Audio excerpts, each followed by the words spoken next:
Get dominated. I am still in my grandmother's house.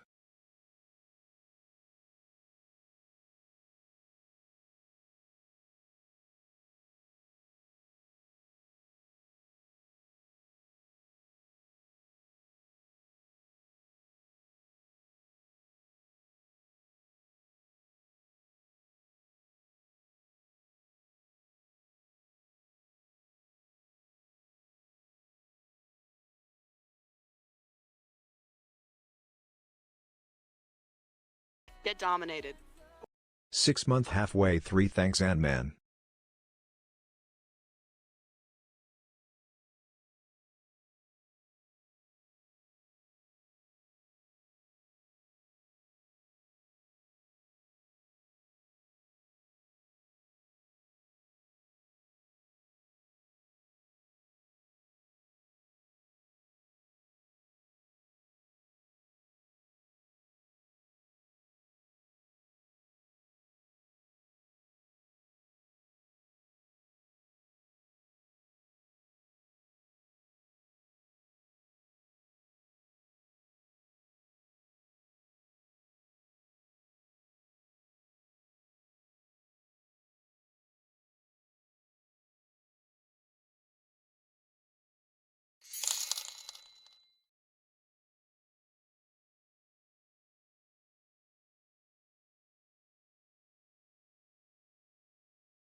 Hey up, ghosties. Hi everybody, I'm currently searching what the fuck a golden hype train is because it's happening on my channel. Hello!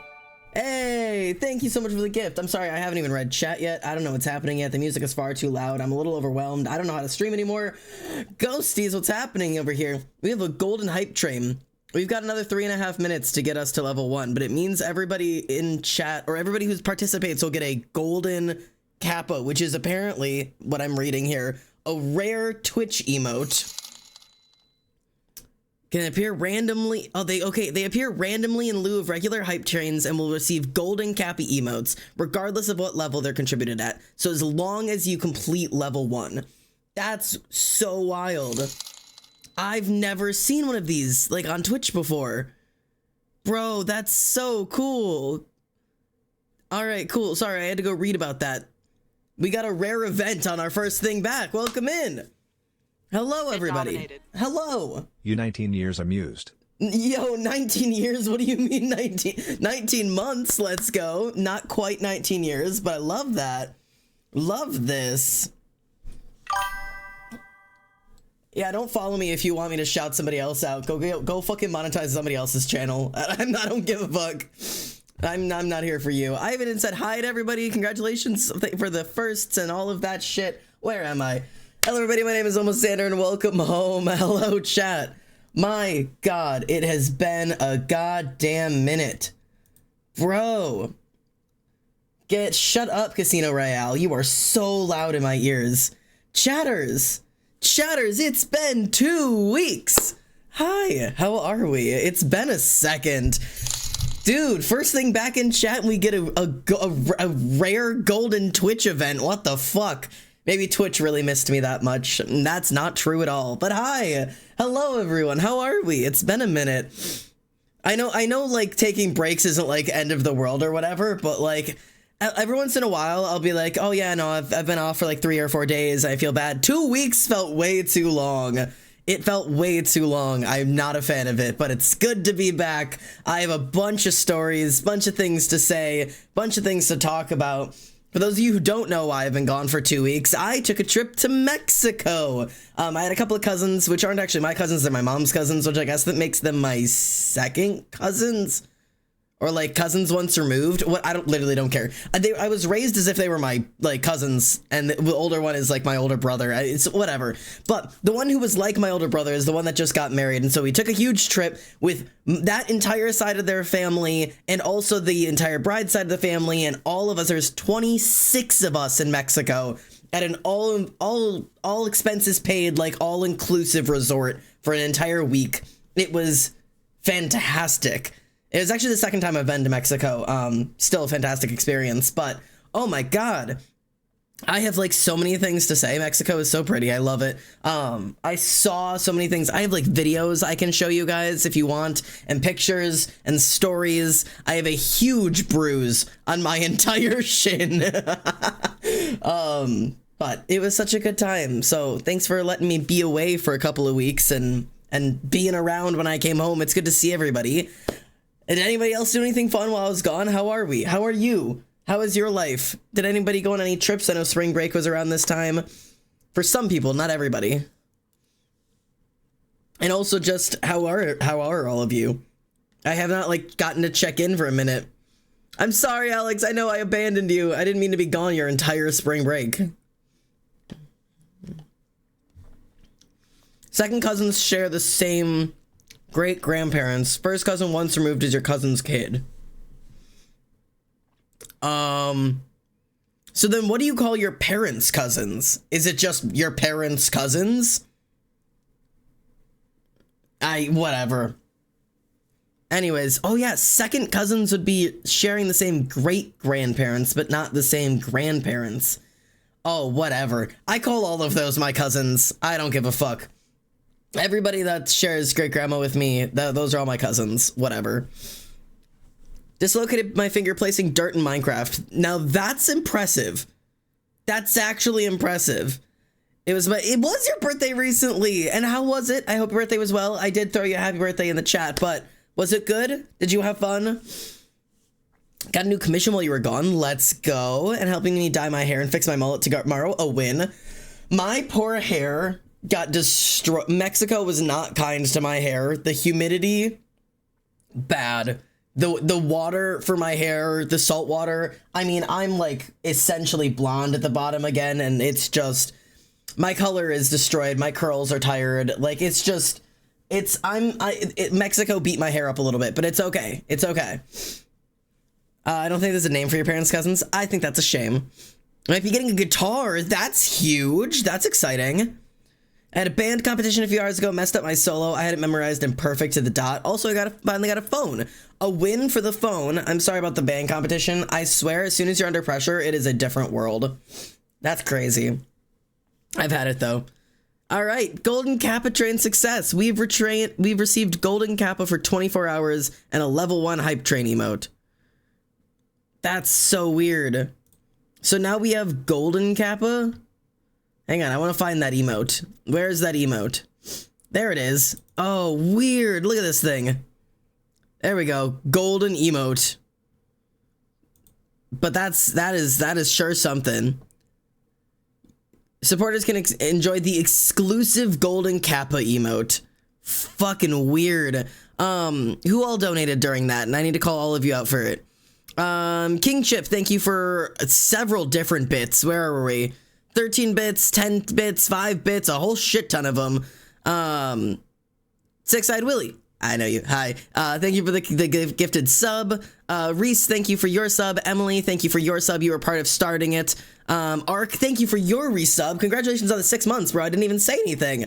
Thank you for the 6 months. Jesus Christ. Emily, you're approaching up on 30 months. Fucking Christ.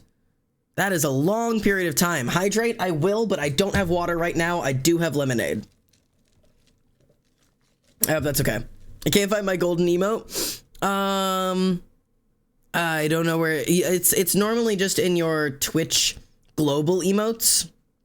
If you go to like Twitch Global or whatever, or Hype Twitch Train is where it'll be. But you have to participate in the train to get the emote. Funky shit. Birthday was very fun. Almost everyone remembered. I got a bunch of hyperfixation stuff. Yes! Genshin Impact managed to get one character I wanted my first try. A win. 0.6%. Jesus Christ. The humidity probably helped the curls so much. Yeah. The problem with my curls is if they interact with humidity without having like a protection, like some people who have curls will have like mousse or a gel or some kind of product. I don't use a shit ton of product for my hair because I'm lazy. I don't even have any product in today. Sometimes I'll do product after showers to try to contain the curls. But like if you don't have something that like helps like keep the curls like in a good shape, my curls try to afro but they don't have the texture or strength to do that, and so they just turn into like a cotton swab. And so my hair just gets like this big, and is just straight frizz. So it's sure an event every time I encounter high humidity. How did we conquer Mexico? Because I just returned from Mexico. That's how.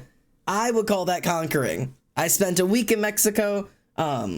This is gonna sound really bad out of context, but I'm gonna preface it. I'm not gonna preface it. I'm gonna clarify in a moment. I drank more that 1 week in Mexico than I have in the past 3 years. And the reason for that is because I don't drink at all. The most drinks that I have ever had, like, not like I had drinks like when I was at like my friend's wedding. I'm not wearing my ring. Where's my ring? I'm missing my ring. Anyways, I'll go find it in a second. I had drinks during my friend's wedding like 4 years ago. I had drinks on my 21st birthday 4 years ago. I had one drink at Halloween this year with my friends. So like, I am not a drinker. I legitimately do not drink. It was not an ADHD moment, I swear. I have a fidget ring that I always wear, and I went to fidget it and realized it's not there and lost my mind for a second. But anyways, I had a drink every day that I was in Mexico, and I by far drank the least of everyone there, and it was definitely weird. I'm used to like the drunks. I'm used to all of my family. Every single one of my sides that I come from, all of them alcoholics. I swear to God, every single one of them. So I'm not new to being around drunk people, but like, we were at a adult exclusive spa resort, which meant that the source of entertainments where there was like, why do you guys just keep saying ZADHD and autism?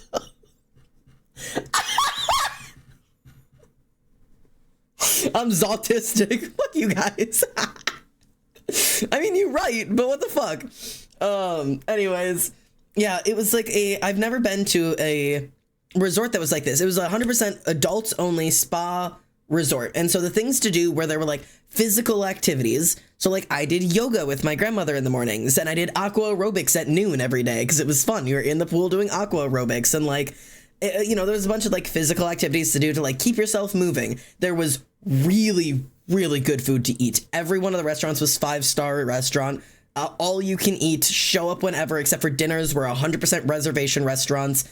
And we were on a beach resort, right? I am on a beach in Mexico, and all of the dinner places to eat were so high fancy that you could not wear sandals. You had to wear dress pants or like long dress Bermuda shorts or dresses, button-up shirts, like collared button-up shirts for the men, or dresses and skirts for the women. Like, it was such a fancy place for dinner when I am at a goddamn pool and beach resort. You're telling me I spend all day on the beach or in a pool, and then I gotta go get dressed up so I can have dinner? Like, I get you don't want like bikinis and shit and like people walking around in wet clothes in your fancy dining experience, but oh my God, it was way too fancy. It is some of the best food I have ever had anywhere, but oh wow, it was a little above my living experiences. Yeah, no, like, oh my God, I got all the fucking sand out of me before I fucking monkeyed up in the fucking monkey suit. Like, what the hell? Anyways, it was fantastic. But other than that, like those, you had some activities that were planned throughout the day and really expensive food, right? The other thing that there was to do is there were 7 pools at the resort, 7 different pools that we could use. And every single pool had a swim up bar. And so what you did all day is you got in a pool and you swam to the bar, and everybody would bring their own like refillable tumblers, and they would fill up your drink, because it's an all-inclusive resort, which means you don't pay for anything while you're there. You pay to stay there for the week, and then you do not pay for food or drink or anything on the resort. Everything is included. So you just show up to the bar and hand them their cup and tell them to fill it with whatever you want, and they fill it, and they fill it, and they fill it, and they fill it all day, every day for a week. Any drink you could think of. And so, like, for people who like to drink, that sometimes if you're not a drinker or you're not old enough to drink yet, it is very expensive to drink, especially like the nice stuff. This is like top shelf alcohol, like expensive ass alcohol. Most of these drinks would have been like $15 to $20 per cup. And some people that I was with were drinking like 10 of these a day. I mean, just so much alcohol. I mean, like,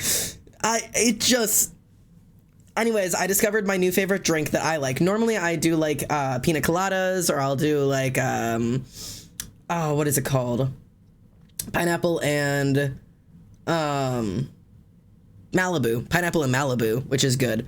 But I discovered a drink. I do like pina coladas. I discovered a drink called a Miami Vice. If any of you are 21 years or older, have any of you ever had a Miami Vice before? Because if you hadn't, it's worth it. They're good drinks. And the best part about them is that they don't taste like alcohol, which is great because I don't like alcohol. And so I would wake up every morning and I'd go to the pool with my family, and I would bring my little drink and I'd ask for a Miami Vice, which tastes like a smoothie and doesn't taste like alcohol. And then while everyone else was refilling all day, I would be sipping on that one drink for like 6 hours and just floating around in a pool. And that's what I did all day, every day for a week. And don't get me wrong, I will not complain. It was fantastic. It was a great experience. It was nice to relax. I'm so glad I'm back. Bro, I am not built to be retired yet. I was by far the youngest person there. Everyone else was in their 30s or older. So I was the youngest there. I am not built for that life yet. I am not built for floating in a pool and getting drunk all day. Like, it is just not for me. I wanted to be writing. I wanted to be drawing. I wanted to be calling my friends. I wanted to be working on things. 2 years UP. Inky! Life's been all wacko bonko, but I returned from the grave. Welcome back from the grave. I hope you're well, and holy shit, congratulations on the 2 years! Bro, I didn't even realize you were creeping up on that yet. Jesus Christ. Thank you for the 2 years, Inky.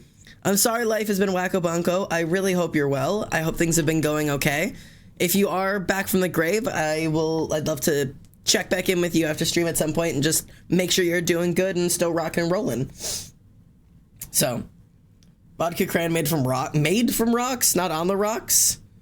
It's all just rocks. You guys are just drinking rocks now. But anyways, yeah, no, good stuff. I'll have a vodka cran of the rocks. Yeah. Yes, the rocks. No, Ark, no, down, not the rocks. No. I love rocks, no. God damn it. Anyways, I've got stories from Mexico. I'm sitting and eating ice cream, if you're wondering. I do plan on playing Minecraft, but I just also had some ice cream I was finishing. As you can tell, I've waited a little too long. I guess so you don't have potatoes, make your booze from rocks. If you can alcohol from rocks, I'll be impressed. I have a hell of a verse, good lord. Headcanon, with the Sinner incarnations have a yearly meeting in the Pride Ring. They spend a few days there. You're in a world right now. You're doing something. Not sure what you're doing, but you're doing something. You're going somewhere. You ever just put a rock in your mouth? Not recently. I can't say I never have. Just let him ferment. You're not going to be able to ferment a rock. Also, not me watching your stream while finishing a vocab homework and on a VC with 2 friends ranting about the Magnus Archives. Man, you are multitasking. The rocks are not going to ferment. Anyways, yeah, Mexico was fun. The water aerobics is really fun. I don't know if anybody of you ever done water aerobics, that like thing that 80-year-olds do where they're like doing jazzercise in a pool. It's quite fun, actually. And I would love to do that more. If I could do water aerobics once a day instead of like going to the gym, bro, I'd be buff as hell. Like it was just a good experience. I had a good experience. Also, if I run away from stream at any point today, know it's because my nose is bleeding. My nose has bled like twice today, and I can feel it. I can feel that it's trying to cause problems. And while I was at the grocery store today, I went like this with my nose, like I do sometimes. You know when your nose itches? I went like this with my nose, and it just burst out bleeding. And Twitch is a thing against blood, so I don't want to get in trouble. I also don't want to bleed all over everything. So if I sprint away from the camera for any reason, it's because my nose is bleeding. I do have Kleenex there, so not a good idea, just weird. I didn't say anything was a bad idea. I think it's a fun idea. It just came out of nowhere. We're all talking about something, and you are dead focused on something else right now. Which, I mean, hey, hyper focus where you gotta hyper focus, man. I get the vibes. I'm gonna be real. My hyper focus recently has been driving me fucking crazy. Do you want to know what my hyper focus is? It's my own fucking OCs. It's mine. It's my OCs. That's and the issue is there's no content to consume for them, because they're mine. If I want content, I have to make the content, and I just no, please. So anyways, I am just fucking falling apart. So I just draw, dude. I have been drawing them. Trust me. I'm working on several drawings. I have been drawing them. I spent so much time in Mexico drawing my OCs by the side of a pool instead of being in the pool because I'm so focused on my OCs right now. I have a concept. Now don't get excited yet. Don't do it. Hold on to your pants, put your pants back on, tighten that belt, and keep them on your fucking tush. So don't get excited. But I've had a concept recently, an idea. Do you guys know about Kane and Sawyer? They're two of my OCs. Have I spoke about them enough on stream yet that you guys know those names? I'm not entirely sure. I talk about them sometimes. I know I did art of them at least once on stream, but I talk about so much shit that I can't ever remember what you guys actually know or anything. You guys also aren't required to remember parts of my life. That would be weird to experience. Anyways, that's weird. Nope. But Kane and Sawyer are some of my OCs.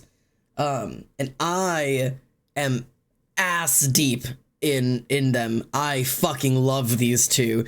I would love to tell you more about them and show you pictures of them and everything if people are interested, because I was like, man, I really want to tell their story, but their story isn't like this like big like action adventure story. There's nothing like really deep and life-changing happening here. Like, it's just a story of two dudes, you know what I mean?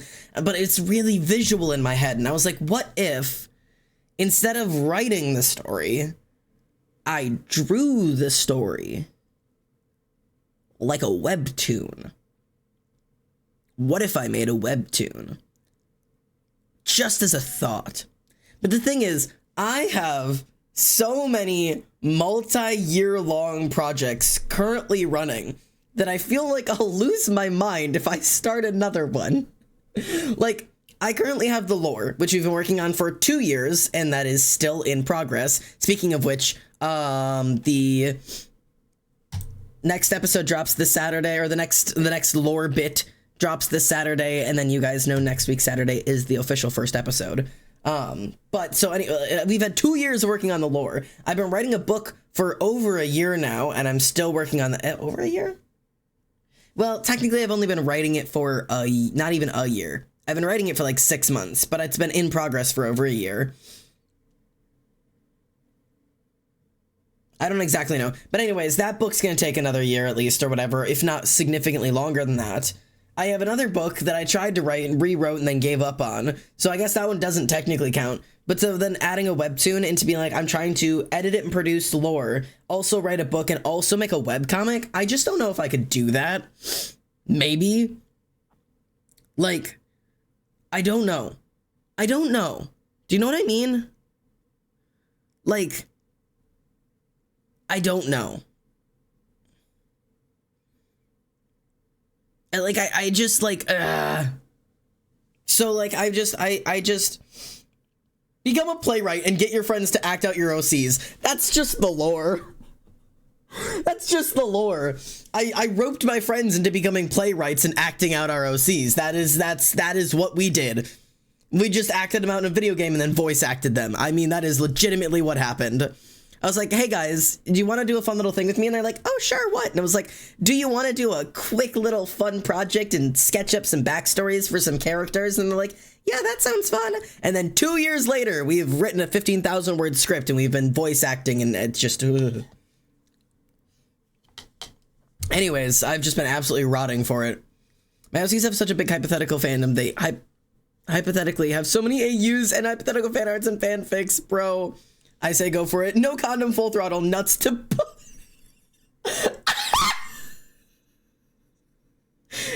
nuts to butts! Oh my god! You know what? I need that mindset more often. Full throttle, nuts to butts. Let's go. That's the worst. That is the worst. The best, the worst. I don't know. I don't know. I don't know how to feel about that. I am deeply disturbed and also fascinated. Anyways, why is the intro music playing? Fuck it, I'm skipping over to my liked playlist. Fuck your stream playlist. I'm so tired of the stream playlist. Fuck your stream playlists.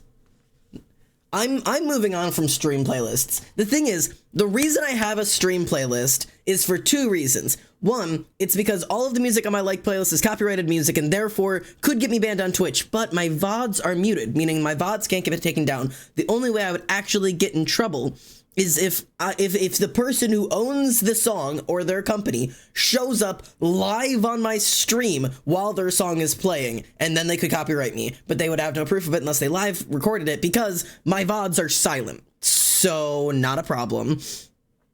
And then also, like, I mean, I can skip songs that are inappropriate. If I'm like, man, I really shouldn't play this song on stream, but I have so few of those that, like, I wouldn't even be able to tell you what. Like, I don't know, maybe if it's a super vulgar song, I'd be like, all right, but we're an 18 plus channel. Do I really care? I don't know. Should I pay money on PC Minecraft when I already have PS4 Minecraft? I'm gonna be honest, yes. I say that full honestly. I own PS3 Minecraft and PS4 Minecraft, and I shelled out the money when I got a PC to get PC Minecraft as well. It is a world of difference. I mean, genuinely a world of difference. The things you can do with mods, with shaders, the accessibility being on this PC and being able to do everything I do on here. Obviously, if you don't stream, it's a little bit different, but getting like Java Edition, like getting like the PC version of like Minecraft, it is another universe, being able to like see what you can really, really do.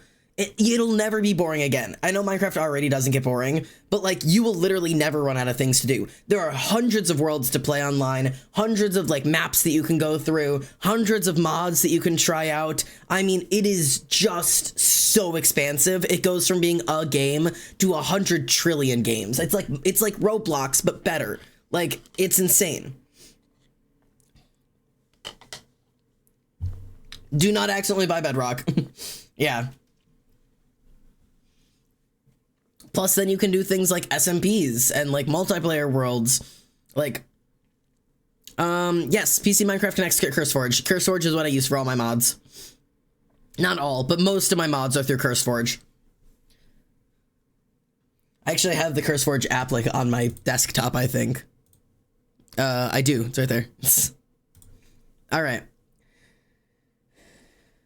Oh, CurseForge and Multi-MC are the best two launchers currently. Yeah. And admittedly, I don't use CurseForge as my launcher, like, in like all honesty. I have the CurseForge launcher, but I just use the normal fucking pack. I'll just download all of the mods that I need in a folder, toss the folder in the mods folder of the Minecraft game, like on the back end, and then just load up on the regular, like throw in like a fabric launcher on the actual like Minecraft launch page and just take it from there.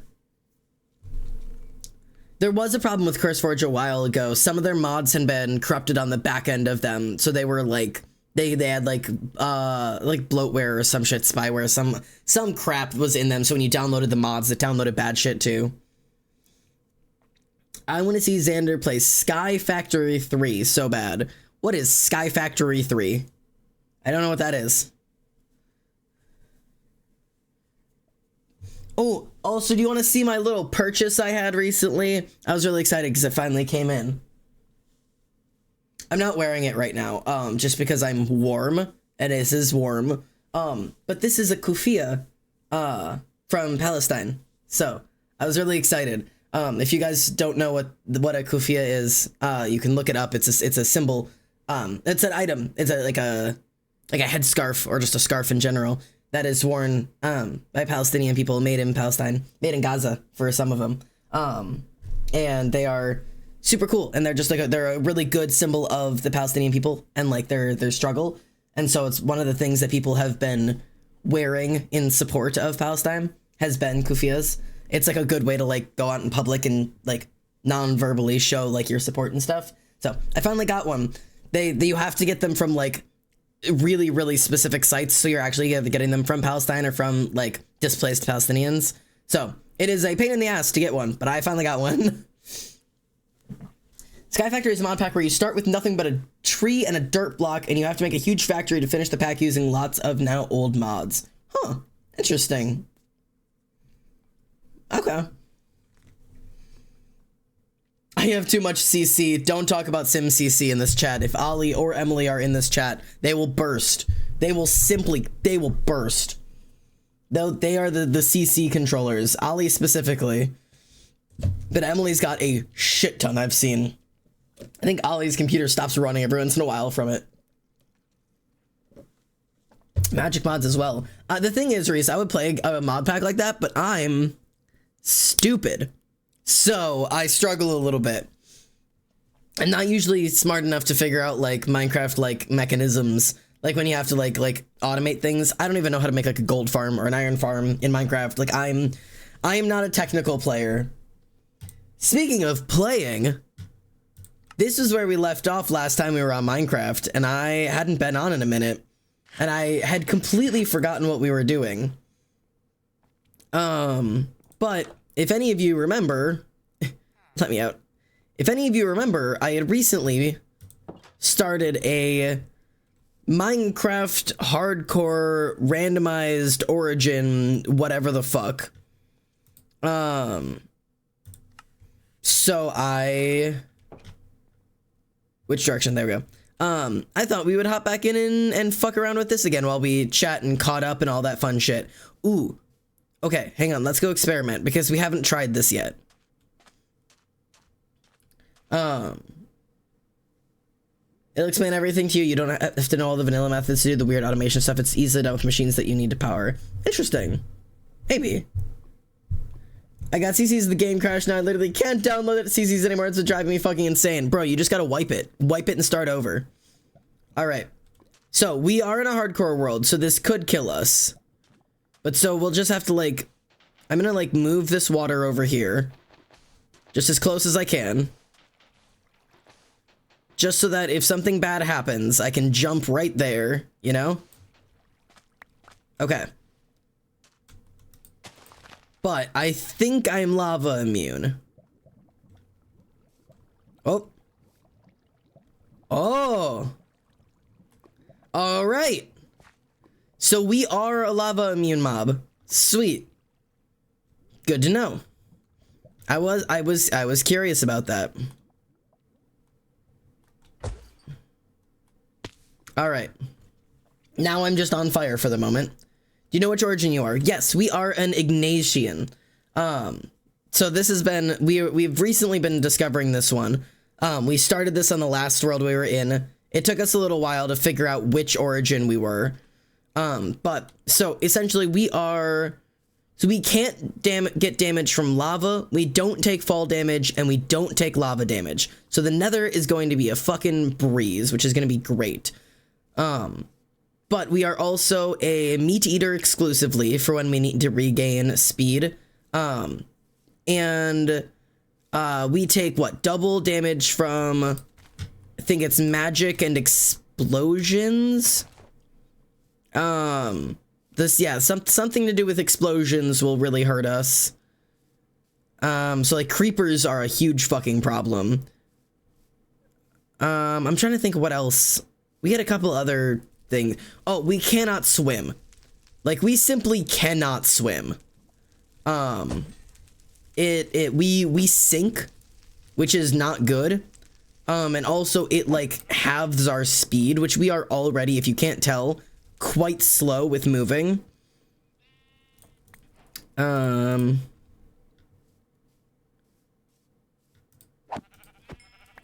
So it's been a little bit of an adventure, trying to figure this little dude out. When are creepers not a problem? That's a good point, but now they're like a one-hit problem. If we get blown up by a creeper at all, it's not that we will take damage. We will simply perish. Oh, God. Moving is such a nightmare. But we also have some pretty cool attacks. We have a slam attack that we can do from the ground air. Let's try to go that way. So like if I jump from the ground, ready for this? I jump and I go slam. Like that. And it does damage to mobs around us.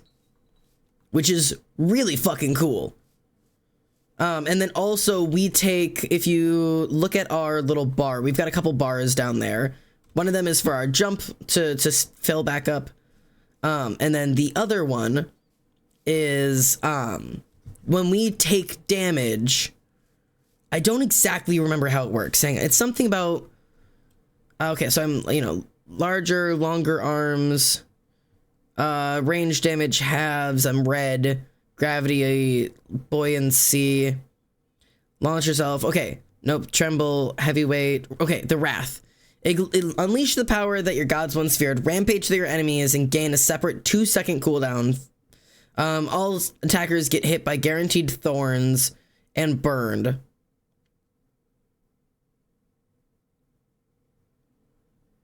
And hit. Okay. Anyways, so we have this like wrath thing. So when we take damage, it builds up our wrath, and then we can like we can use it. And then when we use it, like if things try to hit us, they get thorns and also they get burned. There's a lot to it. So it's been a learning process.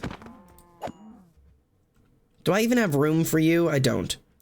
I do need seeds. Get rid of this and get rid of this. Okay. I've just been trying to find a place to settle down, you know what I mean? And this is not a good place to be for us. Fawn, hello, how are you? How have you been, Xandor? I've been good. I just got back from vacation, so I have been gone for a little while. I am trying to get back into the swing of existing and also creating stuff, since I have so much stuff I want to create right now. Ouch. What is this? Water silk, right. I have a lot of things that I've been wanting to create right now, so hopefully you guys are okay with me, like, just trying to see what I can do right now. I've got big dreams and small abilities, so it's been a process. Okay. I've got big dreams and little abilities. Existing is hard sometimes, yeah. When I get PC Minecraft, I want to get Pet Dragon mod. I probably can't get it in Autofile Organizer site though, yeah. What do you mean lurk Minecraft? What happened there? Normal difficulty moment? Yeah. Oh, you can yump, yeah. I got a little bit of yump to me. Okay. Now, I actually don't think I want to take this on right now, because I don't have... First off, it's nighttime. Oh, fuck. First off, it's nighttime, and secondly, I don't have any armor on or anything, and this is hardcore, and I'm really not looking to die just yet. Especially because this mod could be really good for me. Or this origin could be good for me. Now, do I like this origin? Not really. I'm a little bit more of a movement origin kind of guy. This isn't super beneficial for me. Ah, good sunset though. I'm gonna go for it, no worries.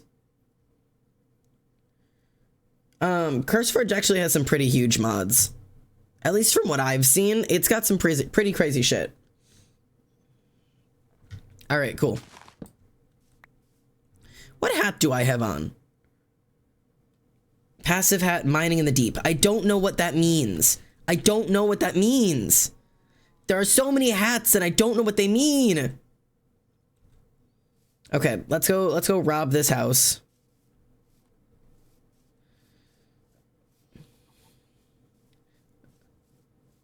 I keep reaching for my ring and it's not there, bro.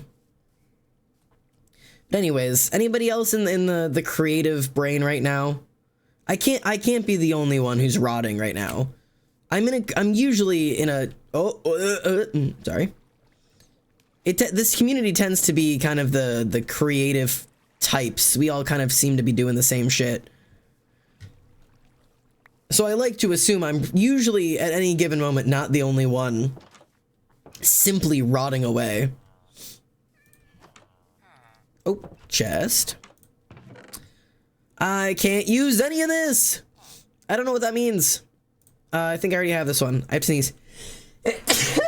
Christ. I already know this fucking spell. Get out of my inventory. Yeah, there is magic in this game, and I already know that spell. Okay. Okay, so this is not just the Origins mod pack for anybody curious. This is there's like 100 mods in this. There's actually it's like 80. Wait, which one is this? Ooh. That might be really helpful. I'm gonna put these on. People may have to remind me that I'm wearing these.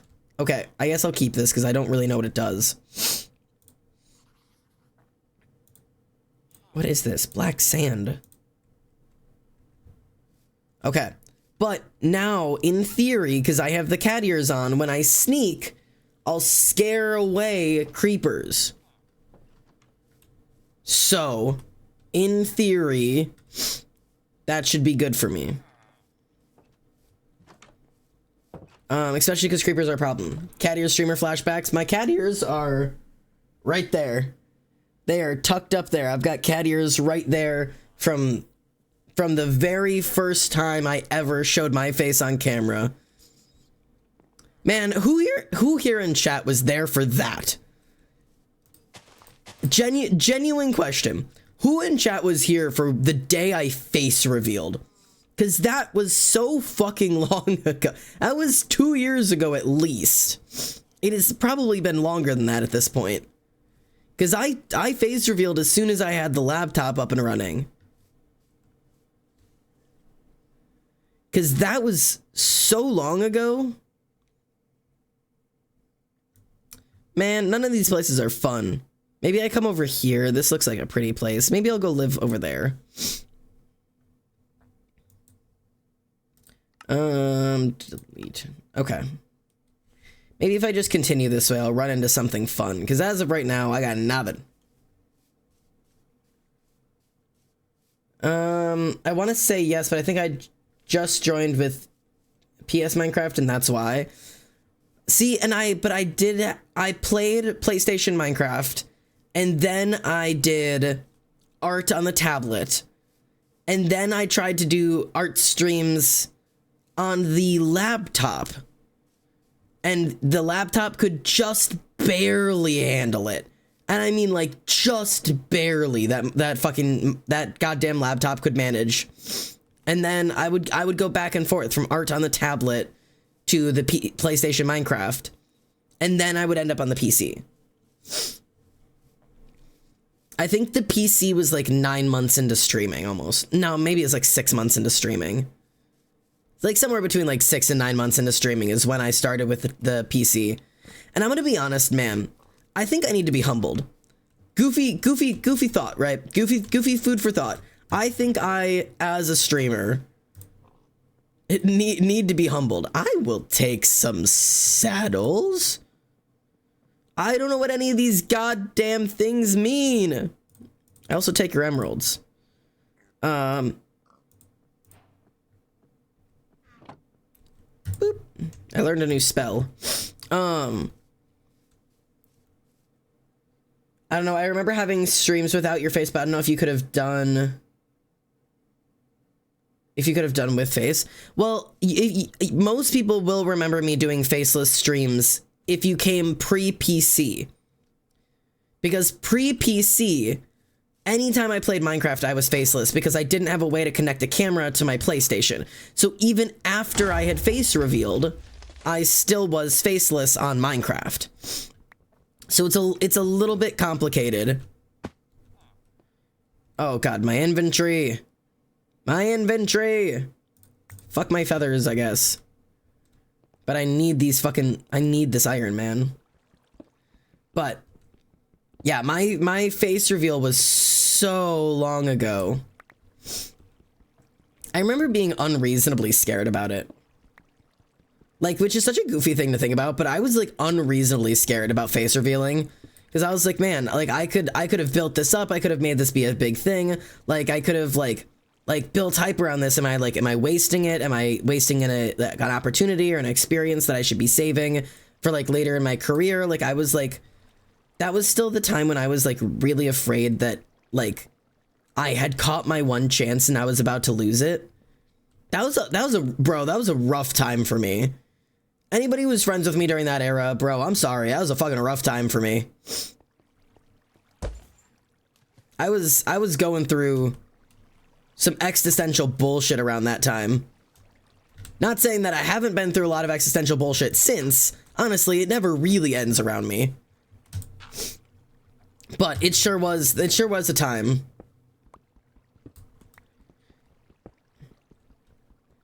But like that was back when, I don't know if you guys even know, some of you guys know about this, not everybody might know about it.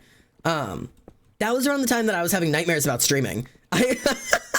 You know it's been getting bad when you've been having fucking nightmares about streaming. Get humbled, idiot. No, for real. I need to get humbled again. I need to get taken down a couple threads. Do you get Minecraft on Steam? No, you actually just go straight to the Minecraft website. You just head straight to I don't know what exactly the thing is, but you can literally just do like Google like download Minecraft, and it's like the actual official like Mojang, like I guess it's not Mojang anymore, is it? Whatever, Minecraft website that you can download Java or Bedrock from. But yeah, I feel like anytime you start having nightmares about your hobby, you should probably like take a step away from it. And then maybe I'm wrong. Maybe that's just my personal opinion, is if you're doing something and you're claiming it's for fun or doing it because you're enjoying it and you start having nightmares about it, you might need to reevaluate your position. But I was legit having nightmares about streaming. And about like, you know, like blowing my one chance or whatever. It was like my biggest fucking fear when I was doing like literally nothing revolutionary. Like it I don't know why, man. It ate at me, and I simply don't know why. It's kind of goofy to think about, but I enjoy things and still have nightmares about them. I like talking to people. Are you having nightmares about... well, okay. I guess you talk to people in nightmares, but... I don't know. I'm one of those people, like, I realized, like, immediately, like, even before streaming, I realized before I started streaming that streaming would be something that would be unhealthy for me. And I think you guys have been around long enough to know that it is occasionally unhealthy for me. So, like, I've never been secretive about that. I've got a very specific mindset, and it doesn't do good with shit like this. But I feel like it's been a good growing experience. Do you know what I mean? Wow, I jump so much higher if I jump and then flap my wings. Who would have thought? Anyways, where's my... this way? Yeah. But I feel like it's been a good, I feel like I've grown a little, maybe. You know, like exposure therapy, but for being a loser. You know, like I feel like Twitch I feel like Twitch is a really good way to get humbled quick. If you're ever a little too confident in yourself or your abilities, try social media for a quick fix in which you will no longer be confident in yourself, your abilities, or your grasp on the world as a whole. I think it's a great experience that at least everybody needs to suffer through once. I think that's my official stance on streaming.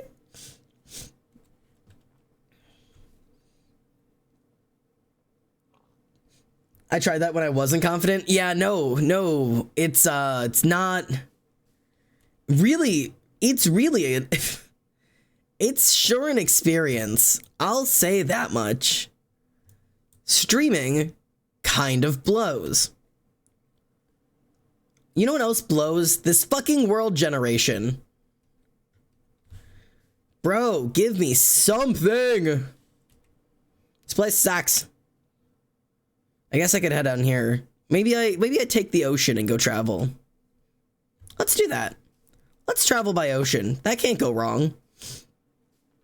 But yeah, anyways, I don't know. It's just a thought. I've gone through a lot of phases in terms of how I feel about Twitch as a whole. And I was like, in the beginning, I was one of those like, anybody can do anything, which I still am one of those people. I've never changed about that. I'm very set on if you want to try something, there's not an excuse to not already be doing it. If you're like, man, I wish I was this thing, why are you not already doing the thing? Like, that is like one of my like really strong, really harsh, sometimes mean stances about it is if you want to be a thing and you're like, man, I really wish I could be this thing and it really sucks that I am not. My only question is for you is why are you not already doing it? Like, why are you wasting time wishing you were doing the thing and not just actively doing the thing? There's not really any good reason for it unless you are like physically incapable of doing said thing, in which case find a way to alter it. Now, does that apply to everything? Obviously not. There are limitations, there are disabilities, there are things that it can get in the way. But like, extra, read all about it. Streamer says streaming blows and has nightmares about it, continues streaming, and then complains about it for 2.5 fucking years. Newsflash, I swear I do like streaming. That's questionable sometimes, but I swear I like it. I promise. Usually. But yeah, I don't know. If you're ever like, man, I wish I was a streamer, but I just can't. Why? Which was always my stance about streaming when I first started. I was like, there's legitimately not a single good excuse in the world. If you're like, I wish I was a streamer. If you are over the age of, I would say 18, to be honest. I think Twitch's rules are 16, or maybe it's 13. I would like to say 18.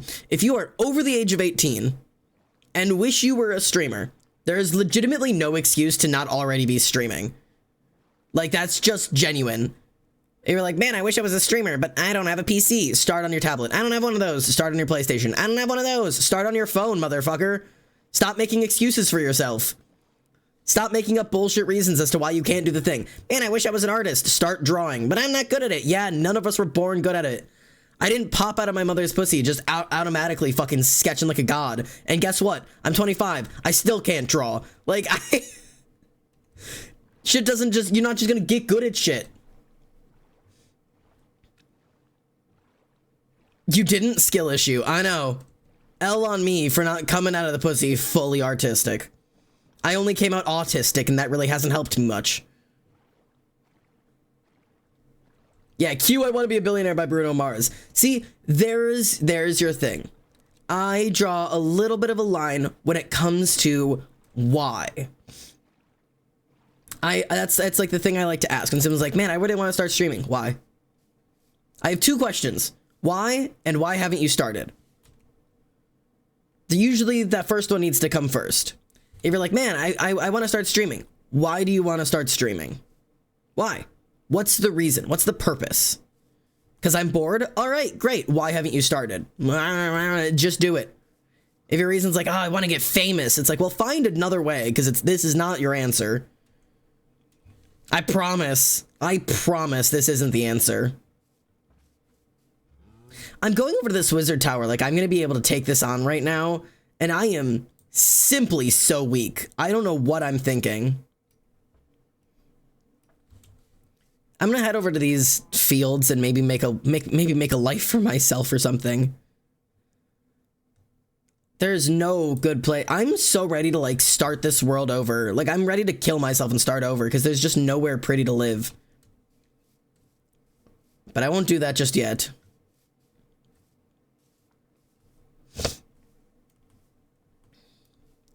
Oh, the song. Anyways. I've been wanting to do it. Yeah. Why? That my darling crow.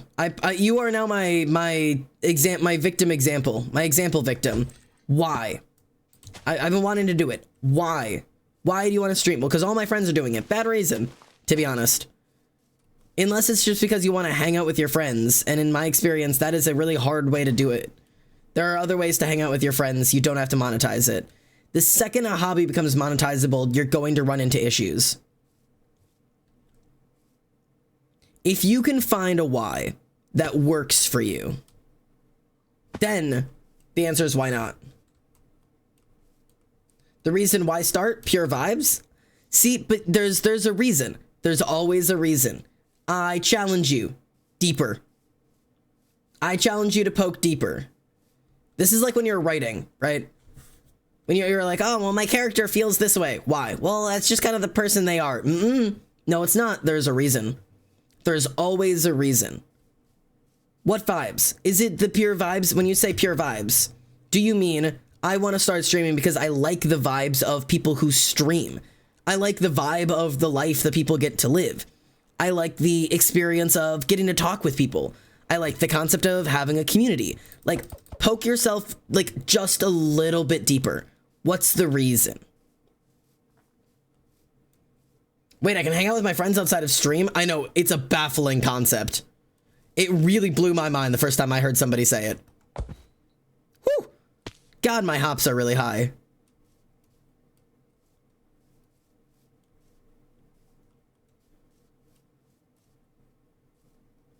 Maybe I'd live up here.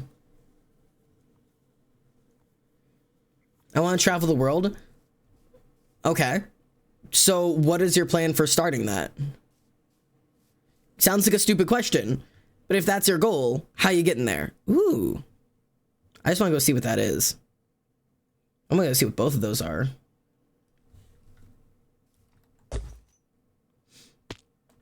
Like, I know it sounds like they're dumb questions, but they really are. I can have friends? Bro, hear me out. It's a new patch they just added to the game. And it's a wild one. I want to stream because I like the theatrics of it all. I love getting to play everything up for the camera and to get all my energy out and to know that there's a chance I could build a community around those theatrics. All right, so you're saying a couple of different things there, and I like it. So you like the theatrics of it. You like putting on a show. Good. Perfect. You've already established one of the things that's going to define you as a streamer. You are theatrical. You are performative. You are high energy stream. That's different from a lot of people's streams. Make sure that your stream is an environment that is conducive to that. Getting to play everything up for camera and letting your energy out. Make sure your environment is one that's built for that. And then the chance to build a community around those theatrics, that is belongingness, that is community, that is a desire to feel accepted within a community. And building a community around yourself is the best way to be accepted into one. That is, you've got all of your focus there. So then your thing is, okay, A is, once you figure out that, okay, now your questions are, A, why haven't you started? If that's what you want, why haven't you started? Figure that out for yourself, figure out what's stopping you. But then also, if you do start, keep those whys so focused at the front of everything, because that's where I fucked up. That's where I started hating streaming, is because I saw a chance to make it a career and I freaked out. Like, so genuinely. I've talked about that. You'd be good on TED Talk, bro. That is a huge compliment. Thank you. I've always said my one ability. You know what? Here, let me do me. Let me do me. Let me turn this on me. When I started streaming, my reason for streaming is because I was lonely. I was a lonely motherfucker, and I love to talk. I hyperfixate at things really hard, and I love to talk. Unironically, unjokingly, so genuine and honest with you. I swear to God, sometimes it's like I love the sound of my own voice, which I don't. I actually don't like the sound of my voice, but I love the way my thoughts work. I like to think that I have some good takes on things. I love to hyperanalyze things. I love to break things down to their littlest levels. I love to figure things out and analyze them on a level that other people don't always analyze them on. Like, that is shit that I find a lot of fun in. I find excitement in that. So, like, it's something that I was like, I want to talk.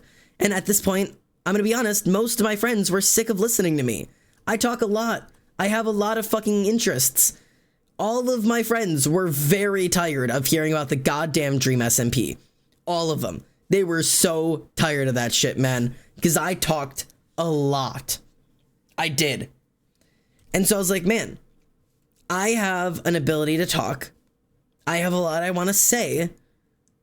Maybe it's time I put 1 and 2 together and create a place where I won't be lonely, create a community circled around myself, and a place to talk where people will sit and listen. And that was the goal. That was the goal. Is I want a community that will listen to me and who will listen when I talk, and it will mean something to them. That is where it started.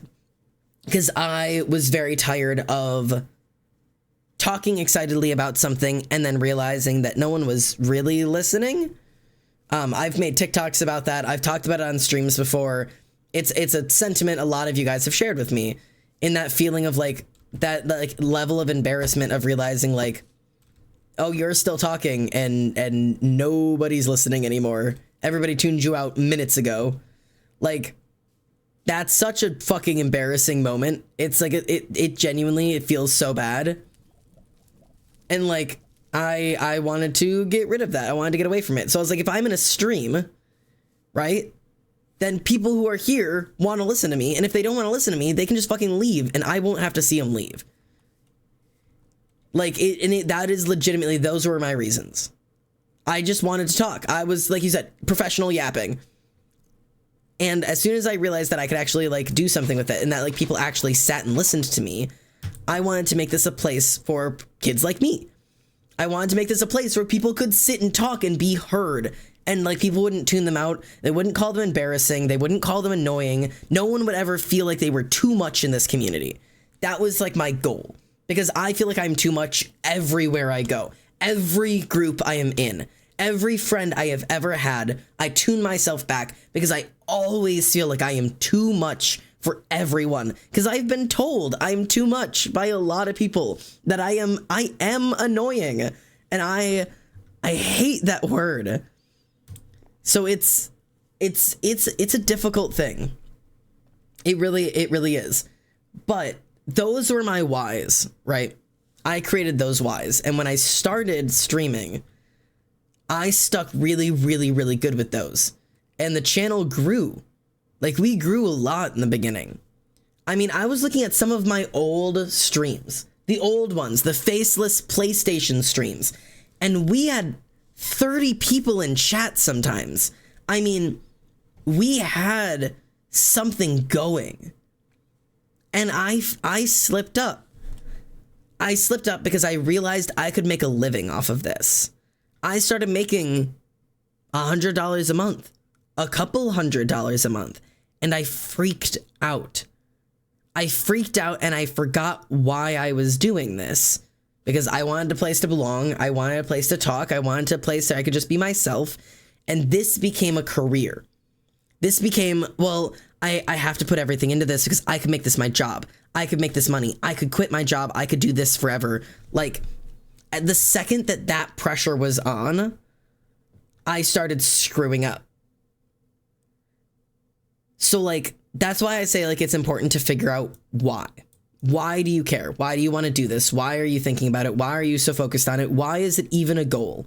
Why is it even a consideration for you? Because if you lose it, it's really hard to keep yourself centered. And this is a really hard career. This is a hard job to have, man. So, anyways, all I say is out of love and concern. I feel like I kind of feel similarly. I have more things to say than I have willing and able ears, and I like bouncing things off of people. Same. I love finding new people, even if it's just small, intangible relationships, so streaming feels like a way to do that. My roommate does streaming just as a little hobby, and I really enjoy when I'm on stream with him. In the room, I like interacting with chat, even in passing. Yeah. Why start? I want to help new artists and get my art out there. Why am I not starting? Imposter syndrome, and my house is loud. Okay, house is loud, absolutely manageable. Oh, I love that if you look at the furnace, it tells you. That makes my heart happy. My Minecraft screen is cut off. Why does it do that to me? Minecraft, why? Minecraft. No. Minecraft. Get your shit together. Okay, sorry. Good morning, gamer. Hello, you're on a train. I hope you're enjoying the train. Loud house. Fine times when there's nobody home, which can be hard depending on how big of a family you have. But see if you can keep track of your house and see if there are times that are quiet. See if you can be a quiet streamer, maybe when people go to bed, or if there's a certain time where most people are working on other things, if you could focus around that time. Otherwise, just making a quiet area for yourself. Whether that's, padding up your room in a way that you can. Some people like shove towels under the bottoms of doors to make it slightly quieter, so on and so forth. There's usually something that you can do about it. If not, I totally understand. Not everybody's housing availability is great for it. There are always other things that you could look into. I knew a art streamer when I first started streaming. I don't even think they stream anymore, and I don't remember their name. When I started streaming, there was an art streamer who also did tablet art streams like me, who straight up streamed in their closet. Legit, just like they had their tablet and took it with them and just sat in their fucking closet and streamed because they had dogs that would bark all the time. I'm not enjoying the train. There are no seats free. Aw, are you just standing? I do not have any experience with a train like that. All of my trains are like long travel trains, not short travel trains. So there's all like you don't purchase a train ticket. You purchase a seat like you would on a plane. This is like a seat, and then you get on and find a seat. But imposter syndrome. That one's hard. But here's the thing. Just like every other mental disorder, the only thing you can really do with it is live with it. There's not a whole lot, like, I know imposter syndrome is not exactly a mental disorder, it's more a symptom than anything. But my point is, you kind of, I mean, I'm trying to find a way to say it that, like, doesn't sound like I'm just being like, it's not a problem at all. Hear me out here, man. Hear me out here, right?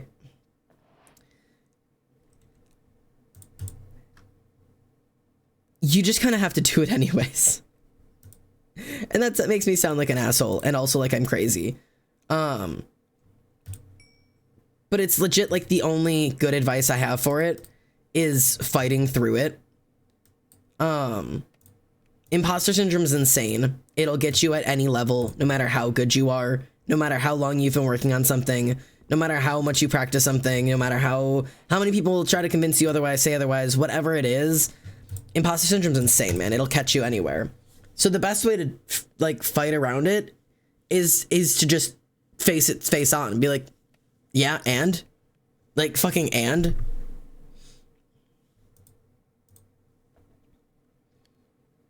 Oh. Cool. Oh, well. God damn it. I don't want this.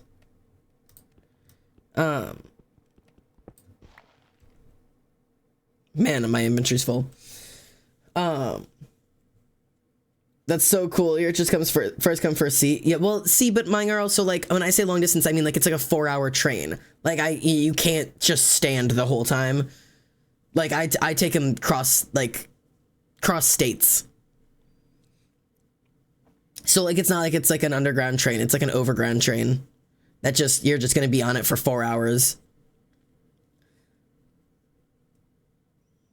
We take care of our grandmother's house, never empty, and have animals in the house. Yeah, animals also make it harder. Am I even good enough to have imposter syndrome? Me, probably, because I have imposter syndrome. Yeah. Oh god, that's insane. Yeah, mine's 10 minutes. Yeah, that's slightly different. I could understand having, that's more of like, you're more of like taking a bus. You're taking a very long bus with many more wheels. I'm taking more of like an airplane, but in train form. A ground plane, if you will.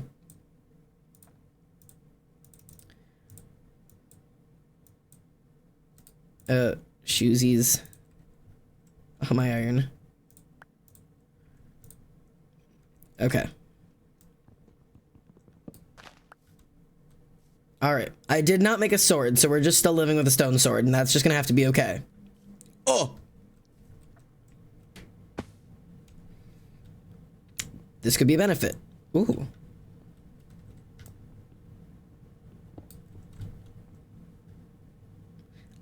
Am I hearing bad things?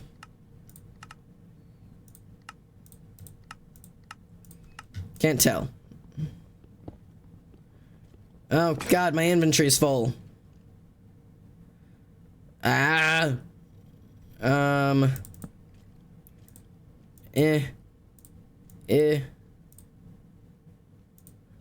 Put that in there. And I think I have enough inventory space to pick this up now. I do, okay. Brilliant. My morning commute is like 45 minutes, and I honestly thrive as long as the high schoolers aren't on. See, and I've never minded long commutes. I've always had like a 30 to 45 minute travel to work. And some people that I know are like, that's insane. Like 15 minutes is too long of a travel. Whereas like, I'm like, I lived in a fairly big city my entire life. Like a 30 to 40 minute travel to work is fairly normal for me.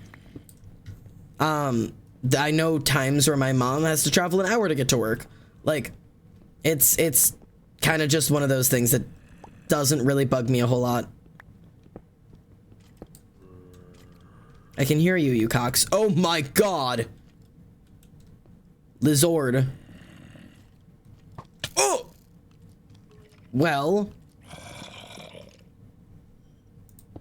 Right. Anyways. Just not gonna worry about that.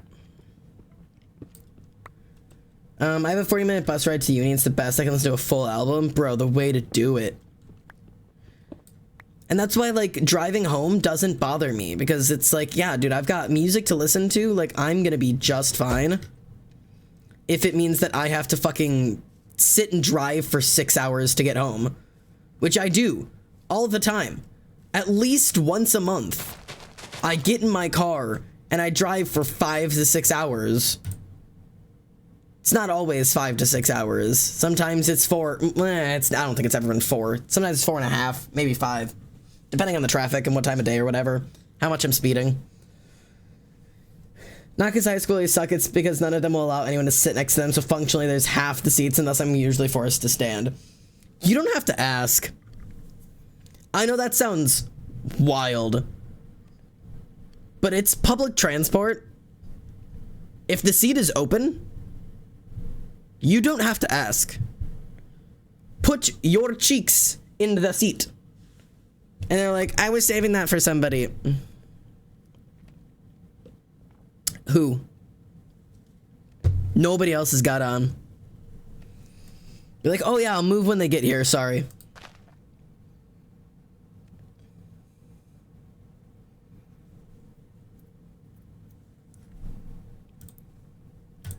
But your love's too good to lose. Hold me tighter, even closer. I'll stay if I'm what you choose. Can't we be 17? I didn't mean to make that many sticks. Sorry, 17 by fucking the Heathers is on right now, and I'm just in it.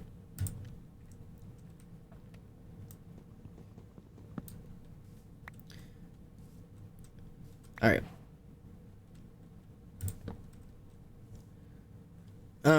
Theater kid spotted. Did you ever doubt? Did you ever doubt I was a theater kid? Really? Really? Did you? I'm almost like disappointed if people aren't like deeply aware that I'm a theater kid. You know, I was in a musical when I was in middle school and I was terrible. I was bad. I was not good. Oh well, but I had a great time. I was a extra in High School Musical 2.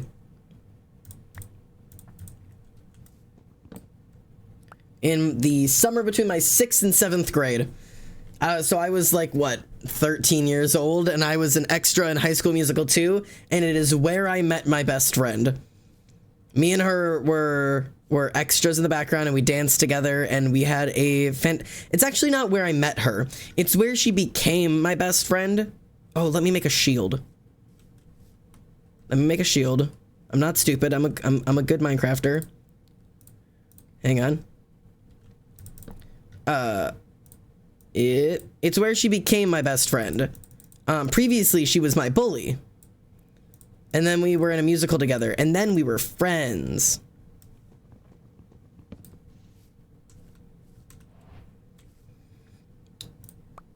Okay. All right.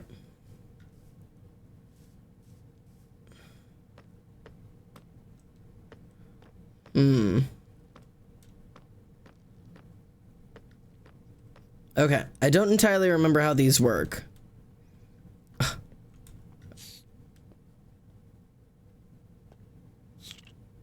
Oh, are there silver? This is a wizard's tower. This is a wizard's tower, which means it's silverfish. I'm not doing it. I know exactly what those builds are. The silverfish are up there. I hate them. They're not even real silverfish. They're mana fish. I hate them. I'm going into this house instead. Hoot. That's such a cool fucking power. Bonk. Okay, I'm just gonna go in this way. I was theater kid adjacent, but my ex-best friend was in that group, which meant half the people hated me. Yeah,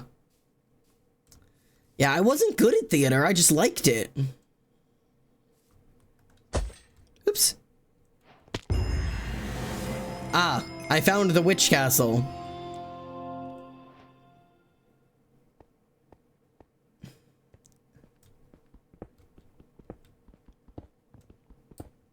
I'm gonna have to make this place accessible for me. Please.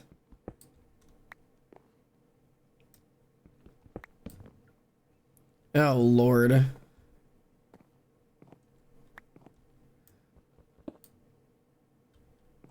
I am unsure of what all might be spawning in here, but it can't be good, that's for sure.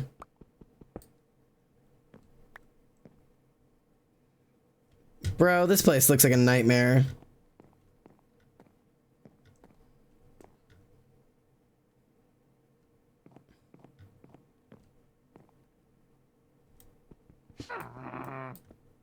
I'm gonna die.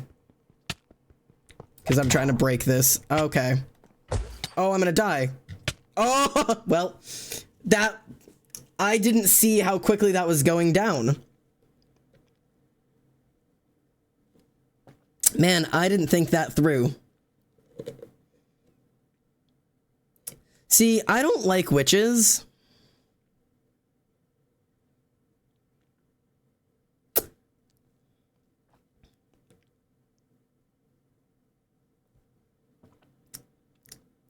Well, there goes our easy nether. I have got to stop being so cocky. I am far too much cock. Yeah, you can claim your I was here now. Well, there goes our Ignatian run. Oh yeah, my ring, thanks. Let me go find that really quickly, it's bothering me.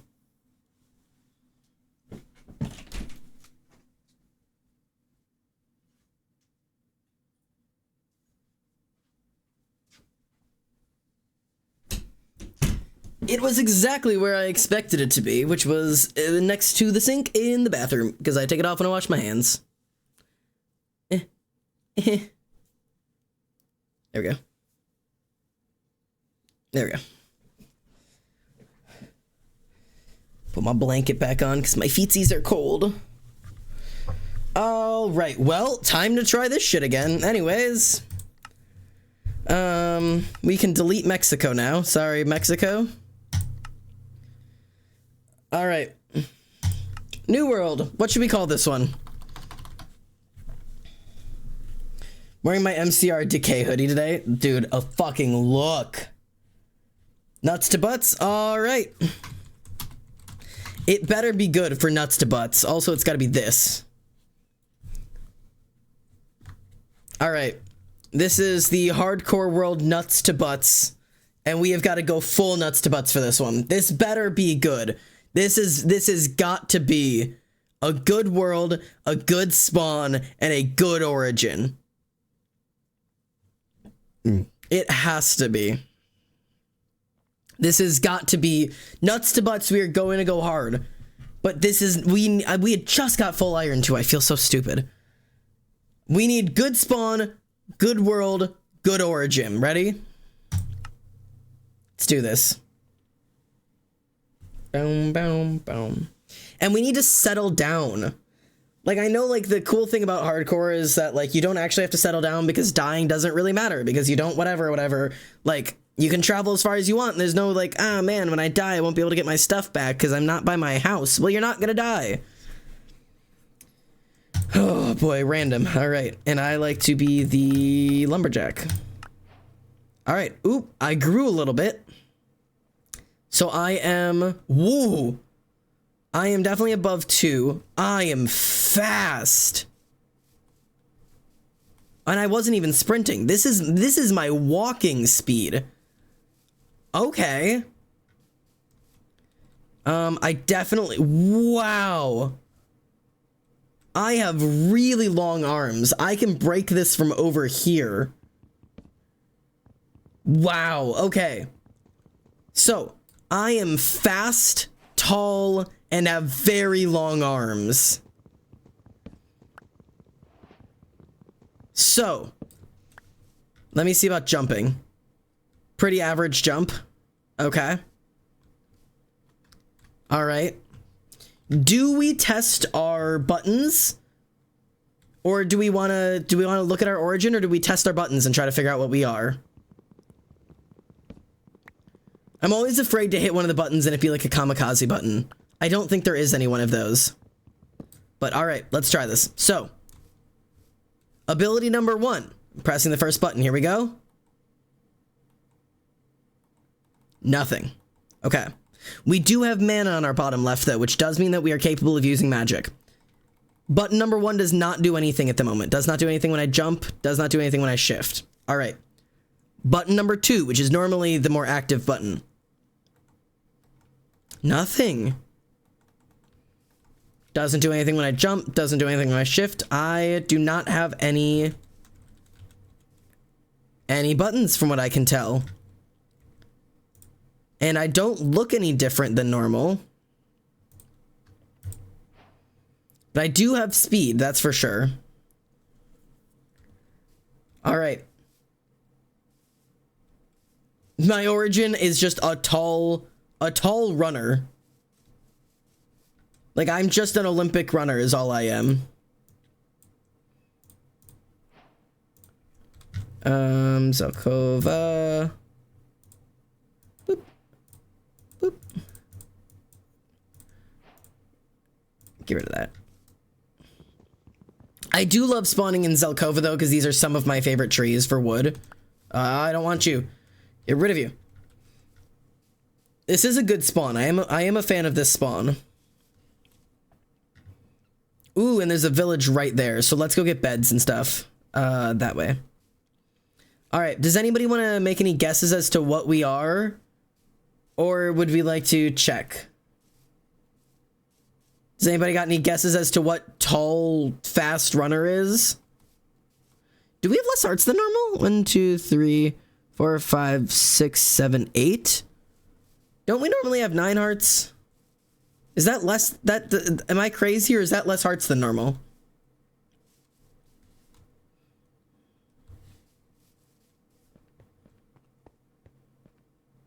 Probably an origin of some sort. Yeah, you're probably right. You have 10 normally? Okay. Less for sure. The origin is just, yeah, I'm just Alex. I love this song. Straight path. I don't cut corners. I make a point to be on time. Head of the student council. I don't black out at parties. I jam to Paul McCartney. If you ask me how I'm doing, I'd say, well, I was adopted when I was 2. My parents spoiled me rotten often. I asked myself, what did I do to get as far as I've gotten? A pretty boy walks by my locker. My heart gives a flutter, but I don't dare utter a word. 'Cause that would be absurd behavior for President Perfect. Do you guys ever hear this version? I know she's singing the female version, but they made it like a dude version, and it's funny. It just says boy and President Perfect instead of Little Miss. Straight hair, straight abs, straightforward, straight girl, Little Miss Perfect, that's me. Yeah, not hydrophobic. I know I was really afraid that I'd touch that water and die. We laughed and drank and ordered something about her drew me in. What? It's totally platonic. That night was so exciting. Her smirks were so enticing. Hours streamed by like millions. Then what happened is iconic. I cannot sing this song, but she's so fun.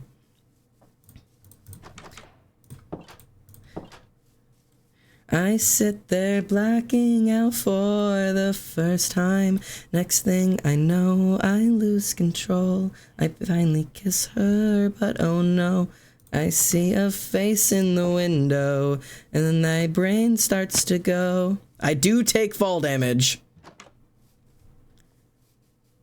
This resembles the server, not gonna lie. I spawn around the Blood Tree Forest in the middle of a lake with Jade Mountains or whatever they're called. Yeah, these fuckers.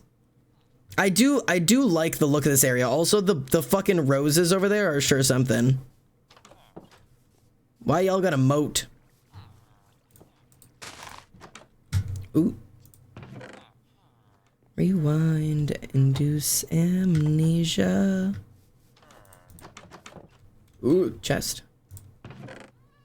Ooh. When she says there's nothing there, it's never worth it. Is there not a bed in this goddamn village, bro? Who's got a bed? You got a bed? Bro, all of y'all fucking grinding away. Not a single bitch sleep in this village. You gotta be a fucking sleeper, right? God damn. Let me in.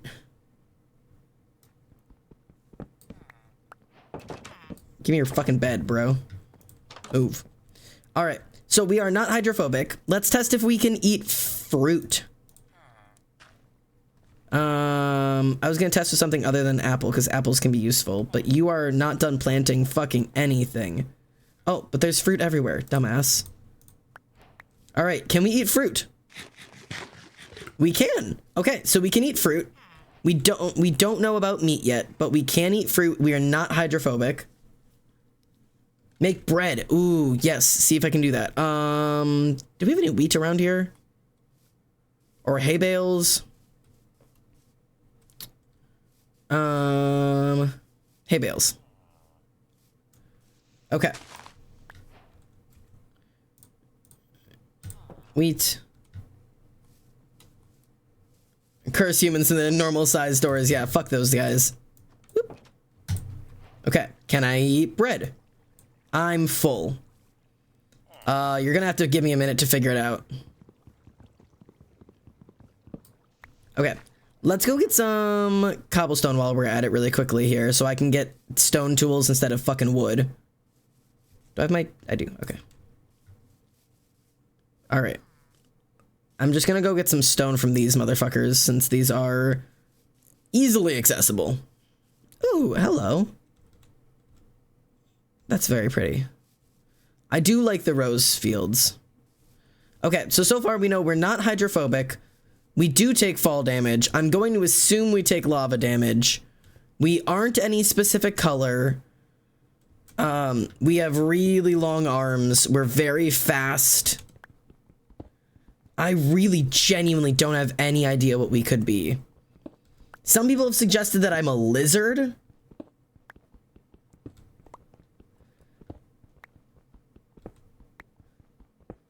They've got cows or maybe fish to test meat eating. Yeah, I can do either of those. I'll find something to kill. I think I just saw something over there. Right? Yeah, there's sheep there. Okay, so let's do this. Hit. And hang on a damn second.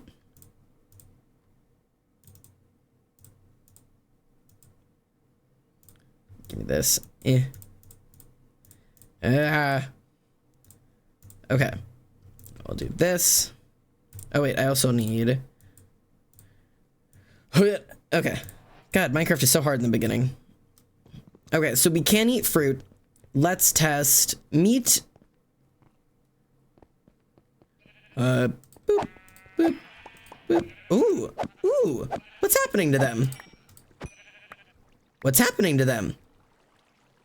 What's happening to them? They let off. So I do something when I hit you. Something happens when I punch things. It looks like they were taking like a poison damage or something. I don't entirely know what, but that might mean that I am actually some sort of freaky lizard dude. That could mean something. But yeah, those were green swirls. I have a feeling I give off some kind of poison. Let's just throw our bed down here.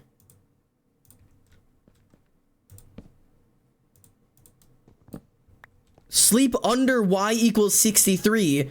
Hang on a damn second. What Y level am I at? Wait. How low do I have to be? Under 63. Son of a bitch. I gotta get farther down.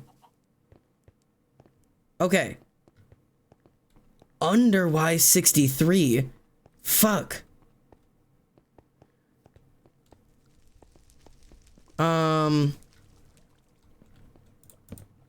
This is not good enough.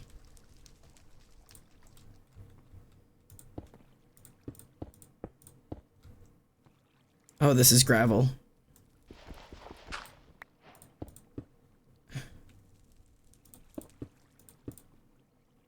God damn. Hang on. Hang on. Hang on. Okay. For the time being, we're just gonna have to make this work, okay? Okay. I am aware that I am right near some lava, so I just need to be a little bit careful. That's okay. That is a-okay. We are good. We are good, brothers.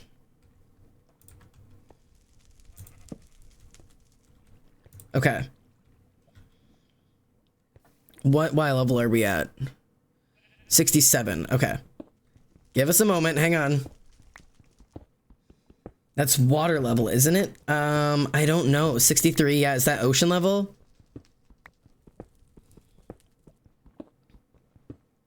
Let's just get ourselves down. We only need to get down a couple more blocks. And we'll be a-okay. We can get a good snooze in and then figure out what the fuck we're doing. So I guess we are gonna have to live low. I'm glad I tested that. Maybe because high altitudes are cold, maybe? Maybe we're some kind of dungeon dude? I don't even fucking know. 63. Okay, so this is sleepy level for us.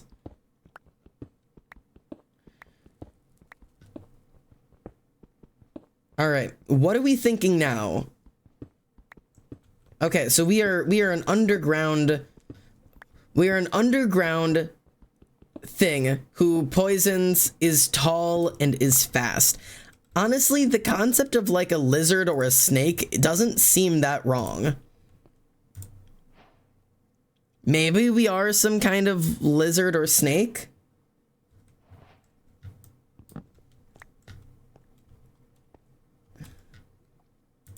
I'm starting to think that that might be possible. I'm gonna whip up some food quickly just to see if we can eat that. Time to check or finish figuring out foods yet first. I want to try the foods first and then we'll check. Although I could just be wasting coal if I'm... All right.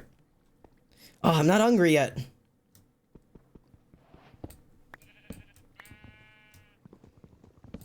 And we don't seem to be affected by light or dark, which is good, because sometimes we have mobs who are. Still weird that I don't have any active abilities. Bro, our sprint is insane. I'm just trying to lose a little bit of fucking... Come on now. I guess I'll get some coal here. Bro, we have so much. We are not losing health much.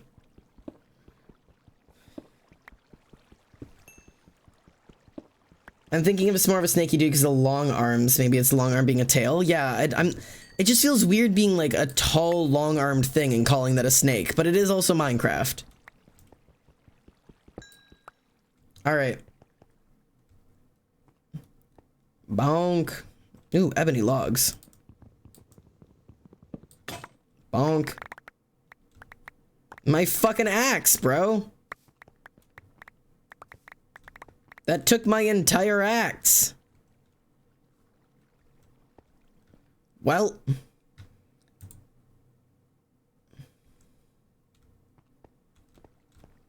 That they all say things they wanna hear. My heavy heart seeps deep down under you, and your twisted words help just hurts. You are not what I thought you were. Hello. That's an ocean monument right there, boys. That's home. Hello, Rotten. Hello, I am home. How are you? How are you? How are you? Hope you are doing fantastic. All right, let's figure out what this fucking origin is. I'm having fun with this guy.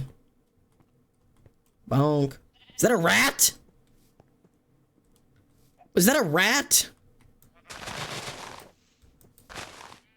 Ah! Hello? Hello? Are you holding seeds? Oh my god. Ah! I do poison things. That's wild. All right, let's figure out what the origin is. I'm gonna try the meat. I can eat meat. Okay, so I can eat everything, which is good to know. All right, are we ready? Our guess, I believe, is something along the lines of lizard/snake. And Minecraft says... What? You are an alien that prays to the golden space gods and has crash landed onto this planet. We are an alien axolotl. Okay, I take more damage from flying and falling into blocks. Touching a kelp plant gives you regeneration, blindness, and slowness. So it'll heal me, but it'll make me blind and slow. I can breathe underwater. I can breathe underwater. I can't sleep above Y63. I am naturally 3 blocks tall. Fire brings back bad memories, so I take extra damage. Being close to a gold block or soul sand gives you great speed. 8 hearts instead of 10. Reject death, return to. You float for a while whenever you're low on health with no slow falling.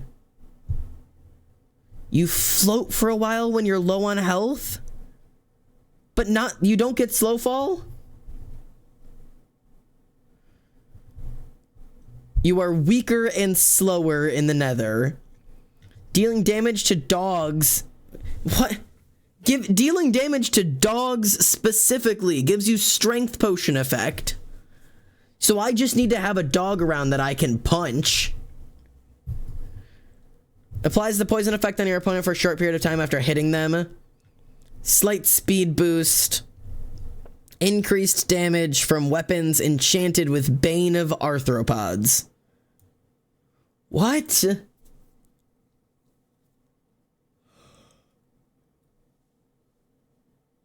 So...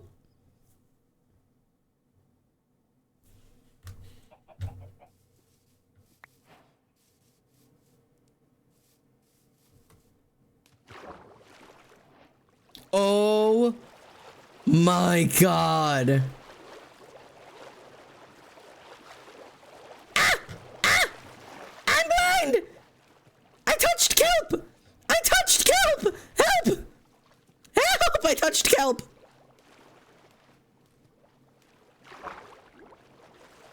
That's wild, bro. That's crazy.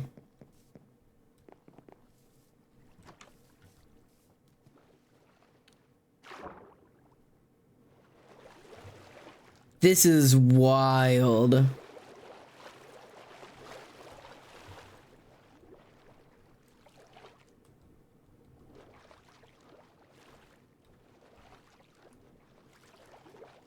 This is so cool. Jesus Christ. Hi. That's cool. You know, going blind and screaming. The accurate reaction to touching kelp whenever you're in the water. Yeah, pretty much. That's insane. Am I stronger?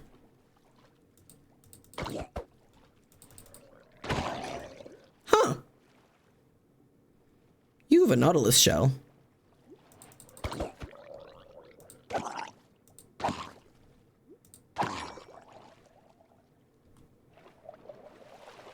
Bro, I can do so much underwater mining.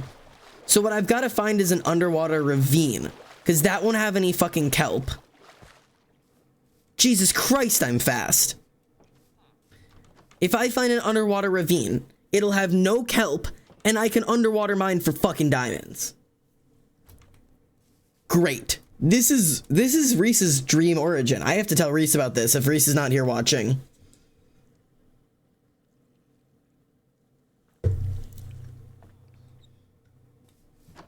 Let me in your house.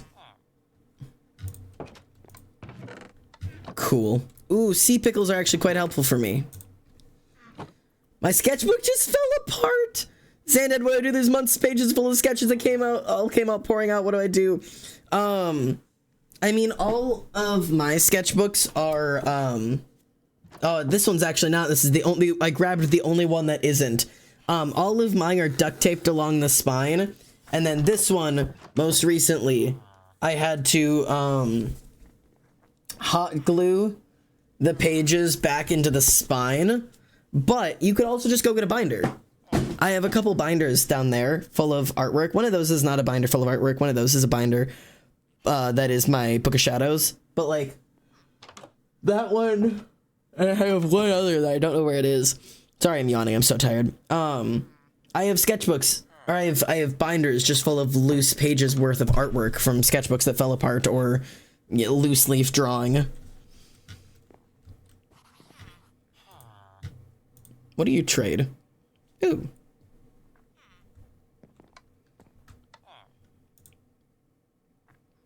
You know, you would actually be fairly useful. Can I mine at a normal speed underwater? I know it didn't list that as an option, but... Oh my god. Ow. I have to be really careful about not taking damage like that. Rivers are now such a fast way to travel. Bro, who needs boats when I've got me? The mermaid fucking origin is nothing compared to this. Careful this kelp. Bro, I'm gonna load shit way too fast like this. I gotta be careful. Bro, and there is just oceans of world. Alright. There's a town over there I should probably go check out. But otherwise, I want to head back over to the Zelkova area. Because I want more of their trees. But I think I'm going to take the long way.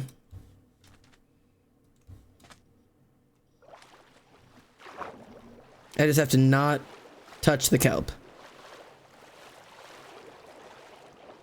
Bro, this is the fucking way to travel.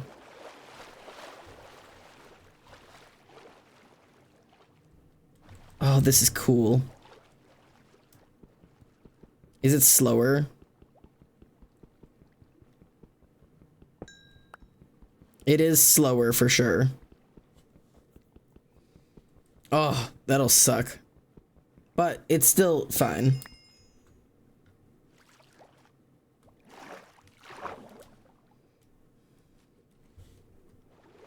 This is such a cool origin. And this is not an origin I ever would have picked. I don't even know if I would have read through Alien Axolotl.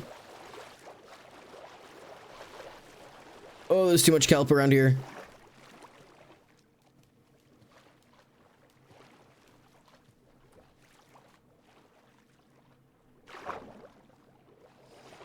All right. Woo! This is so cool.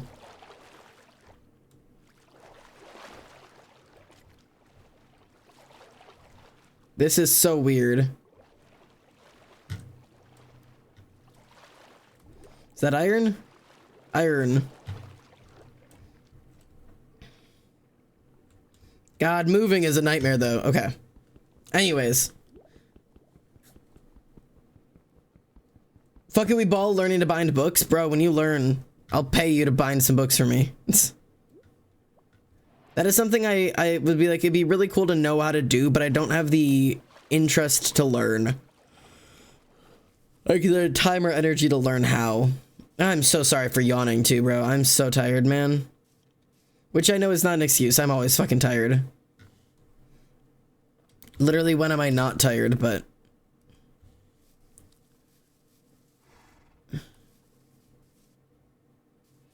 Bro, I've got movement.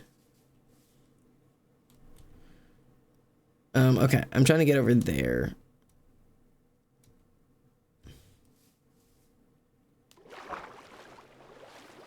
I love the little plunk of me jumping into the water. Mess around because she loves me so, and this I know for sure. But does she really want you walk out the door? I touched kelp. How long does this last? God damn it. I have no idea now because it took me too long to figure out. Okay, I take extra damage from all this shit, but I just want to see if there's chest. Oh, and there's gold here, which gives me extra speed. Does gold need iron? I'm a piece of shit.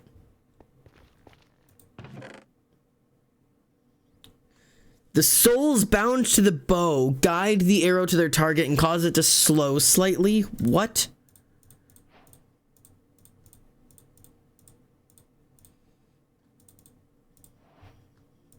Oh, you think you got it. Frost over. Oh, fuck. I can't sleep here.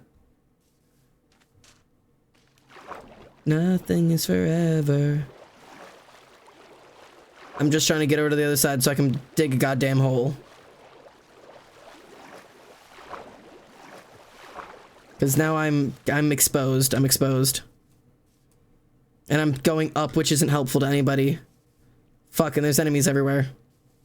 And there's skeletons there, and there's spiders there, and there's fucking way too much going on right now. Can you sleep underwater in Minecraft? Oh my god, you can sleep underwater.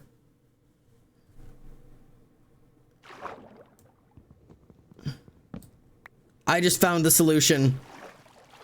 I did not know you could sleep underwater in Minecraft. Okay.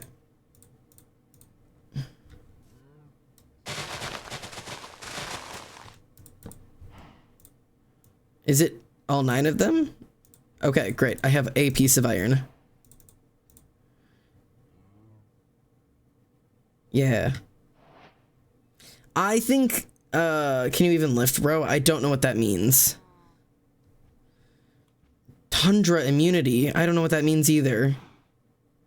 Oh, okay, so this probably takes away the freezing thing. I don't know what this does. And I don't think I want the Santa hat, because I think I know what that does.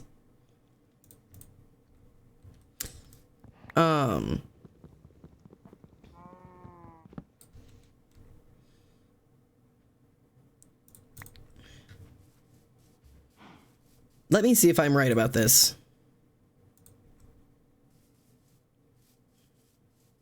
Yup. This is an ice hat.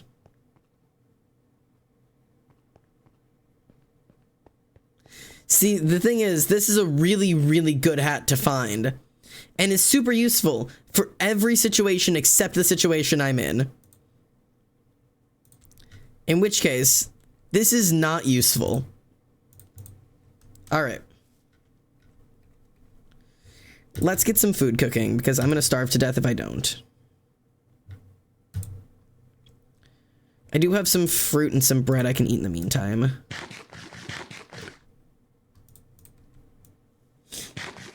Pretty red trees. Yeah, these are the ones I like.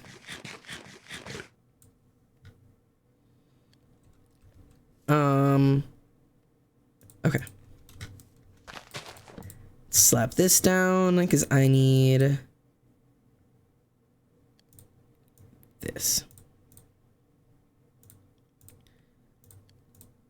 Okay. Let's get some trees, boy. I love this fucking song, man. Num num num.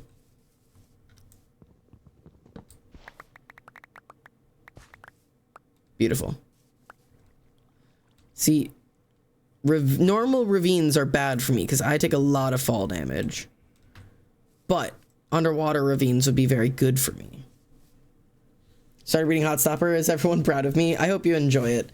It's not a story I have ever read, nor do I have a whole lot of interest in it, but I've heard a lot of people really, really love it. I have some friends I know who really, really love it. I have a friend who has it as her phone case. She has a fucking tattoo of it. I mean, like, it is her thing. I'm so glad because she's a big fan of it.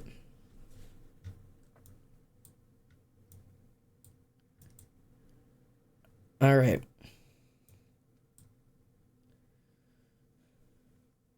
I guess I'm trying to decide where, I mean, do I really need to go anywhere in this world? I mean, I could travel around, but I mean, I've got, see, but this biome is not good for me.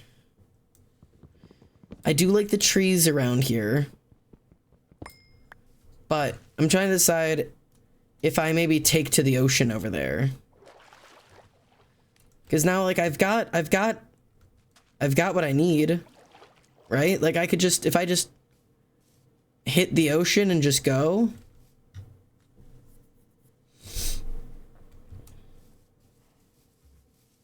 What is this? Oh, I love these areas. They're so pretty. Hello, little rat. They're ruin areas. Like, look at all these runes. Ooh, hello. Ow. Ow. Ow. Ow. Ow. What's happening? What's happening? What poisoned me? The poison ivy poisoned me. Right. Ooh. I will take the potatoes for sure. Tomatoes, oak, onions. I don't know what the spaced out helmet does. I don't know what stalk those deer means. These hats need to be explained to me.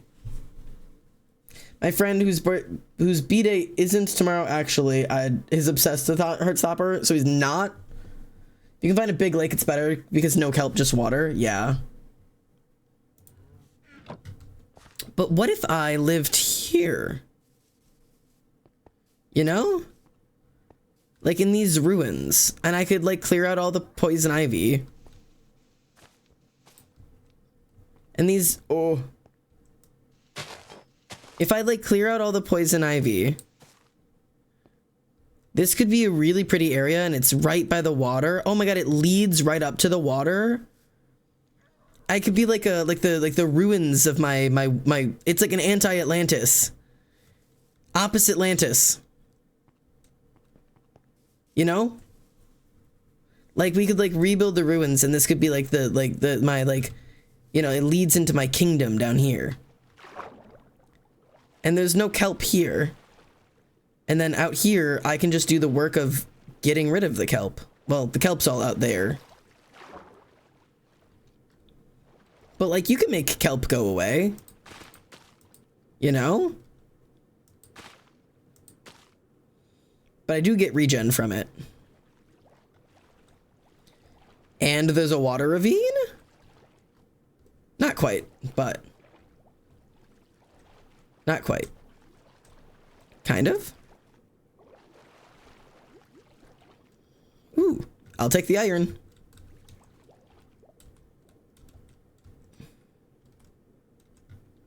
God, moving is really hard. Anyways. Wait, what happens if you touch kelp I didn't see? Neither did I. But I go blind is what happens, which is why it was funny that you didn't see it, because neither did I. Get it? Because I was blind. Thank you for inserting the laugh track for me. Greatly appreciated.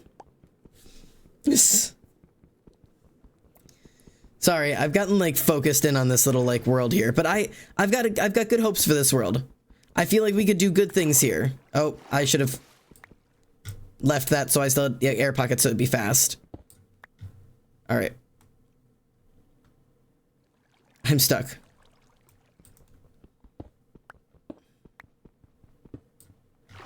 All right. I think this is going to be our... Oh, don't... No, the kelp! Please, the kelp! I'm blind. Okay. Okay, I'm back. Good to be back. Coming back to my house here. So I think this is going to be my house. And this can lead to my bedroom, because my bedroom will have to be down here. Because I have to be under a certain Y level. Yeah, okay, I literally just have to be underwater to sleep. So this will be my bedroom. I'll have an underwater bedroom. Okay. We are gonna have to get rid of all the poison ivy. But hey, one thing at a time, you know? Let me throw my bed down here. You know? Cozy, right? I'll make it look nice later. We'll clear some of the weeds out of my bed. But like, yeah, look, cozy. But we can touch this place up, you know? Bring it back to life. Make it look nice again. You know? No weeds in bed? For real. We just gotta spruce this place up, do a little bit of cleaning up. You know, get rid of some of the bushes. Get rid of the poison ivy. You know, it'll be a little bit of a process. But I think it'll be worth it. I think it'll look quite nice when it's not so dangerous. And like we can get all these blocks and like put them back up where they're supposed to be. And then we can like hang chains with like lanterns and shit. This could be fun.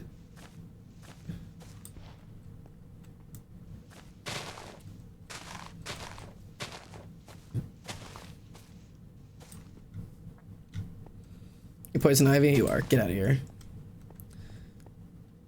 I think this will be just fine.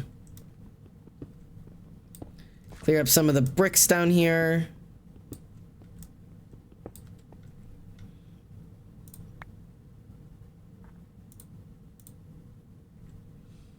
Let's throw a crafting table down.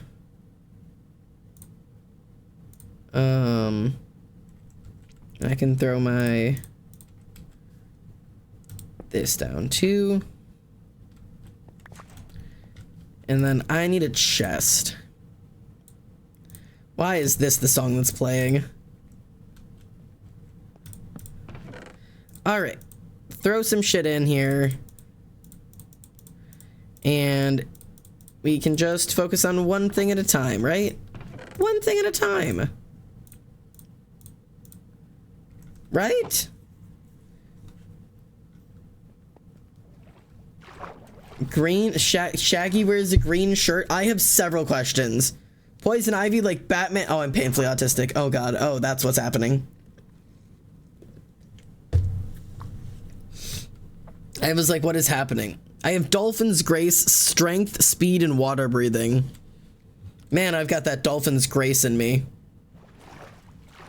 Oh god, let me up. Oh my god. The dolphin's grace is a little difficult to deal with. Alright. Do you stuck inside a world you hate? Are you sick of everyone around? With their big fake smiles and stupid lies. Well, deep inside you're bleeding. No, you don't know what it's like when nothing feels alright. You don't know what it's like to be like me. To be hurt, to feel lost, to be left out in the dark, to be kicked when you're down, to feel like you've been pushed around, to be on the edge of breaking down, and no one's there to save you. No, you don't know what it's like. Welcome to my life. Oops. No one ever lied straight to your face, and no one ever stabbed you in the back. You may think I'm happy, but I'm not gonna be okay. Always giving what you wanted. You never had to work, it was always there. You don't know what it's like, what it's like. Oh, son of a bitch, man. Why is this so difficult to do? Everything, being like speed boosted makes it hard to do everything.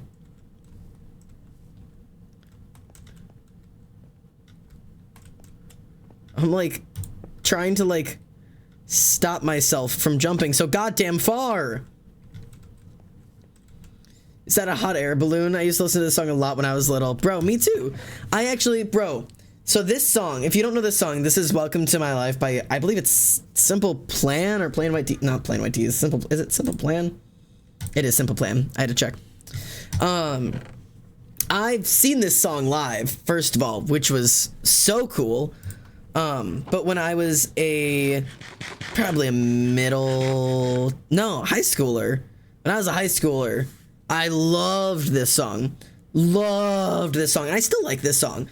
But I had a magnet on my fridge that I wrote "Welcome to My Life" on because it had a little whiteboard thing on it. I wrote "Welcome to My Life" because I was like so in like this era of my life, and I didn't erase it for years to the point that it stained the magnet, and you could never erase it. Like that was what the magnet said from then on. It has never said anything else. It is just a magnet that says "Welcome to My Life."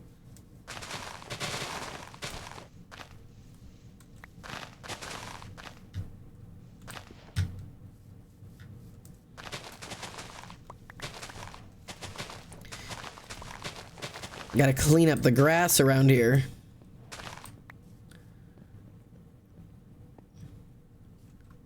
Get famous for doing nothing. Gotta clean this place up. What is happening over here? What is this? Evil fridge? What's wrong with my fridge? What do you mean evil fridge? Your fridge is evil. Fuck you. You know, fun fact about this song. I'm just a fun fact person when it comes to songs, bro. This song was one of my inspiration songs for my character at the haunted house. Which maybe isn't a fun fact. Maybe you simply don't care. But it is a fun fact to me because it's actually not this song specifically, but the record player's song that is like sampled in this song. Like the I've Got a Record Player, like the actual song for that, rather than just the sample. It was one of the songs that I used as inspiration for my, I guess I wouldn't say inspiration. It was one of the songs that I like related to the OC that was my character. Which sounds a little weird to try to explain that way, but it was like the best way I have words for it. Is she was kind of like an OC because she's a character I was playing. But I don't know. She was really fun. It was the Mama character that I'm sure everybody is sick of me talking about, but she was my main character, so she comes up every once in a while. But I don't know. Trying to convince myself I'm alive. Sometimes I think all I'm ever doing is trying to convince myself I'm climbing in the trees. She was such a dark character, but she was legit just so fun to play.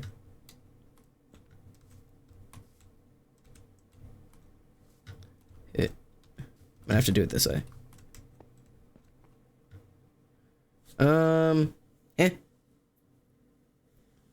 No, talk more. I love that hanging umbilical cord. Sonny, I can't ever tell if you're SRS or /J. I can't tell if you're just the way that you type. This is not an insult to you. This is just me commenting. And because I'm insecure, the way that you type, I can't ever tell if you are like genuinely interested in something or if you are simply making fun of me. Which is just so weird because in a Twitch chat, I'm terrible at reading context or tone over text messages, and in a Twitch chat it could be either every time, and I am literally never sure if somebody's like no I want to know more, or being like no please I'd love to know more. I can literally never tell. I am simply always guessing as if whether or not somebody is genuinely interested in something or just absolutely razzing me, like just like snickering behind their keyboard, like you know what I mean?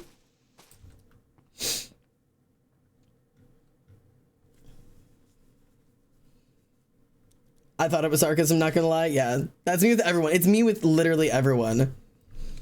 Tone tags have abandoned my existence. You are meant to worry. I am still in fear very slowly. Okay, well, I would like to clarify really quickly that that's a bad stance to have. That's my clarification. Now, to some extent, I get a lot of people hate tone tags because they like actually like having that feeling with people. Like they like, you know, using like /J sometimes makes it feel like a joke hits less for some people, which I get. But I'm gonna have a really hot take here, and a bunch of people are gonna say that it's not that deep. And for all the people who say it's not that deep, you'll never get it because you simply won't. But my hot take here is, A, if you think saying /J after your joke makes it not funny, you're not telling a very good joke. You should probably just tell funnier jokes. And B, if you think tone tags are too much work and or, you know, they're too inconvenient for you to use, if somebody has explicitly asked you to use them, you're being ableist. And that's just a hot take. Sonny, this is not at you because I've not ever asked you to use tone tags. That's not at you. That is at the internet that I have seen people do entire fucking TikToks about how using tone tags ruins people's ability to tell jokes. It ruins sarcasm. It ruins the whole point of the way that we communicate through text, and how using tone tags is, you know, like made the people like less able to communicate or whatever. And I think it's stupid and ableist and just dumb. If you're like, why would you need tone tags? I'm super clear about it. It's probably because you don't deal with the same form of communication errors that your person who is asking you to use them for requires them for. If somebody asks you to use tone tags and you don't want to because your jokes aren't as funny if you have to put /J, you're A, not that funny of a person, and B, an asshole. I saw a TikTok the other day that drove me fucking crazy. I'm sorry. I've been thinking about it since. I wish I could go pull up the video, but I didn't fucking save it. But I saw it and I've been fuming about it since. I just forget sometimes, sorry. No, and I promise it's not directed at you. You just sparked a conversation because I remembered this video.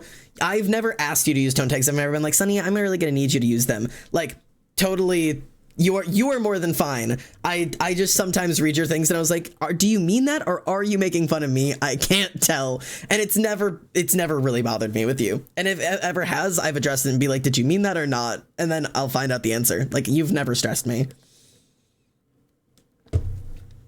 But like, bro, did I just vocal stim over text? That is simply not how vocal stims work. Chances are they were making fun of me, so I usually assume that to be safe. Actually, I challenge you to do it the other way. And this is gonna shock and horrify some people, but I've got a concept for you. And Alex, I will challenge you on this one. I'm gonna challenge you on this. Instead of assuming people are making fun of you, instead of jumping with the assumption of people dislike you, I have decided I'm going to attempt to live my life, and this is going to be very difficult, but I'm going to try this. I'm going to assume kindness, which is something I used to do, and I stopped doing for obvious reasons.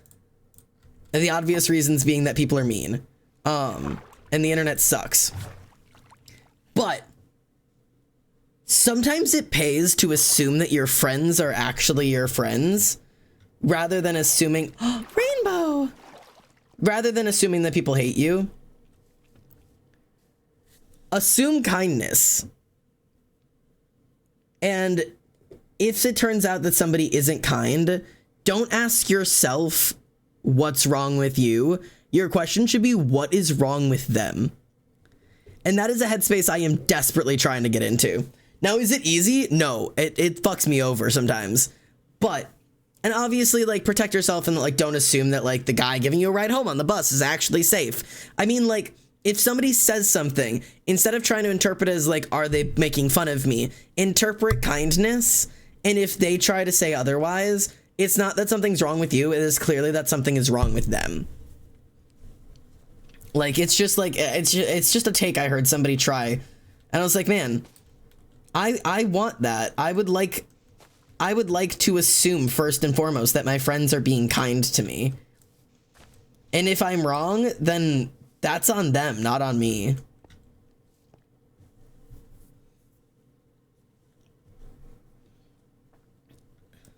It is a risky headspace. Oh, yeah, if you're heading out soon, sorry, I just chattered at you. But yeah, if you're heading out, please, have a good night. Thanks for being in here. I use them when I feel that they're necessary. Like, if I be confused, then I'll use them. Yeah. And I always use them if I feel like I would be confused. If I'm like, if I say something, I was like, man, I would read that as insulting, I'll always clarify with a tone tag. But I do have people who have clarified, like, man, I don't get it at all. Like, I need you to use tone tags if you're being sarcastic at all. Like, I need you to specify, like, specifically sarcasm. Or I need you to specifically specify when something is said lightheartedly, and it wasn't, like, it could be interpreted as not lighthearted. Like, I totally get that. In which case, if somebody ever specifies to me, like, this is when I need you to use tone tags, and I need you to use them, like, every time, I'm gonna use them every time. Because that's just what you do. You know what I mean?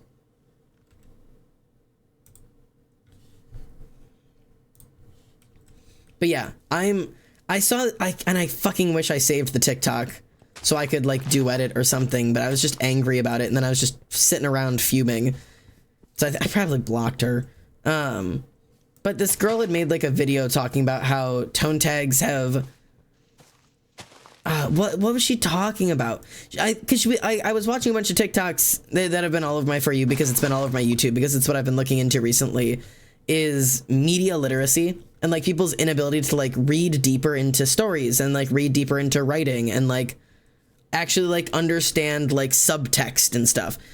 And she was trying to draw a connection between subtext and being able to have media literacy and necessary tone tags, and being like, we're already talking about how our media literacy is so bad, and then you want to go and say that they are not, like, kids nowadays aren't media literate enough to even understand text messages, and then I need to specify every text message I send as to what exactly my intentions were with that text message. Like, we are not helping this generation, like, by not letting them think things through. And I was like, that's just such a non sequitur. That is such a non sequitur. I mean, like those two things are not related. Media literacy and the necessary use of tone tags has nothing to do with each other. Hello, little rat. And it like blew my mind that like that was like somebody's like genuine interpretation. Look, they sit up. Oh, sorry, I like him. It was just like such a weird. That's such a shitty take. That always reminds me of the Oingo Boingo song Little Girls, and how fans always have to clarify that it's satire and they're not weirdos, they're making fun of weirdos. Oh, I think I know what song you're talking about. The oh god, how does it go?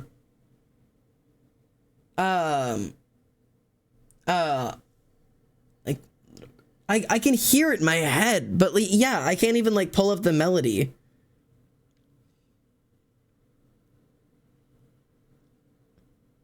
Like what? You guys trying to get the emote? It's you got to do X, like the capital first. Capital first. Capital RATIR. Capital RATIR. Ratter. You got to do the capital or it won't send like that. And also, if you're on mobile, it's gonna be bitchy. So I guess we belong to each other. So, alright. I've got to figure out, like, sections like this. I'm not really sure how to rebuild. Oh, okay, there's a pillar in the center, and there's, like, stuff built around it. I don't know what that's gonna be. But at the very least, we have a cleared pathway. We do have a little path that leads off here to something there. And then I would probably maybe connect those. And then this main pathway is the one that leads off to the farm areas. I want to draw Moth God again. Do it. We're all dyslexics. Can I keep the RAR? You can keep the RAR. Interesting. All right. Bonk, bonk, bonk. And then we just have this little like arched pathway. And then we have our bedroom does not have a good access. So I may dig this down because this just having a hill isn't useful. I might just dig this down.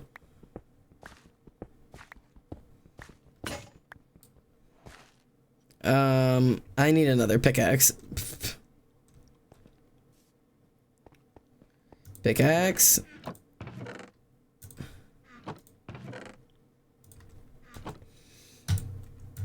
All right.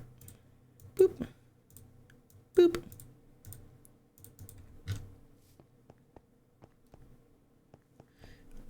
There is a block dick. Where is there a block dick? Where do you see? Is it this? Listen, it's a little sad.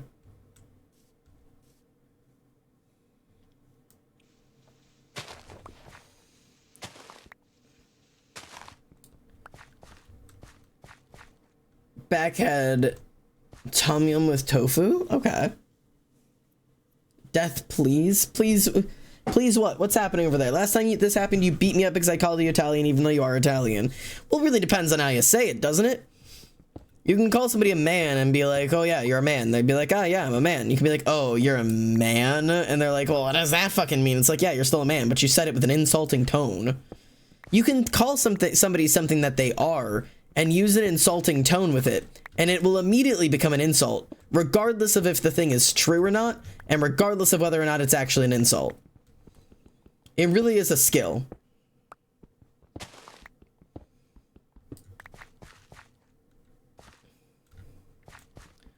I think I'm gonna need a shovel, eh? My stomach quite hurts. I'm gonna be real. This is a weird thing, right? And maybe it's because of whatever, I don't know. But ever since I got back from Mexico, I spent a whole week in Mexico eating like 5-star Mexican food, like 5-star restaurants in Mexico, like high quality food from out of the country. Great portion sizes, great foods. I never felt overfull, but I was never left hungry. Great experience. Every single day since I have gotten back from Mexico, my stomach is hurt. Every single day.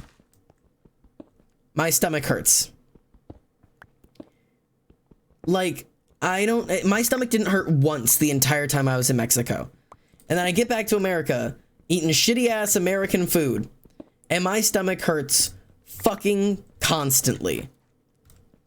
It's driving me a little insane. Like, I don't know what that says about what, but goddamn.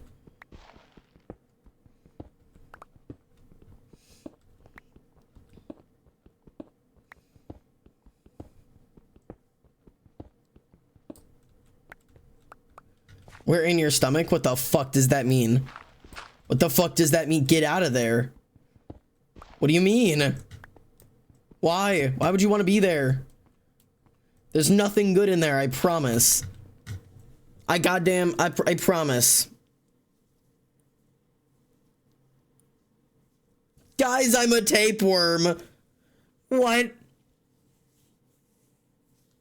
Huh? What? All right, well, now we have a little bit easier way to access, and then this way leads up to here. Ugh, my tummy. I zoned out for a bit and I just hear we're in your stomach. Are you ever surprised it's this chat? Why would you be? There's salmon in my bedroom.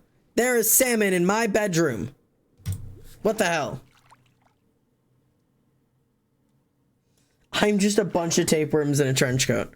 How many tapeworms would it take to fill a trench coat? How many, if I wanted to convince somebody that this trench coat was filled with human meat instead of tapeworms, how many tapeworms would I need? Hypothetically. Don't say lots. I want an answer. I'm a tick with a hat. You're a prick with a hat.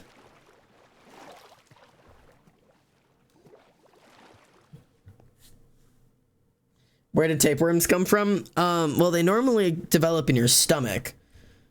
Tapeworms come from little larvae that exist in little eggs and usually in fecal matter.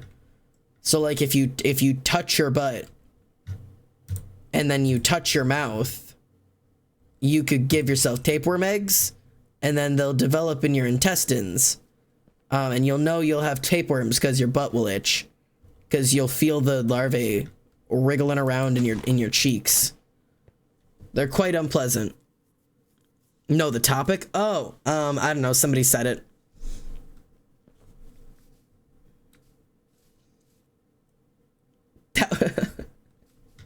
Bitch, that was a critical hit.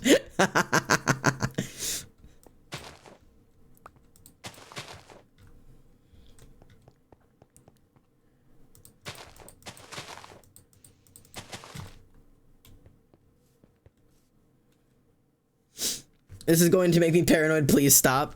Sorry. That's how parents would teach their kids not to chew their nails. That's where that knowledge comes from, is people would be like, don't chew your nails, and be like, why? Be like, because it'll give you tapeworms. And it's like, what? I mean, to be honest, it's a really great way to get kids to not chew their nails. You know what I mean? If you're ever like, oh man, I need a reason to not chew my nails. Well, do you want tapeworms? It's like, well, guess I'll never look at my nail again ever.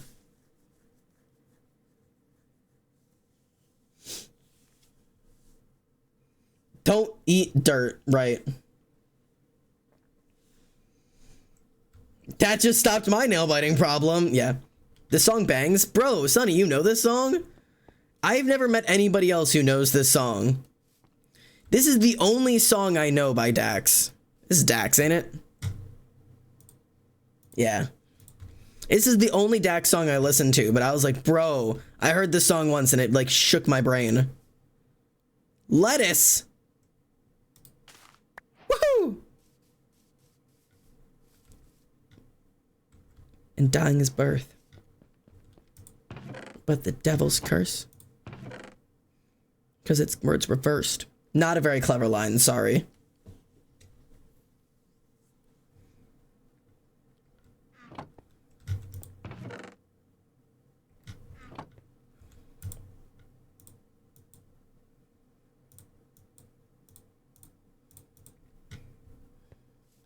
But we had faith.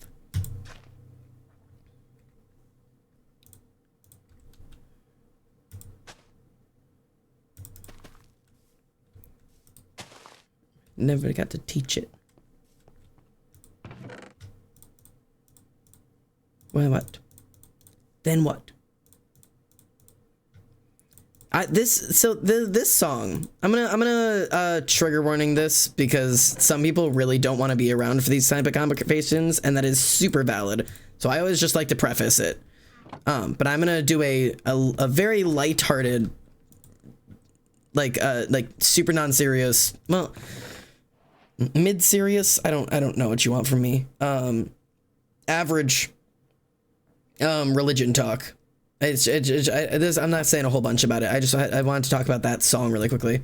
But the song by Dax, the song is called Revelation, and it asks a bunch of questions in terms of like, what if in regards to the church, like everything we know is wrong, like. And it's such a good song, because I'm not a Catholic, I'm not a Christian, but I grew up Catholic. I grew up in the Catholic Church. I didn't grow up Catholic. I grew up in a Catholic church. I stopped believing in the Catholic Church when I was about 8. I started begging my mom to let me stay home from church. I even promised her, I was like, I'll sit home and read the Bible if you'll just let me stay home. She did not, in fact, and she made me go to church until I was 18. And once I was an adult, and I was about to go through confirmation, I then denied the church and I left. And I've only been back since, once of my own volition and a couple times for my great-grandmother. So like I don't really go. I'm not a Catholic, I'm not a Christian. Not that I don't believe in that pantheon, the Christian pantheon, the deities that come alongside it and such, just not a worshiper of them. But Dax's song is so cool because it questions all of the things that like the Catholic Church teaches you not to question. And I'm really a fan of it because it's talking about like what if all of the things that people don't want to bring up, like what like if I don't know, man, how do I explain it? I don't know. Revelation is the definition of fear for me. If you want to know my deepest hole of terror that makes me lock up, just listen to Revelation. No, really, because it questions everything that would define your faith as a Christian. If those are the things that you know, right? If Christianity is your faith and is what you have built your whole life and safety and thoughts around, that song defines everything that would tear your faith and your life and your stance apart. And it's wild. Like, it asks the questions you're not supposed to ask because the Christian church doesn't have an answer for them. Because in the Christian church, if you do not praise Jesus, if you do not worship as the one true God, you can't get into heaven. Which isn't actually true based on the Bible. It's entirely based off of what the church says. Let's be clear here. That is a church-based thought and not a Bible-based thought. It says that if you do not praise the Lord as your one true God, you cannot get into heaven. The only way into heaven is through me, that being Jesus, right? Which then asks, there was this man. There was this man. Oh my God. Hang on. Let me see if I can find this. I want to see if I can find this. It was I think it was BuzzFeed or Jubilee or something. Oh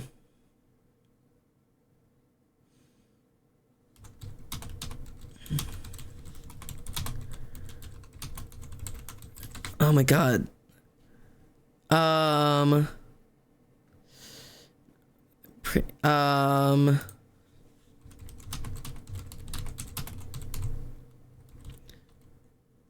gonna see if I can find this.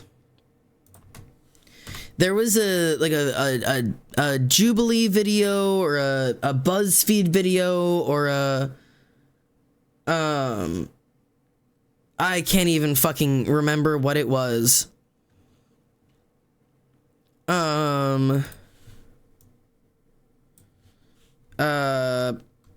Maybe it was BuzzFeed.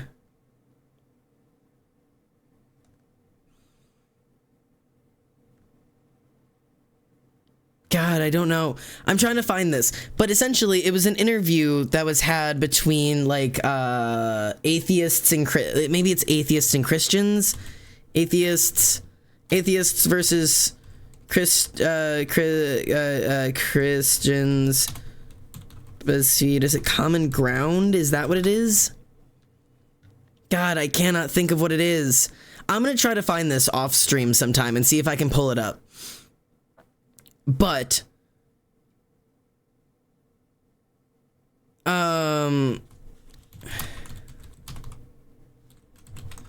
there is this man.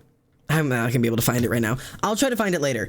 There was a man with the most fantastic curled mustache who was talking about that the Christian God is not a God worthy of his praise because he would send someone to an eternal lake of fire for the simple fact of non-belief. I want to see if I can even find it based off of that. Send someone to an eternal lake of fire for the simple fact of non-belief. That is how he said it. That is how he said it. And it was such a thought. Is it middle ground?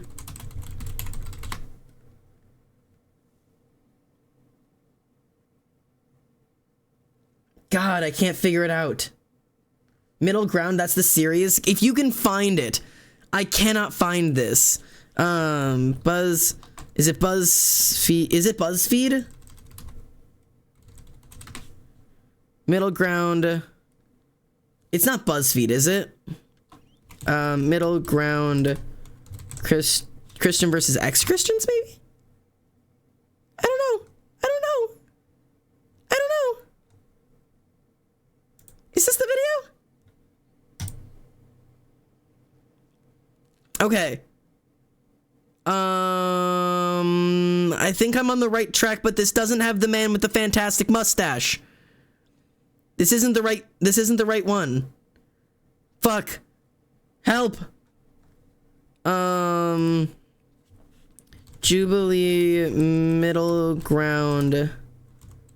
Christian versus Satanist. He must have been a Satanist with that mustache.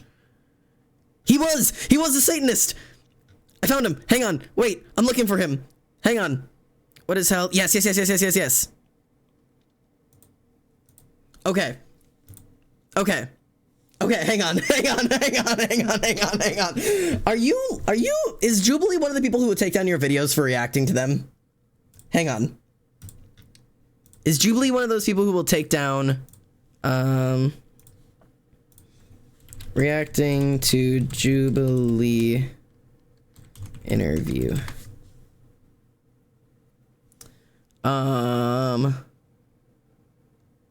Reacting to Jubilee. I'm just trying to see if other people do reactions and how much they blur the videos, or if Jubilee allows you to do reactions. Let's see.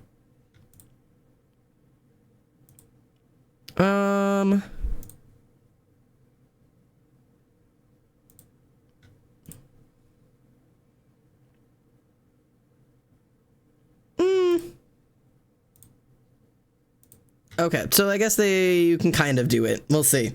All right. Well, fuck them. I'm gonna do this because I want to do this. I don't know if anybody else here cares about what we're doing here right now. But I think this is super interesting. This is I don't know how we ended up on this. Hang on, I have to switch what category I'm in. I guess this is gonna be just chatting for a moment. All right, so this is can Satanists and major religions see eye to eye? It's not even Christians. You're very well spoken on theology, I think. Thank you. I'm a huge theologist. I love religion. I love studying religion. I've studied the Greek religions. I've studied the Norse religions. I've studied Christianity in many forms. Catholic, Baptist, Lutheran, God, what was the other one? Non-denominational Disciples of Christ. I have studied Buddhism. I've studied Taoism. I've studied Satanism, modern Satanism, and cultural like classical Satanism.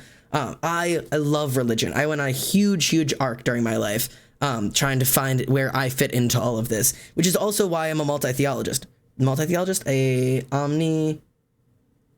There's a word for what I am, and I can't remember the word. Essentially, I believe that they're all right. I believe that a majority of mass religions are actually all the same religion under different words and pretexts because humans fail to be able to conceptualize something larger than ourselves. Many of the major single universal gods are the same god. I believe all pantheons do exist by some conceptual level. I believe that reality is a perception of us, like perception is reality. What you truly believe is what exists. If you die and you believe that you'll be reincarnated, I don't believe that there is a world in which that doesn't happen, because nothing happens after death to us physically, and thus our perception of what would happen afterwards would be the perception of what does happen. If you believe in hell and you believe you're going to hell, I do not see a world in which you do not do that. If you believe in Valhalla and you die, I do not see a world in which you do not end up in Valhalla. I mean, the perception is the way that the world works, for me personally. It's so much fun. And it has actually helped me a lot with a lot of the ways that I feel about things.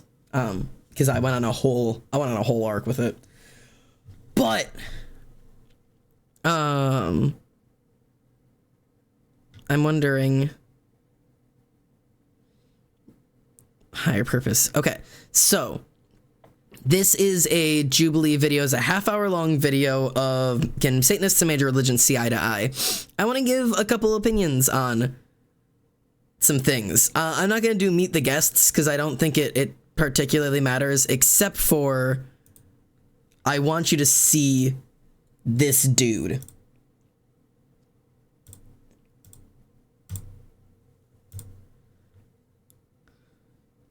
Hang on. This man and his mustache. Look at that stash.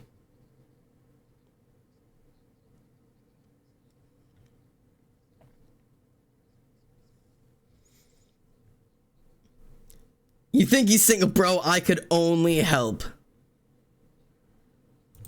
Now, I would like to clarify, Satanists don't believe in Satan or not. Actually, I think they're going to clarify here. From what I believe, I do not believe these are classical Satanists. I believe these are TSTs, the Satanic Temple or the Temple of Satan.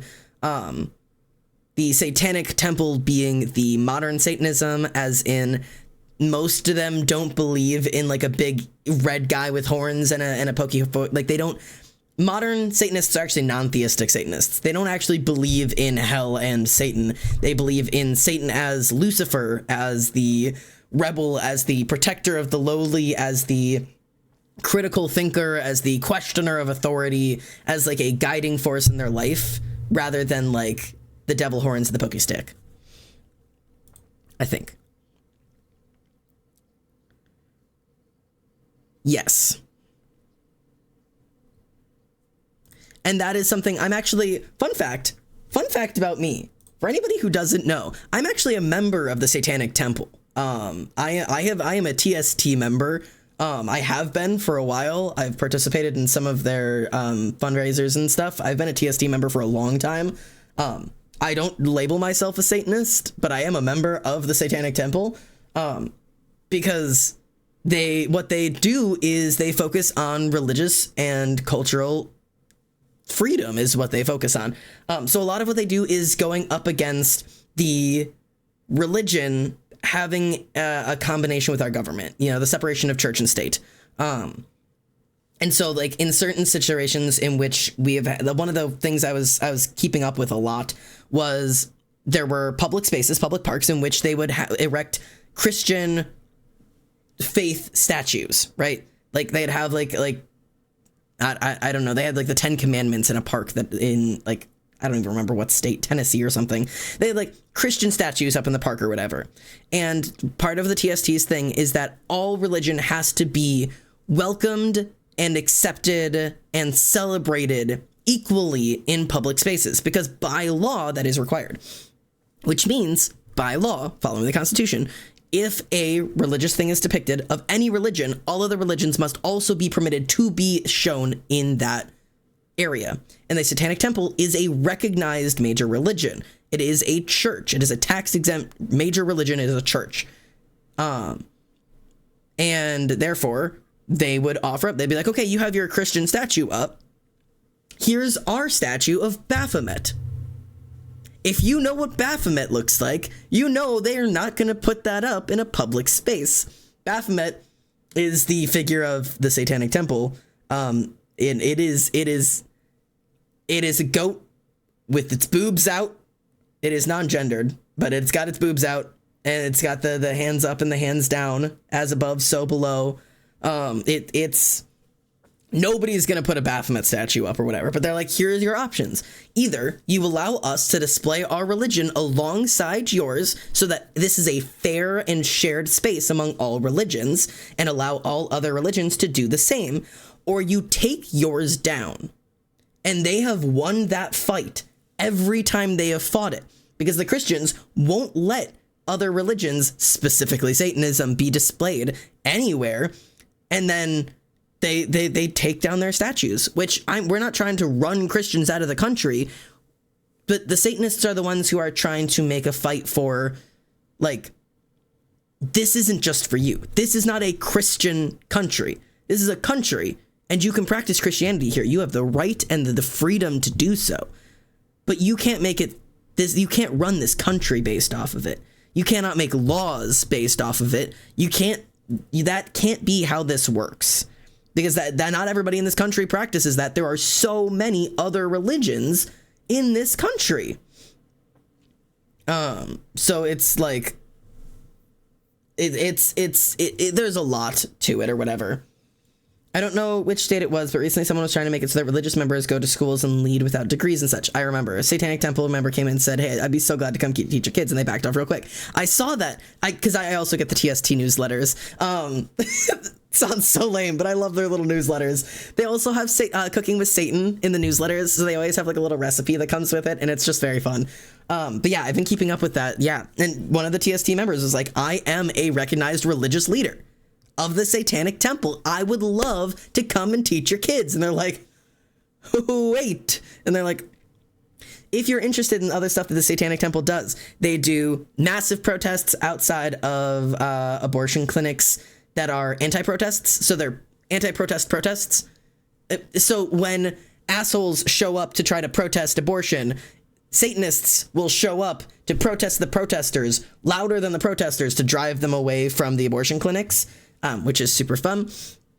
And they also had made a huge stride during the gender situation that's been going on, in which abortions were banned. If you remember that event taking place, they made a tenet of the Satanic Temple. One of the tenets of the Satanic Temple is that you are the sole, like the only one who has control over your body. You're the sole controller of your body. You have full right, and what is the word? Not anonymity. What is the word? I can't think of the word right now. I'm sorry. My brain is a little fried. But like, you have full control. You are of your body and are allowed to make those choices. And therefore, when abortion was banned, they created a religious practice in which we expressed our freedom of our body and our abilities to choose the safety of our bodies, and part autonomy, thank you, and created an abortion ritual, in which part of the religious ritual was to receive an abortion, to profess our autonomy of our bodies. And thus, because it was a religious act, it could not be blocked by governmental law, which means people were able to take that to abortion clinics before they started getting taken down and shut down and all that, and say, hey, I am I'm experiencing a spiritual event right now. I am required to go through with this, and you're also not allowed to require wait times. You're not allowed to require like sign off by a doctor or whatever. Like, you cannot deny or block my ability to get this abortion because this is religious for me. It is crazy. Yeah, Satan is evil, the Satanic Temple. Welcome to this week's Cooking with Satan. Also, for any of you guys who are still in school, primary school, so elementary school, middle school, high school, or have siblings in those ages, there's also something called After School Satan. After School Satan is an after-school club that has been slowly being put into schools, so that schools cannot be Christian-based. So they cannot teach religious material in schools unless they allow all religious material in schools. And so After School Satan is an after-school club that helps teach critical thinking skills to students, introduces them to media and literacy that involves critical thinking, involves inclusivity, involves kind of like awareness of other people. Like, I mean, there is amazing things. Look into the Satanic Temple, look into the sectors that are near you. I mean, they do some crazy shit. I will say, not every religion's perfect. Satanic Temple isn't perfect either. But they do some really awesome shit. The lead guy of it, I genuinely believe his name is Lucian, and he has 2 different colored eyes. If I remember correctly, this dude is crazy. He looks like he would run the Satanic Temple. From what I remember, he's insane. But he also does, like, talks every once in a while, and he definitely has words to say. He cooks and helps the kids. Christians' minds have been blown. Let me see if I can find a picture of, let me see. The Satanic Temple. Yep, Lucian Greaves. Legitimately the most satanic-looking Satanist you'll run into. Oh, it's because he's, I believe he's blind in one eye. Where is he? Come here, Lucian Greaves. Most fucking satanic sounding. Look at this. Oh, get out of here. This is Lucian Greaves. He is the leader of the Satanic Temple. So he's sure something. Here's a Baphomet statue for anybody who was curious. This one doesn't have the titties, but it is the Baphomet statue. But he looks like the front end of a metal band. No, he does. Here's the After School Satan. After School Satan's awesome. So there's a lot that goes on. It's sure something. He does some crazy shit. Anyways, yeah, that's Lucian Greaves of the Satanic Temple. Yeah. Anyways, yeah, he's wild. Why does he look like a Loki variant? Okay, kind of. It's not exactly religious, but you should look up the news for Westlock in Alberta. They had a Pride crosswalk taken down recently because of a slim margin vote. It's been a fiasco. My God. I'll look into that. My throat is starting to hurt. I am unpracticed. Good God. Anyways. I'm not going to do the meet the guests where everybody goes around and introduce themselves, except for Richard Lael.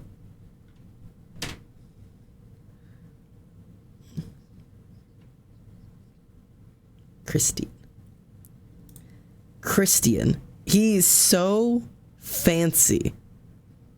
He's so fancy. Anyways, that man is a vampire? Oh, absolutely. Him saying, I'm not willing to tell you how old I am. I'm Christian. I was raised Christian, but I'm a Satanist. And the mustache, man. That's a vampire. That's a vampire, and I'm sure of it.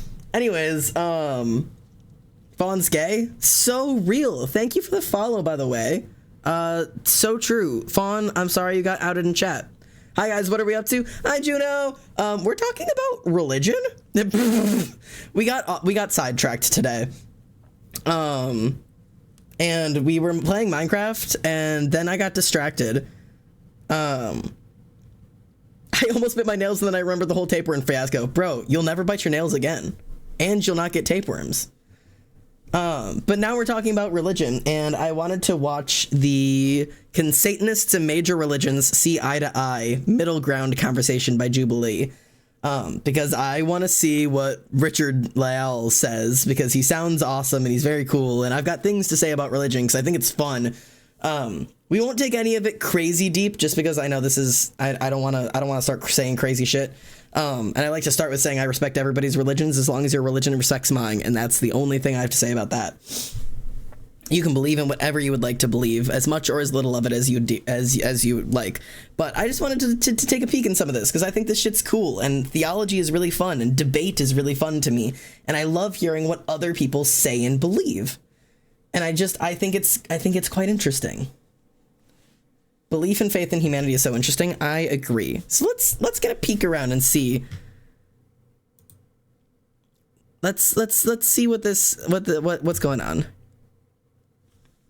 Can I get my Satanists back in the left up here?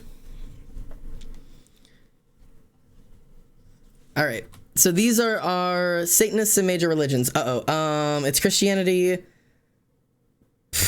Muslim, and Buddhism. No. What is... See, now I'm gonna have to...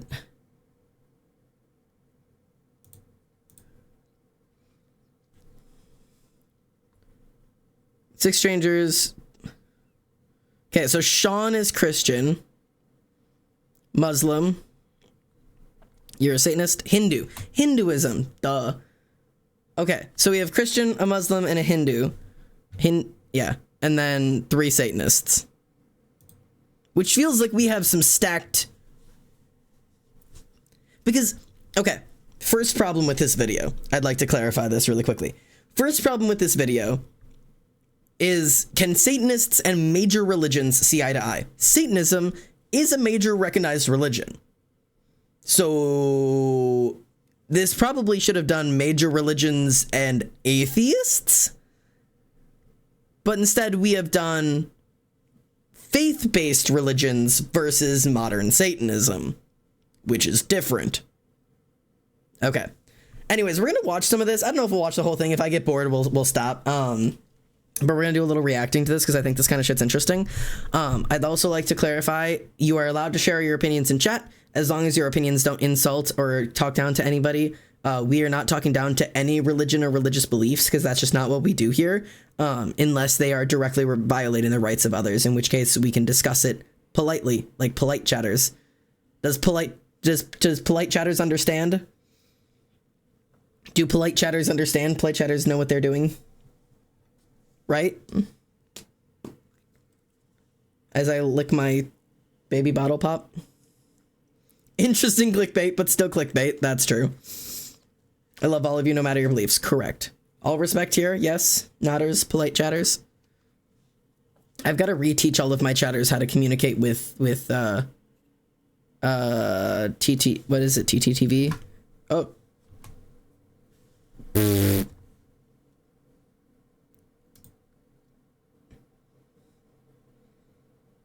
shut up. No, I'm not. Sorry, I accidentally clicked on the next video. I was trying to do... Is it not? Wait. This. That's how polite chatters agree.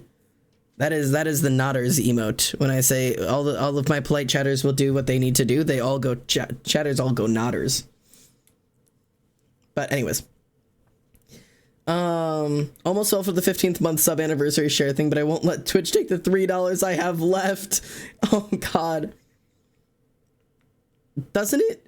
If it's telling you you have your 15-month sub anniversary share thing, I'm fairly certain you've already resubbed. Unless that's what resubs you. Thank you for the nodders, chatters. Thank you. Thank you for the nodders for respect. Anyways, let's see how this goes. Okay, I'll answer as well. This is, I'm gonna answer these and then I'll see what these people say. This is how I'll play this game. I'm gonna play a game. Hell is a real place. That's a really difficult question for me. My answer, and chat, you are all welcome to play along as well. You are all welcome to share your opinions in here. Is it a physical place? No, I don't believe that hell is a physical place that exists. Is it a metaphysical place? Theoretically, yes. I believe hell could be a real place. Again, I am a person based on perception as reality. I believe if you believe that hell exists and that you believe that you will go to hell, then I believe your afterlife would be the experience of what you attribute hell to be. Whatever afterlife you end up in, you will attribute to being hell. I don't think it's a physical place that you can travel to. Nor do I really believe personally that it is something that you will go and experience. I don't think there's like a lake of fire that you'll burn for all eternity in. Like, that's not what I believe in. Has been hotel reference, real. If hell is forever, then heaven must be a lie. Anyways, but yeah, I don't think there's a lake of fire. I don't think there's a man with horns who's gonna poke at you. I believe that if you believe that you're going to hell, whatever you do experience in the afterlife, because we have no idea what it is, you will interpret it as being hell. But I don't think there's any lakes of lava or imps or demons or hotels to redeem yourself in.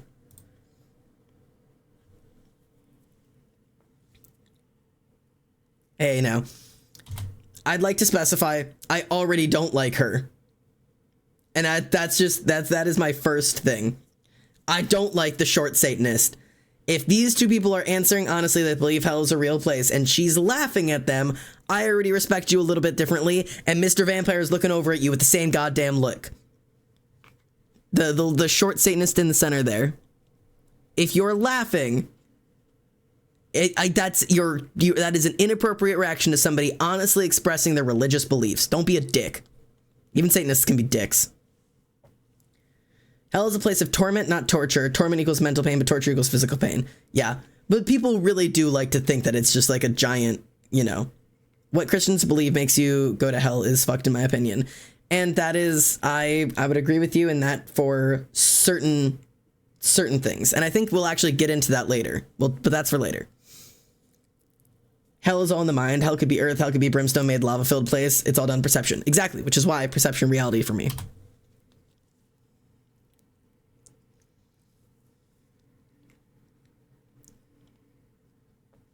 Agreed. Agreed.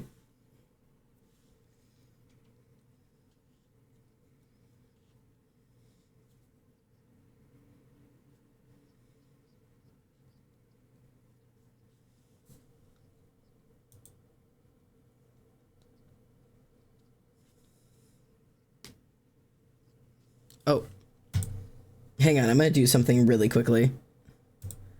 I've just realized that this VOD is going to be silent if I don't switch this over. Hang on. Fuck. This, fuck. That. My VOD was gonna be dead silent otherwise. justice. And so I There we go. believe that there is a heaven also- and that there is. I'm gonna grab my water, sorry. My throat hurts so bad.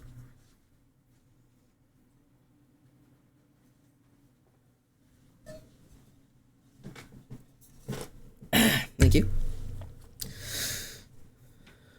All right. a hell, and that the gift of grace that God offers us is so generous that for those who reject it, that there has to be a place of judgment. So, yeah. Can I get my disagreeers to come in? Yeah, I've got several takes on this, but Personally. I also, I'll be interested because Richard's about to talk. I don't believe in what he said in terms of there being a good place and a bad place. I don't think that there's like, if you are a good person, you go to a good place. If you are a bad person, you go to a bad place. I believe all in the perception of it. If you think of the Lucifer TV show, I believe it's a little bit like that.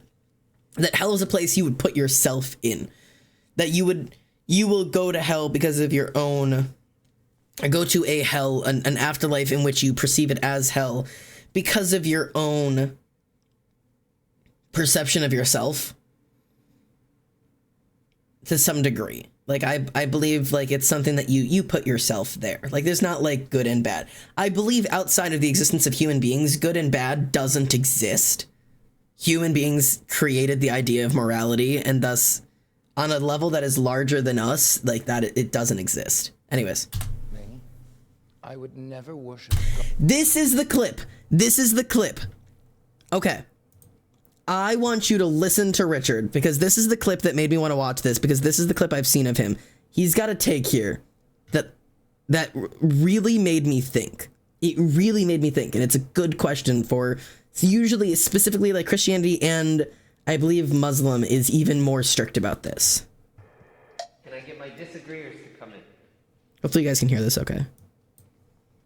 Listen to this tape. Personally, I would never worship a god that would send someone to an eternal lake of fire to be burned forever for the simple fact of non-belief, when that deity knows what it would take to convince every single person on this planet.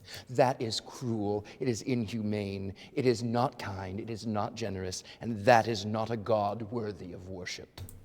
That clip brought up so many thoughts for me the first time that I saw it.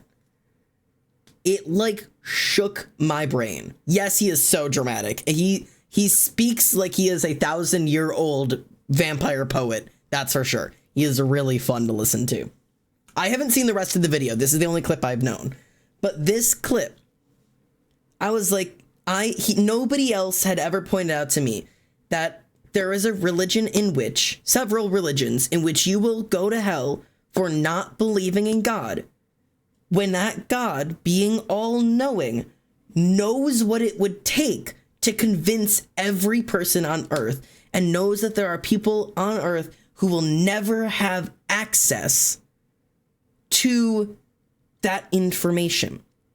Which is why for Christians, there's such a big emphasis on spread the word. The reason for you to be here, to be on the ground, is to save people. You have to tell everyone, because if everyone doesn't believe, they're going to go to hell and die. It puts all of the stress and the pressure on you. If you want your family members to go to heaven, you have to save them. You have to convert them. That's why so many Christians, Catholics specifically, are so pressuring about converting people. They are all about conversion because that is what they're here for, because they know if you don't believe, you will go to hell and die. Like they are so strict on it. And if the God is all knowing, then there really is the question of if he knows what it would take to have every person in the world believe in him, then why not do it? And some people say, well, he did. He sent his son down. You know, he sent Jesus Christ. Like, if that's not enough to change your mind, then clearly you're doing something wrong. But it's like, man, you know that's not enough. You know, if you're omnipotent, you know. And they're like, oh, well, it's all about faith. And it's like, okay, but that's the issue. That's where I start having problems with it. That he would set so many people up to fail. even if that is the truth of it, it really makes you question why. It's an interesting thought. I'd like to see what we have responses here. What's more, it would be damning the vast majority of everyone who's ever existed for not believing in him for a set of rules that he created. To be fair, I feel like this presupposes that to burn in hell means that you don't believe in God. I'm sure that there are religions, and I know that there are people who believe that hell is a place for murderers, you know? And when I was Jewish, we didn't believe in hell. They didn't even talk about the devil. I just kind of came upon it myself. I believe that in the event that we have spirits and they will go on to some other realm, it's probably more of a nebulous. Hang on, I want to read this. According to Jewish teachings, hell is not entirely physical. Rather, it can be compared to a very intense feeling of shame. People are ashamed of their misdeeds, and this constitutes suffering, which makes up for the bad deeds. Yes, that's actually, you know, I agree with Judaism there in terms of, I believe hell is not a lake of fire. I believe it is a internal feeling of mental torment. One of the major problems with all-knowing, perfect, and loving God is that the way the world works isn't perfect, which is, if this is how it is, and that God can so easily change it, then someone has failed here. Yeah. Yeah, like, what about babies? Yeah, it's interesting. This place than a physical hell, lake, fire, everything. I don't even believe we have souls necessarily. I'd like to see some evidence before I believe something like that. I barely believe that we're even conscious, let alone, like, I'm about to have an existential crisis up here. I think the historical Christian position is that the gift of the invitation that God gives to the people that he made is so generous and came at such. Don't interrupt, Richard. I like you. Richard, hear me out here, buddy.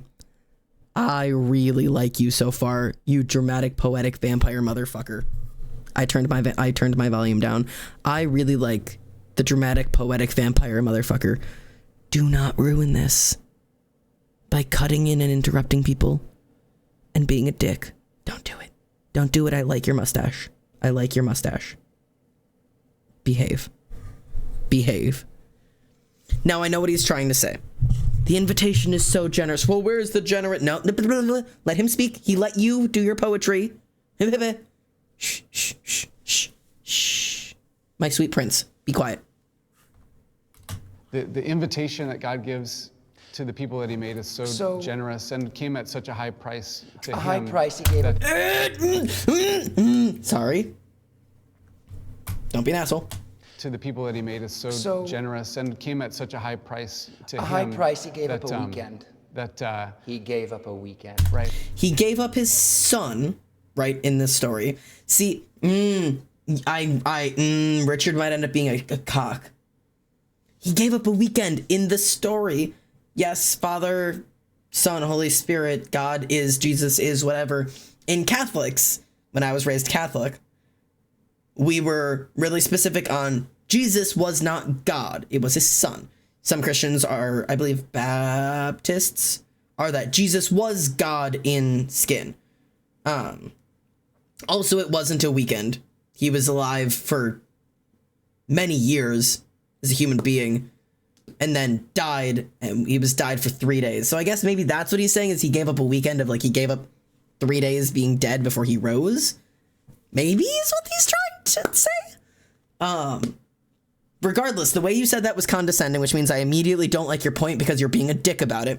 He gave up a weekend. For some people, it is he gave up his son.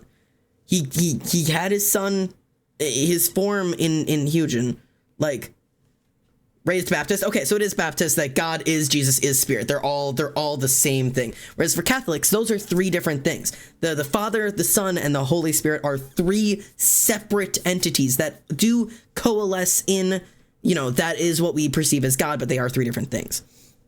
Anyways, if you're going to debate, they're the same. For Baptists, they are the same. For others, they are not. The Trinity that we can't understand. Exactly. Sonny, you can, if you're a raised Baptist, you can clarify if I'm incorrect here. But from what I understand in terms of, was raised with a best friend who was Baptist, so I attended church with her once in a while, is that Jesus was God in physical form. He took the form of man, and Spirit is God in a way that he can come into us and inhabit us as the Holy Spirit. So you can feel God work through you, but they're all the same Trinity. Versus in Catholicism, it is that those are three separate things. The Holy Spirit is something you can feel within you. Jesus was a man who walked among men, and God has always been God way up there, and Jesus is his kid, like his actual kid. So it was three separate things rather than a single whole. They describe it sometimes like an apple. That like the Holy Spirit is the skin of the apple, and Jesus Christ is like the flesh of the apple, and then the core of the apple is God. But they're three separate things, but they're all an apple at the end of the day. If that makes sense. You know what I mean? Anyways. I really need to take a shower before it gets too late. All right, enjoy your shower.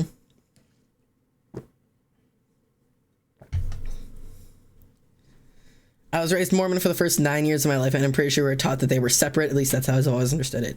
Yeah, and different churches all teach different things. Even like Baptist and Catholic teaching two different things. We're both still Christians. We're talking about the same God. We just believe things so slightly differently. Anyways, I'm really frustrated because this man is clearly trying to explain his point, and Richard is being a dick. He's being a cock. I was really hoping he would be eloquently spoken and also a good person, but he has already frustrated me and is giving a bad representation to Satanists because he is not allowing somebody with a different opinion to speak, and he's speaking so condescendingly. Not a fan. Anyways, moving on. Get dominated. Oh, Fang. Hello. How was Mexico? Hello. Also, I hate the way he sits forward. He's like, he gave up a weekend. Shut up. Anyways, sorry. Mexico is great. Hi, Fang. Thank you for the 27 months. Big numbers, big numbers. We're talking religion today. We're watching a Jubilee. Can Satanists and major religions see eye to eye? I'm shitting on a Satanist right now because he's frustrating me. Despite me agreeing with most of his stances, he's being a cock right now. And so I'm standing up for the Christian. And we're talking about hell and stuff like that. I don't know. I'm having a great time. But Mexico is great. How are you? Hope you're well. High price he gave up a weekend. That little look, that little so generous and came at such a high first off, the little so about to ruin this man's day, asshole. price to A him. high price he gave up a that, weekend. That look makes me want to punch you so badly. Little I'm right. Shut up, bro. I don't like you already. Condescending ass man. I thought I liked your mustache. Ugh. Fucking men. God damn it. Men and their mustaches. You can never believe them. They really picked some cocks. Anyways, yes, spray that man. that He gave up a weekend. right. He was God before. Yeah. He was God during, and he's God now. He gave up a weekend. If I knew He gave up a weekend. He makes the Trump face. You'll never believe. My hands are so big. So big. Like, ah! Anyways. Forget marrying him, I'll just give him a kiss. Yeah, no. I'll give him a forehead, but good stash does not make good man. God, that's devastating. knew right now that I could go off and die and then not die, where's the gift in that, number one? I'm able to look at the grace that has been extended to Grace. me and Stop cutting him off. He is trying to explain his point. This is supposed to be a place where you find a middle ground. And you're not doing that. Sorry, I'm getting way too intimate. yeah, and I receive it. I want to make sure I can get a Yes. full set.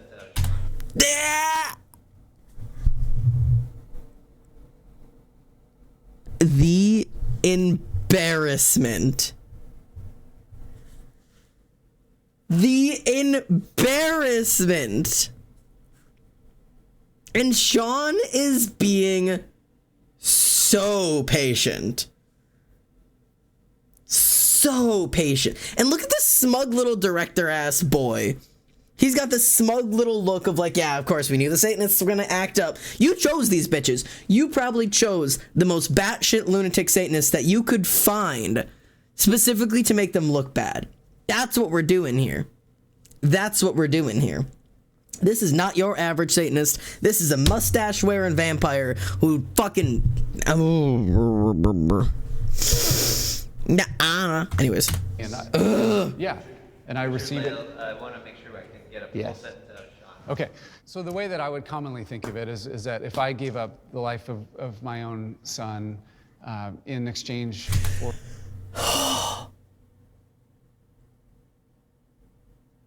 I want to punch that face so bad. Put your fucking eyebrows down. Put your eyebrows down. Actually, he is waiting. He is gripping his taint. His asshole is so clenched, trying not to interrupt this man. I mean, he has sucked his nuts back up into his fucking body, trying to hold back the urge to be like, actually, oh my, oh. Anyways, God, anyways.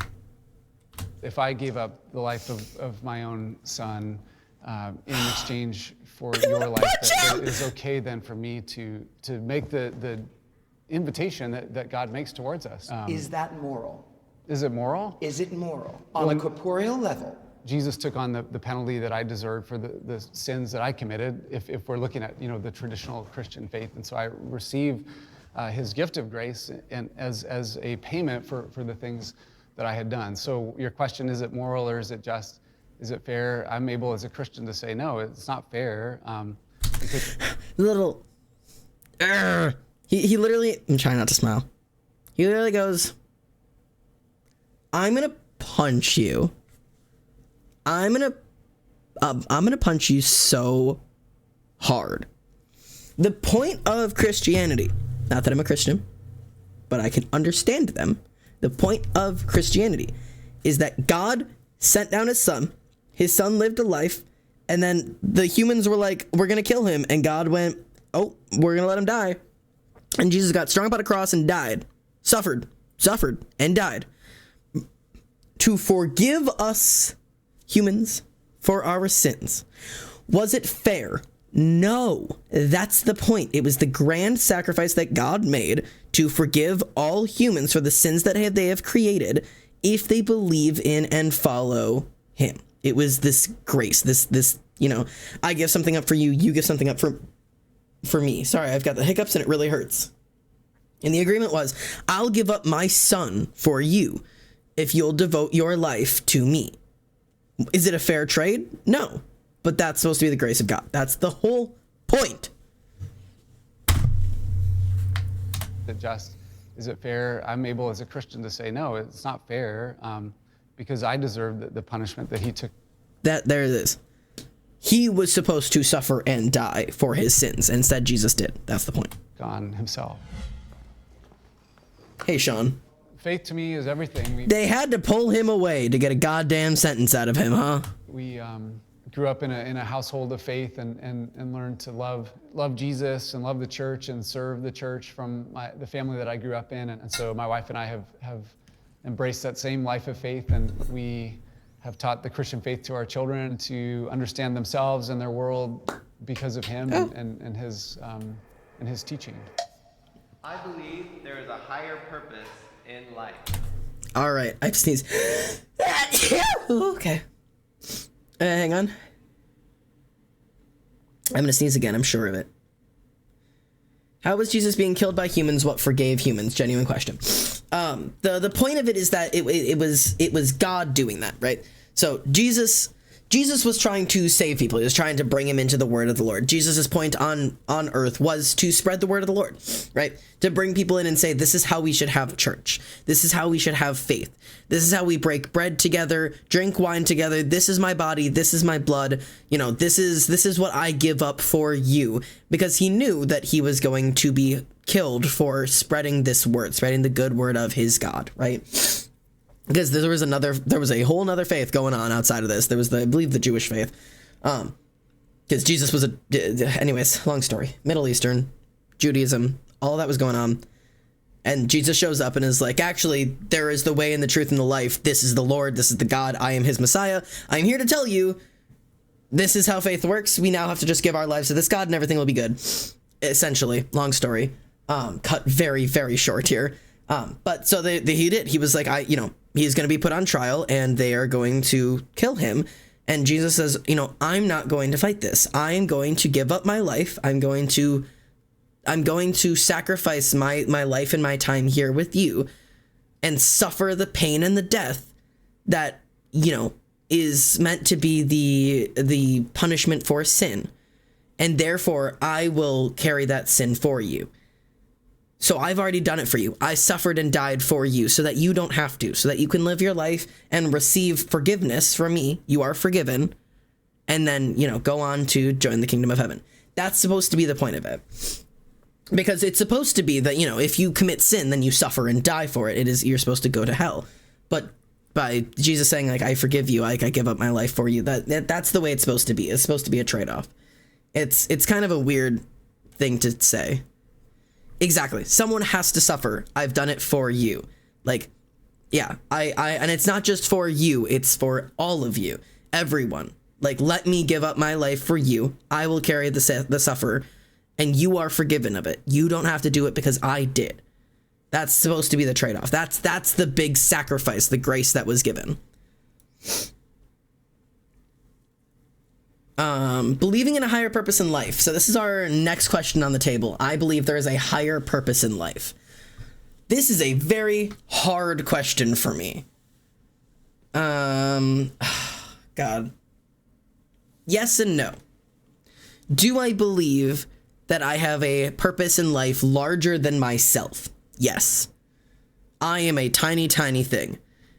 But my purpose is corporeal. It has to deal with the physical world here. I believe I have a higher purpose than just myself. I am not the most important thing in my life.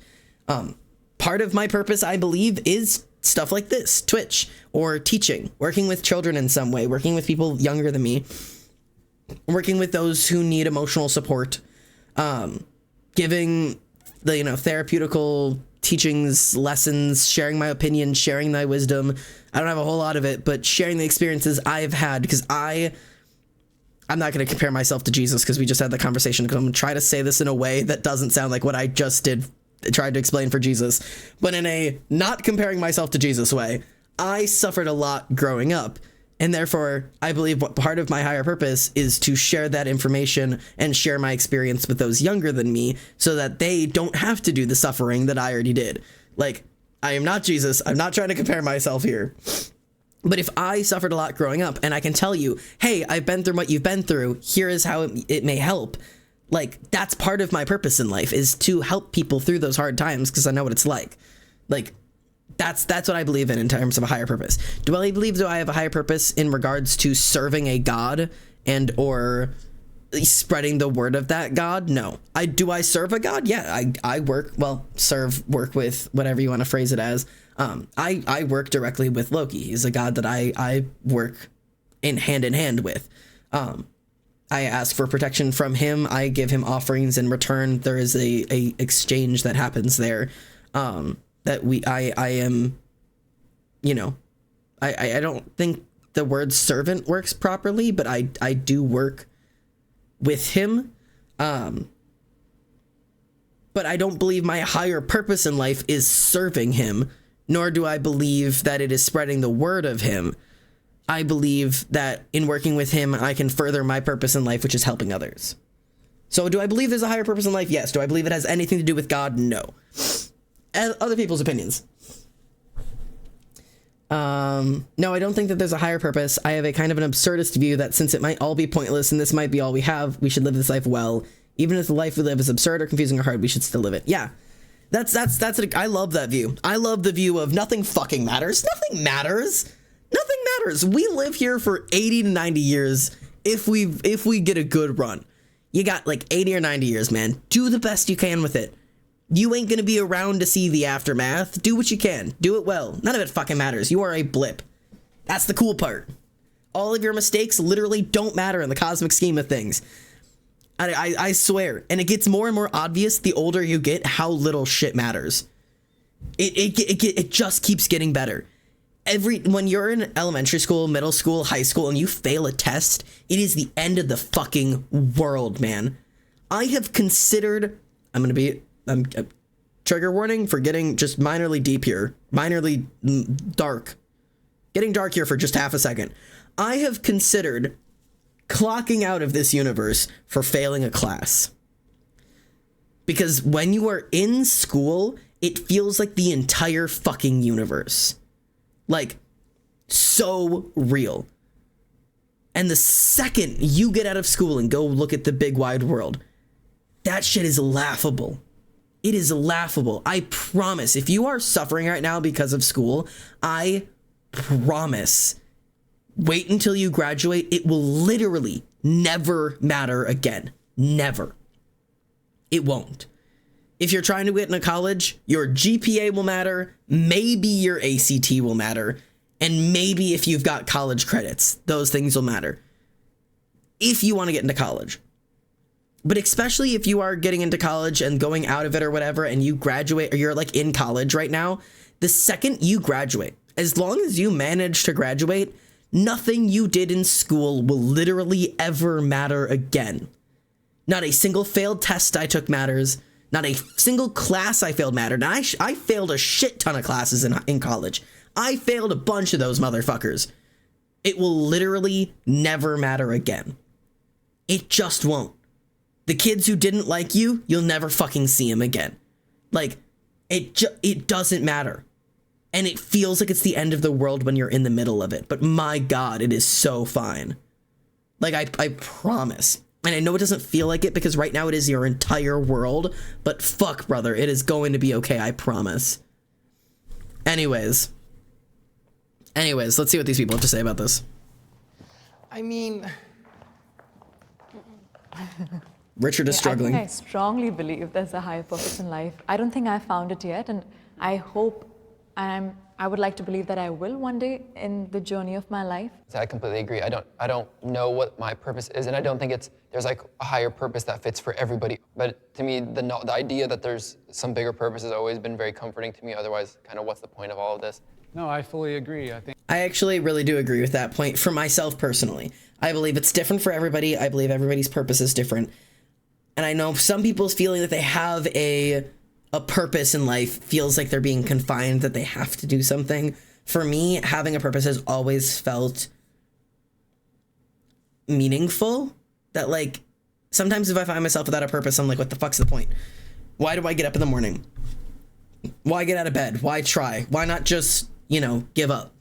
But having like a purpose that I'm working towards gives me a lot of meaning and drive. But I know not everybody agrees with that. Not everybody experiences that the same way. I believe it's a question that we all ask, and it's one of the gifts of faith, in my opinion, so that when there's times of epidemic and war, pandemic. You're right. That's a better worldwide pandemic. That we're able to understand, even in those situations of difficulty and conflict and anxiety and fear, that there is a higher purpose in life, and that there's more than what we see. Yeah. I agree with him. I have trouble with the phraseology. Phraseology? All right.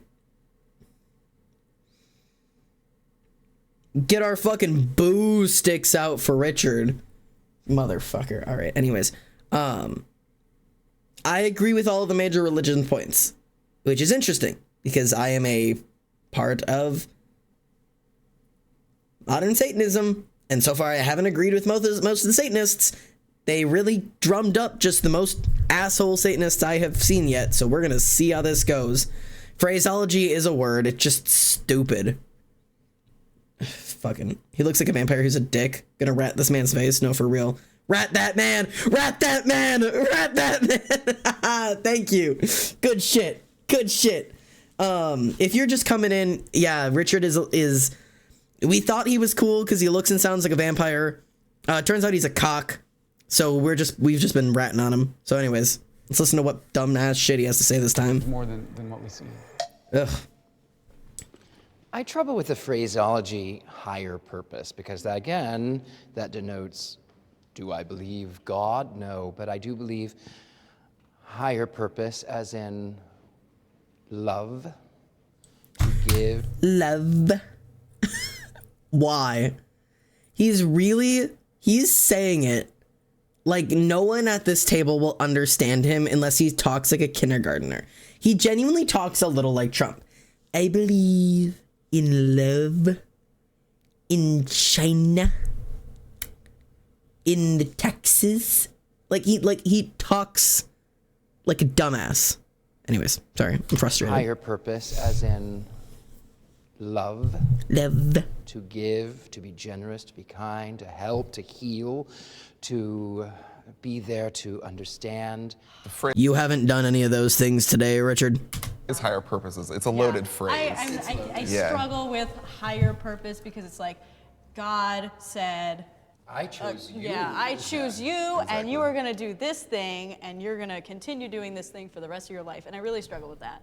Can I just ask, and I mean this with all, because I You can't received your offend statement me. with that. You literally cannot offend me. What? I've been on this side. Lewis, I don't know if it's Lewis or Lois. Louise, I don't know. L, I'm gonna call them because I don't know. I didn't listen to them. I don't know their gender, their pronouns, or their name. So I'm gonna call them L. This one whose face is on screen right now. I've been in that situation where someone's like, "Hey, I want to ask you a question with all the love in my heart," and I have to tell them like, "Listen, you literally cannot offend me. You can't. I've heard it all. You can't offend. Just ask. Like, go crazy. Don't feel like you need to sugarcoat it. Just go for it." Like I've been there. I get you.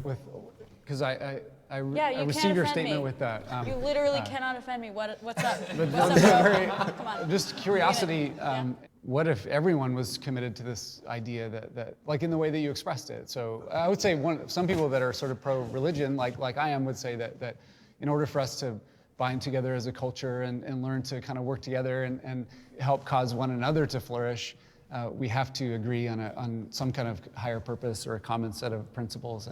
I disagree. I don't really see a need for having a prescriptive purpose. I'm struggling to even see what you see as the value in saying that you have a higher purpose.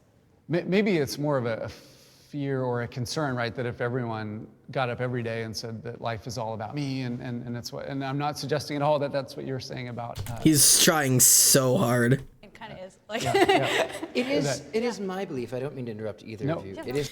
You don't mean to interrupt, do you, Richard? Do you? I can't stand this pompous vampire. Oh, anyways.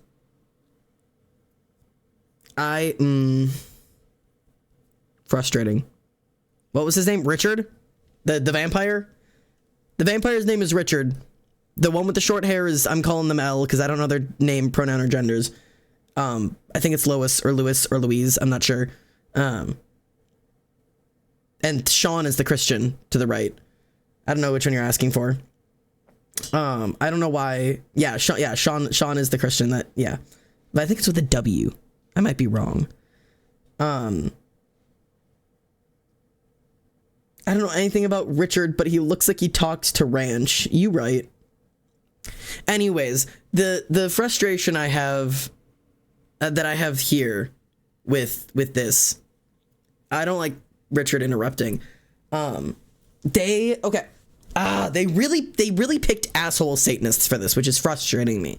Now, L saying, like the Christian man is really, Sean's really trying to be kind, right? He's trying to be like very gentle in a way, saying, you know, if everybody, he's saying, well, if we all need to have an agreed upon higher purpose so that we're all working towards a better world, rather than everybody waking up and saying life is about me and us having no progress. I agree with him. That is why I agree with the sentiment of higher purposes and combined communal purposes in terms of bettering the world. And then him saying, you know, I'm not saying you're trying to say that life is all about, you know, all about me. And Elle saying like, well, it kind of is what I'm saying. Yes. Satanism, modern Satanism of the TST, does preach that you are the God of your life. You are the one with all soul autonomy. The only one who can affect your life is you. But also, it teaches the kindness and respectness and care of others. So yes, you are the highest being. You are the only one 100% in charge of your life and yourself and your body, and the only person who has autonomy over their body, and the only person who's allowed to make decisions around their body. You are the self as God.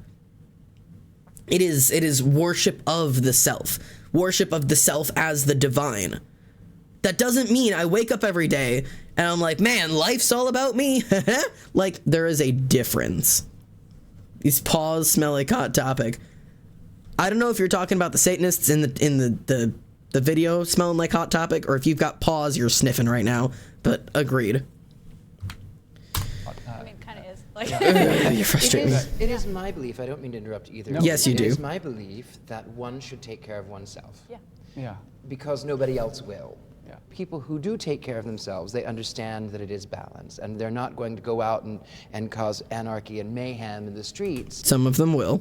It can even be like a selfish act to be helping the community around you, and it's still a good thing. It's still important. It doesn't take a higher purpose to make that kind of thing happen. They cut Sean off. You heard him go, will it? But no, I do agree to some point on that with this man. I don't know his name. I was going to school with the Jason. He looks like a Jason. You was going to school to be an ordained minister? Did you guys know I'm ordained? Do you guys know I'm ordained? I'm ordained. If you wanted me to officiate your wedding, I could. Just saying. Anyway. Fun fact. I'm really giving out lots of those today. Anyways, the point of what I was saying is I'll hit you with that offer in 3 years. I got you. The point of what I was saying is that I do agree with Jason's point in that a lot of things that we do to better the community, we also do selfishly. Bettering your community means bettering your community. I want my community to be better, not just for other people, but for my life, because my life will be better then. And I want my friends to be happier, not just because they will be happier, but because then my friends being happier will improve my life. Now, can good acts be selfish? Get Yes, dominated. but selfish acts aren't That's a always few. done for a good thing. Hello, Reese. That is a few. Thank you for the 27 months. We're talking Christianity and Satanism and religion in general. It's a hell of a conversation to find yourself in, but hello, we've been talking about it. I don't know, we're having a good time right now. I'm having a good time. I hope everyone else is. The intention to become an ordained Thanks for the minister in resub. a Pentecostal church. Pentecostal, One of the things there is okay. to read the Bible a lot every day, all day, and after doing that for like several hours a day and reading the Bible through back to back several times and discussing it, I wasn't sold at all. I guess I style myself more as a skeptic and a humanist than anything, and Satanism just happens to fit really nicely in that category for me. And this is actually also kind of like my outing video. Like, my family doesn't know I'm a member of TST. They don't know I'm a Satanist. I believe in good and evil. Ooh. Perfect pile will be exiting. No worries. I totally understand. We've had a couple people exit chat for that reason. Totally makes sense. I believe in good and evil. Interesting. Yes and no. I believe that there are acts that are evil. I believe there are acts that are good. I believe there are good intentions and evil intentions. I do not believe in good and evil as people. You know what I mean? Like I don't believe that a person can be good or a person can be evil. I am thoroughly against that concept.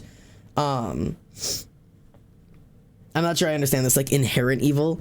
I'm not sure. I believe in good and evil is a very, very broad statement. I believe in every good act there is, the possibility for bad intention or bad action or bad result. I believe in every evil act there could be good intention or good result or whatever. I don't believe that anything can be fully, truly, inherently good and evil, good or evil. I definitely believe as good as our default. Night, Pio. I believe we are inherently born good, and that evil or bad or morally corrupt or unjust or whatever is a reaction to the world around us. I don't believe anybody is born wanting to hurt people or born wanting to kill people. We're all born selfish, that's for sure, but that's because it's survival. That's how humans work.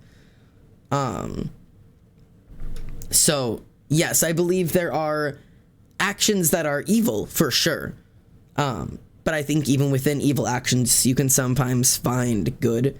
And even within good actions, you can find evil. Like, it's far too broad for me to give you a yes or no. I would not be able... If they ask this question, would I go and walk up to these chairs to say yes? I don't know.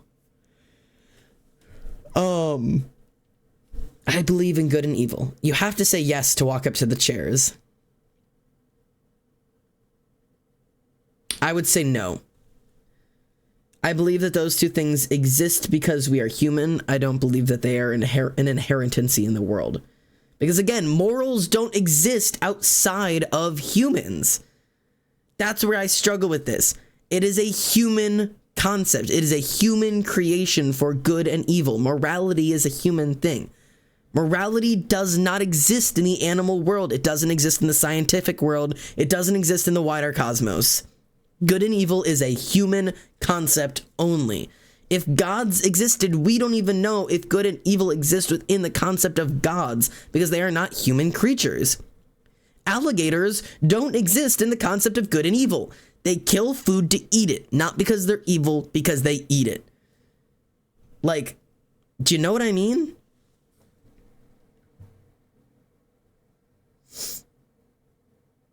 All right, let's see what people think. This is such a black and white two-tone thought. I'm a big fan of putting things on spectrum, so I believe in the black and the white and the shades of gray in between. Absolutely. I wouldn't say I do. I don't think anything is totally good or evil. I think you could do something that can be bad, but evil seems too final. Though you could call it evil, yeah. For me, in an earthly degree, yes. In cosmic terms, hell no. Like, stabbing someone could be a way of greeting each other on a planet way out there yonder, but bad here. So is it good or bad? Neither. Valid.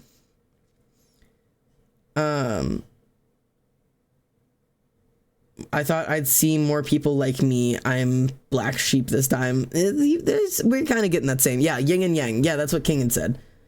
Yin and yang type thing. There's good and evil to each thing. I don't know what the word for it is. But anyways, morality is a human-based concept. Even the fact of like... God, I'm going to try to phrase this so very carefully. Okay. Human beings are the only ones who have morality and autonomy in the way that we do because we are sentient in the way that we are, right? But outside of this world, outside of human beings, moralities like that don't exist. Murder is not a concept that exists outside of humanity. Yes, giving a soulless thing moral quantities. I don't know what the word for that is, but I would love to find out. But like, murder doesn't exist outside of human beings. Some animals straight up kill for fun. They do. But it's not murder or morally bad, nor are they evil animals. They're just animals doing what animals do. And the act of, I'm going to say this in a Twitch-friendly way, the act of procreating, even forcefully with members of your species, is only an evil thing to do in humans, in human morality. Is it evil to force another human to procreate with you? Yes. Is it evil in the animal kingdom? No, because they're just animals doing what animals do. We're just big animals who grew sentience and morality.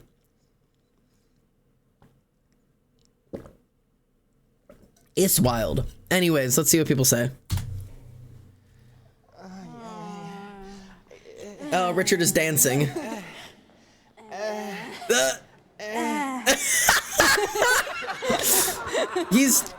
I haven't, as part of my own belief system for sure. Sean is the only one who sat down.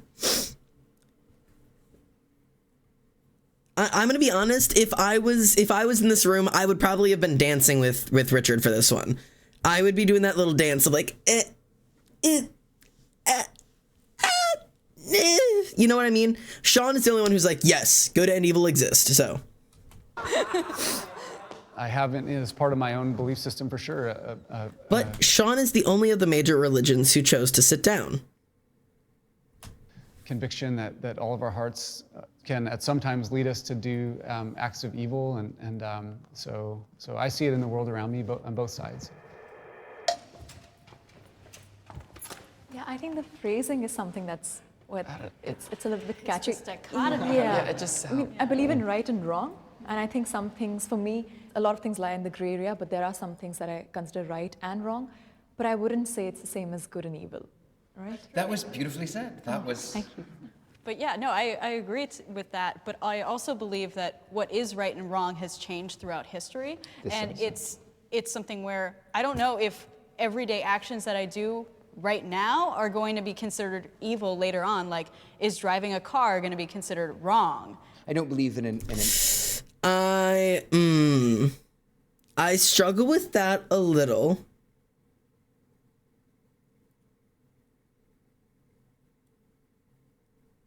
I struggle with that. Oh, you're still alive. Fuck yeah. Hi, Juno. Yeah, no, I do. I talk forever. We are still live for sure. I struggle with what Lois said a little because I feel that is a slippery slope. Yes, there is a difference in good and evil, and it changes in the course of history for sure. But it's a slippery slope to start to say that, like, who's to say that something I do right now won't be morally bad later? Because some people use that explanation to try to justify things in the past and be like, they were morally fine back then. It's like, no, they've always been morally bad. We just didn't do anything about it. Things like racism, sexism, etc. Like, that is not like, man, it used to be fine and now it's evil. It's like, nope, it was always a bad thing. We just didn't really do anything about it. So it's like, that's where you get sketchy. But yes, there is a difference in morality. Yeah.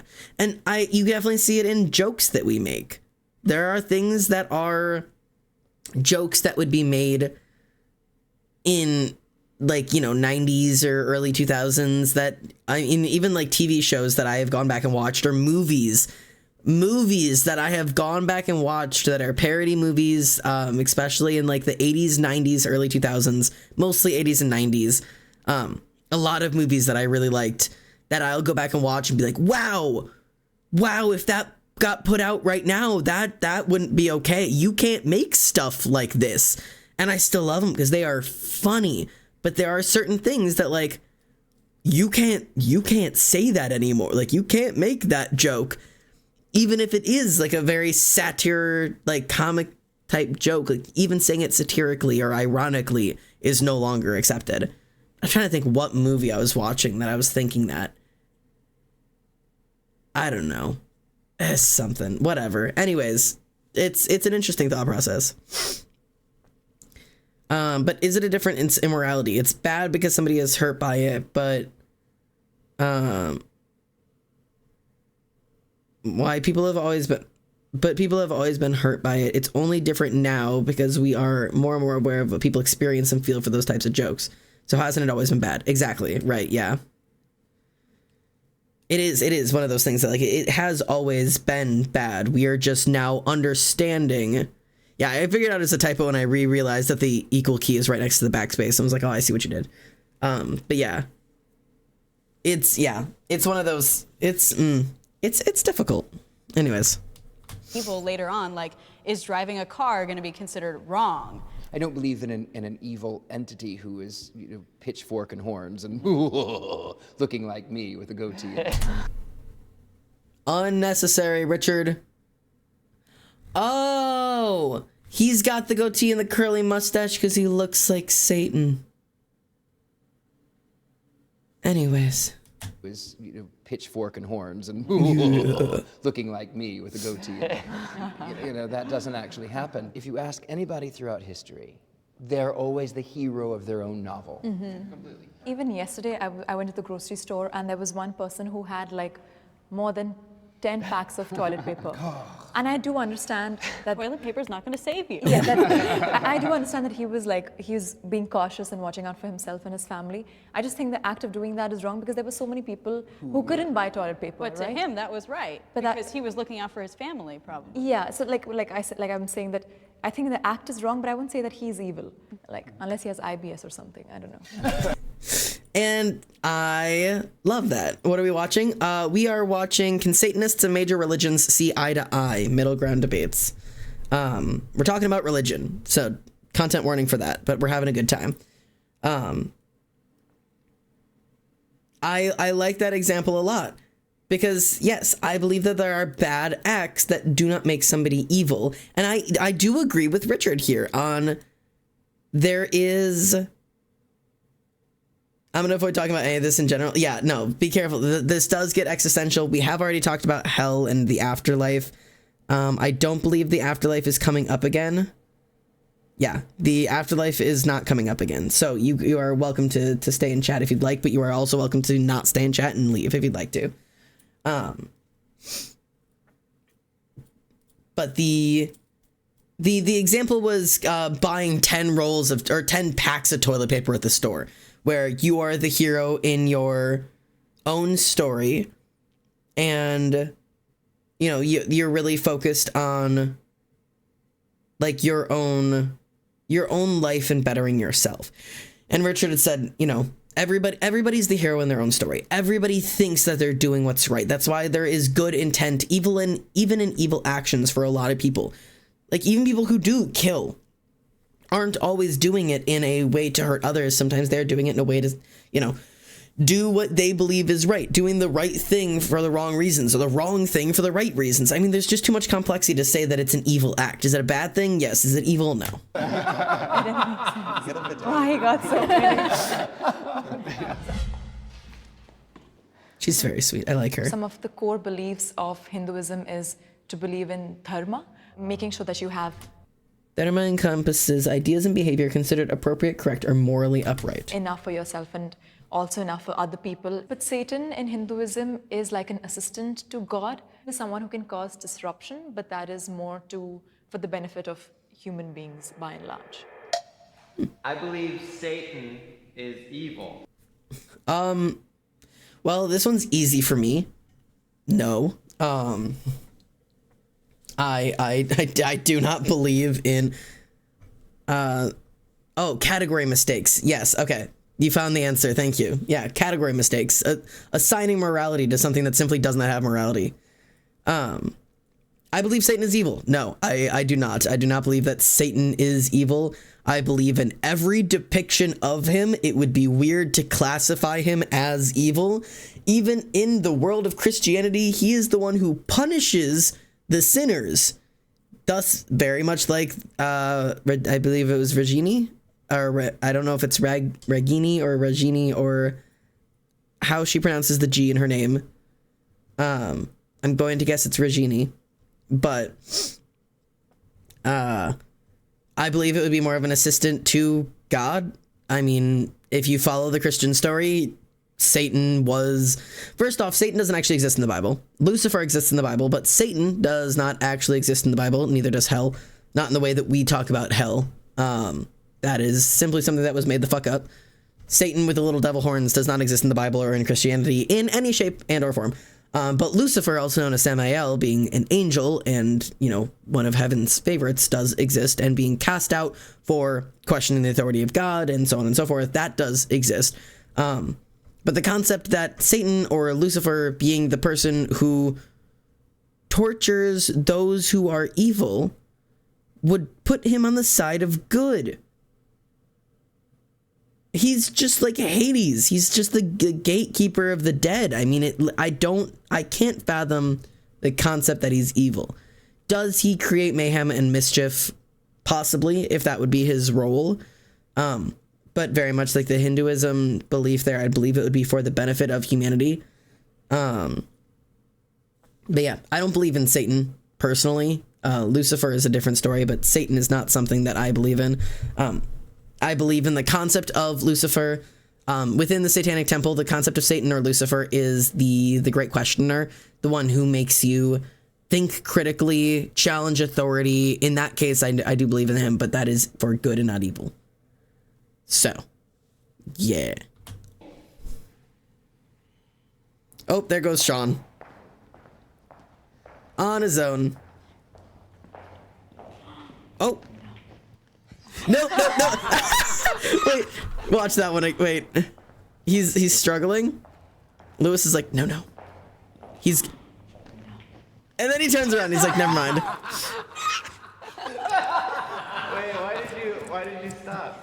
I was trying to play it out in my head, but then I realized I don't agree with that. And Okay. So, yeah. Well, the fact that there is a Satan who is real and the fact that he is evil is, I mean, it's an important, pretty central belief that we hold in the Christian faith, and that there is a good and loving God and a Satan who is evil.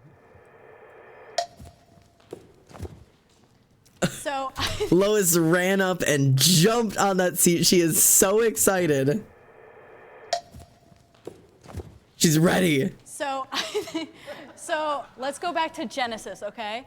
God wanted to keep humans from eating the fruit of knowledge, correct? And Satan, or the serpent, wanted to give humans that knowledge. I believe that's a good action. That is a good action. That's Richard, a good shut up. action. That's justifiable. The first person to advocate for equal rights. Yeah. We only heard God's perspective, and from my perspective, I mean, just looking into the Bible, it's like we didn't hear Satan's perspective. Maybe he said, God is a tyrannical God, and I'm going to rebel from him, and I'm going to become a fallen... God is a tyrannical God, and I'm going to rebel from him.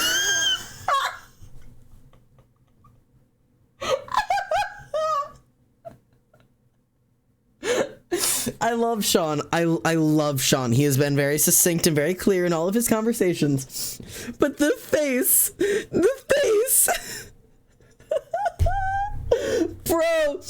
Maybe this God is a tyrannical God. Like, you just broke his he looks horrified. I mean, genuinely mortified at the concept of, Satan is, maybe Satan was advocating for equal rights and that God was tyrannical, and we didn't get to hear Satan's side of the story, and he's just like he looks fucking mortified. Perspective. Maybe he said, God is a tyrannical God, and I'm going to rebel from him, and I'm going to become a fallen angel to help mankind. My interpretation and understanding of that story is that God created an environment. God, I want to punch him so bad. I want to punch him so bad. Your stupid high collar giving you the fucking square ass looking face, you cartoon looking motherfucker. No, the question was not, the Bible was not written by God. The Bible was written by man. It was theoretically the word of God that was translated through like 6 different white men. And also brown men in the beginning. There's a lot, but no. It is the word of God translated by man. It is because God doesn't have a physical form. So it's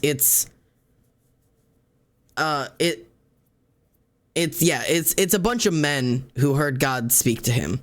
Anyways. And it was an understanding of that story is that God created an environment where it was an environment of love and peace, and where his children that he created and who he loved, who he created in his image would... They were naked and they didn't have understanding. Yeah, and that this was an environment for them to... Wait, we gotta hear his whole point. To flourish. And so he puts them in this environment, and he desires for them to flourish and to live in unashamed relationship with him and his perfection and his glory. Naked and stupid. I see God making simple playthings because he's bored, if it's real then, and then saying, don't do this because I don't want you on my level, and if you do, I have to make sure you can't live forever so you really don't get on my level. Would you think that if you heard that one of your friends was having a baby and you'd say, oh, you're just making a plaything for your... That's Depending on different. their That's intention different. of having the baby, but possibly. There are some Yeah. parents who No, use their kids as Yeah. their plaything. Yeah. But that's how I see the same generative love that out of which God created us. I think for me, from as much knowledge as I have about... I also don't think the Islamic man has spoken once yet. Have we heard anything from Mr. Islam? The Hindu woman has spoken. Sean has spoken a lot.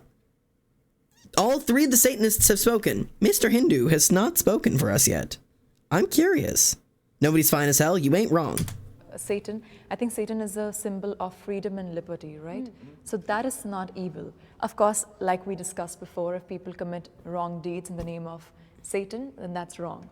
For me, I flip-flopped a little only because I don't think that on his own Satan is evil. I think he's used to represent evil. Whether he does or not, that's what he's used for. His character is very much used to say, like, you do something wrong, like, oh, that's an act of, like, the devil, kind of. Don't. Oh, anyways. Yeah, the pretty boy has a voice. Good to hear him speak. Anyways. Satan represents to me taking responsibility for your own actions. It says to thirst for knowledge, for understanding, to understand that man is an animal, sometimes worse than those around, but an animal nonetheless. Yes and no. Now, the modern Satanism does it. Some of the tenets of modern Satanism. No, don't thirst for Satan. Yes, some of the tenets of the Satanic Temple, the tenets of modern Satanism, is that you are required to thirst for knowledge. That is actually one of the laws, the laws of Satanism. There's tenets of faith. Every faith has specific tenets of which you are meant to follow, like certain rules that you have to follow, kind of like Christianity, the 10 Commandments. Those are the tenets of the faith, right? Things that you must do to believe in that faith. In terms of modern Satanism, one of them is an unending thirst and need for knowledge, to never, ever stop seeking knowledge and truth in everything that you do. And if ever you have a belief that you are set in, that belief must be willing to be moved, changed, or abandoned at the gathering of new knowledge or information, and that no faith that you have should be so set that it could not be changed by fact. It is a huge point of modern Satanism. The whole point of it is knowledge of the snake, of the questioners, all of that stuff. Like, there's a lot to it. Yeah, it's an interesting one.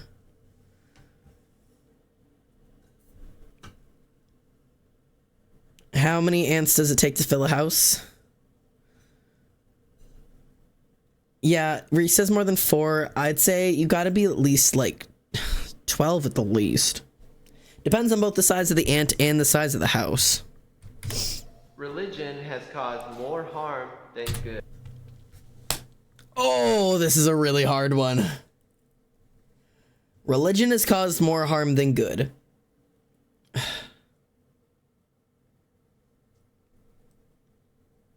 I have a lot of trouble with this.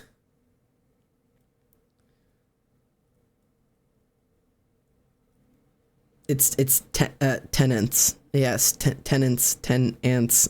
Fuck you.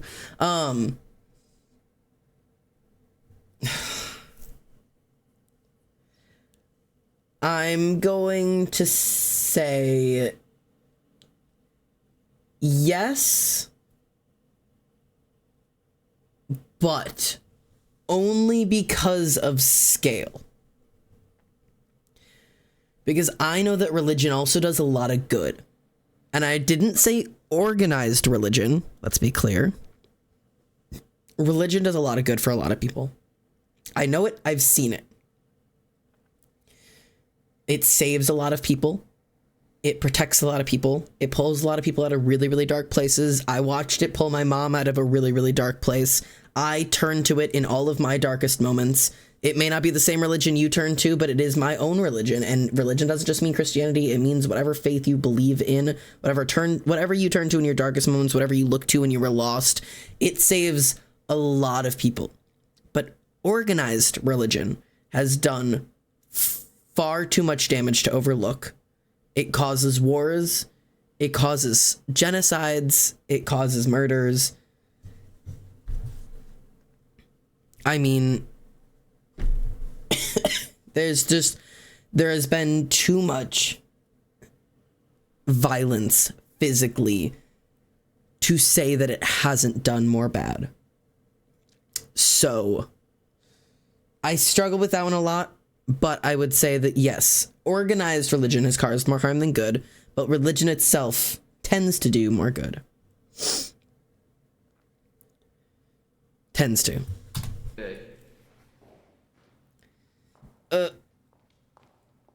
Religion has caused a lot of harm. Is it the ultimate source of evil? No. Ultimately, people make their own decisions, but we talk about crusades and witch trials and the God hates fags and the and he just straight said that. They didn't even bleep. No, all right. You better hope you're. Sir, are you allowed to say that? Are you?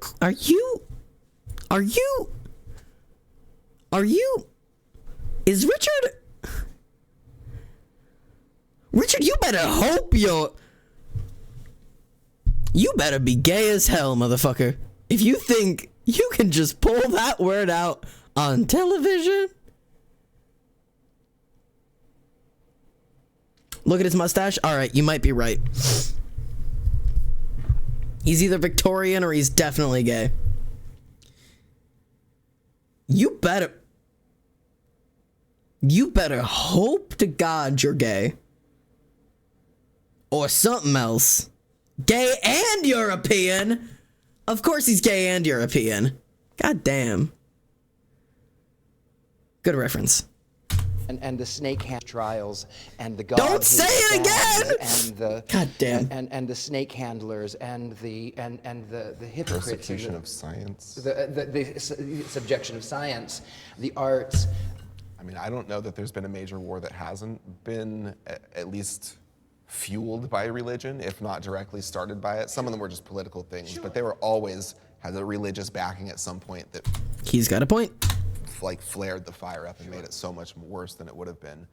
And they vote. Okay. Well, he's got a point to that too. I'm sorry, I'm really struggling. This is my first stream back in 2 weeks. We've been live for 4 hours. My throat really hurts, bro. I think religion dictates moral values for a lot of people, and the way people interpret religion has caused harm. But religion itself would never, can never cause any harm. It is meant for the good of society and for the good of people. I disagree. I'm going to... Richard, listen to me.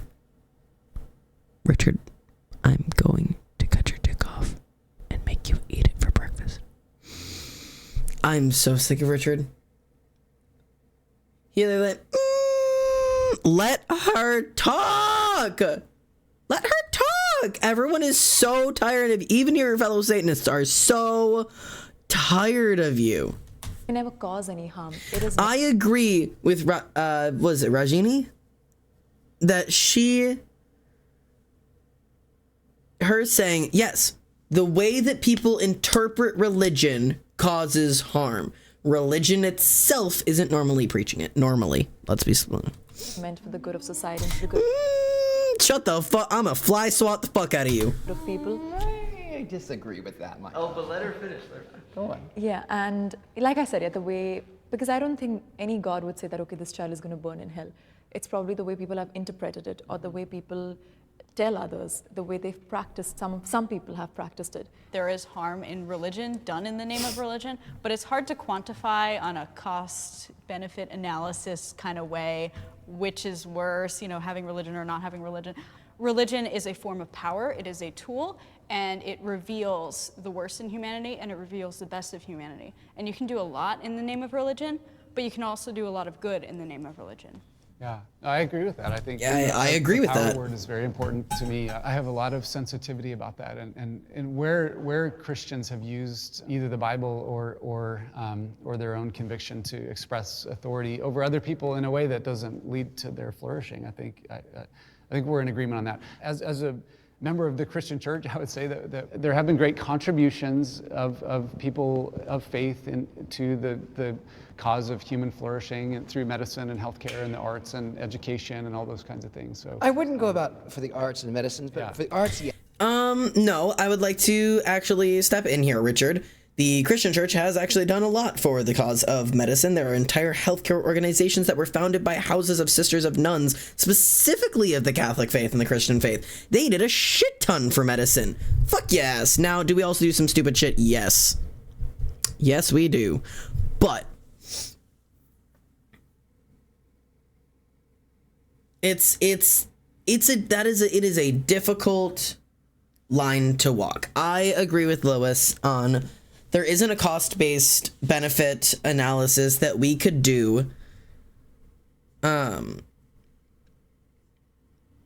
Yes, Reese, in the older days, if you go all the way back, the Jesus days, if I take you all the way back to the Jesus days, the Catholic faith, the Christian faith, sorry, let's be clear.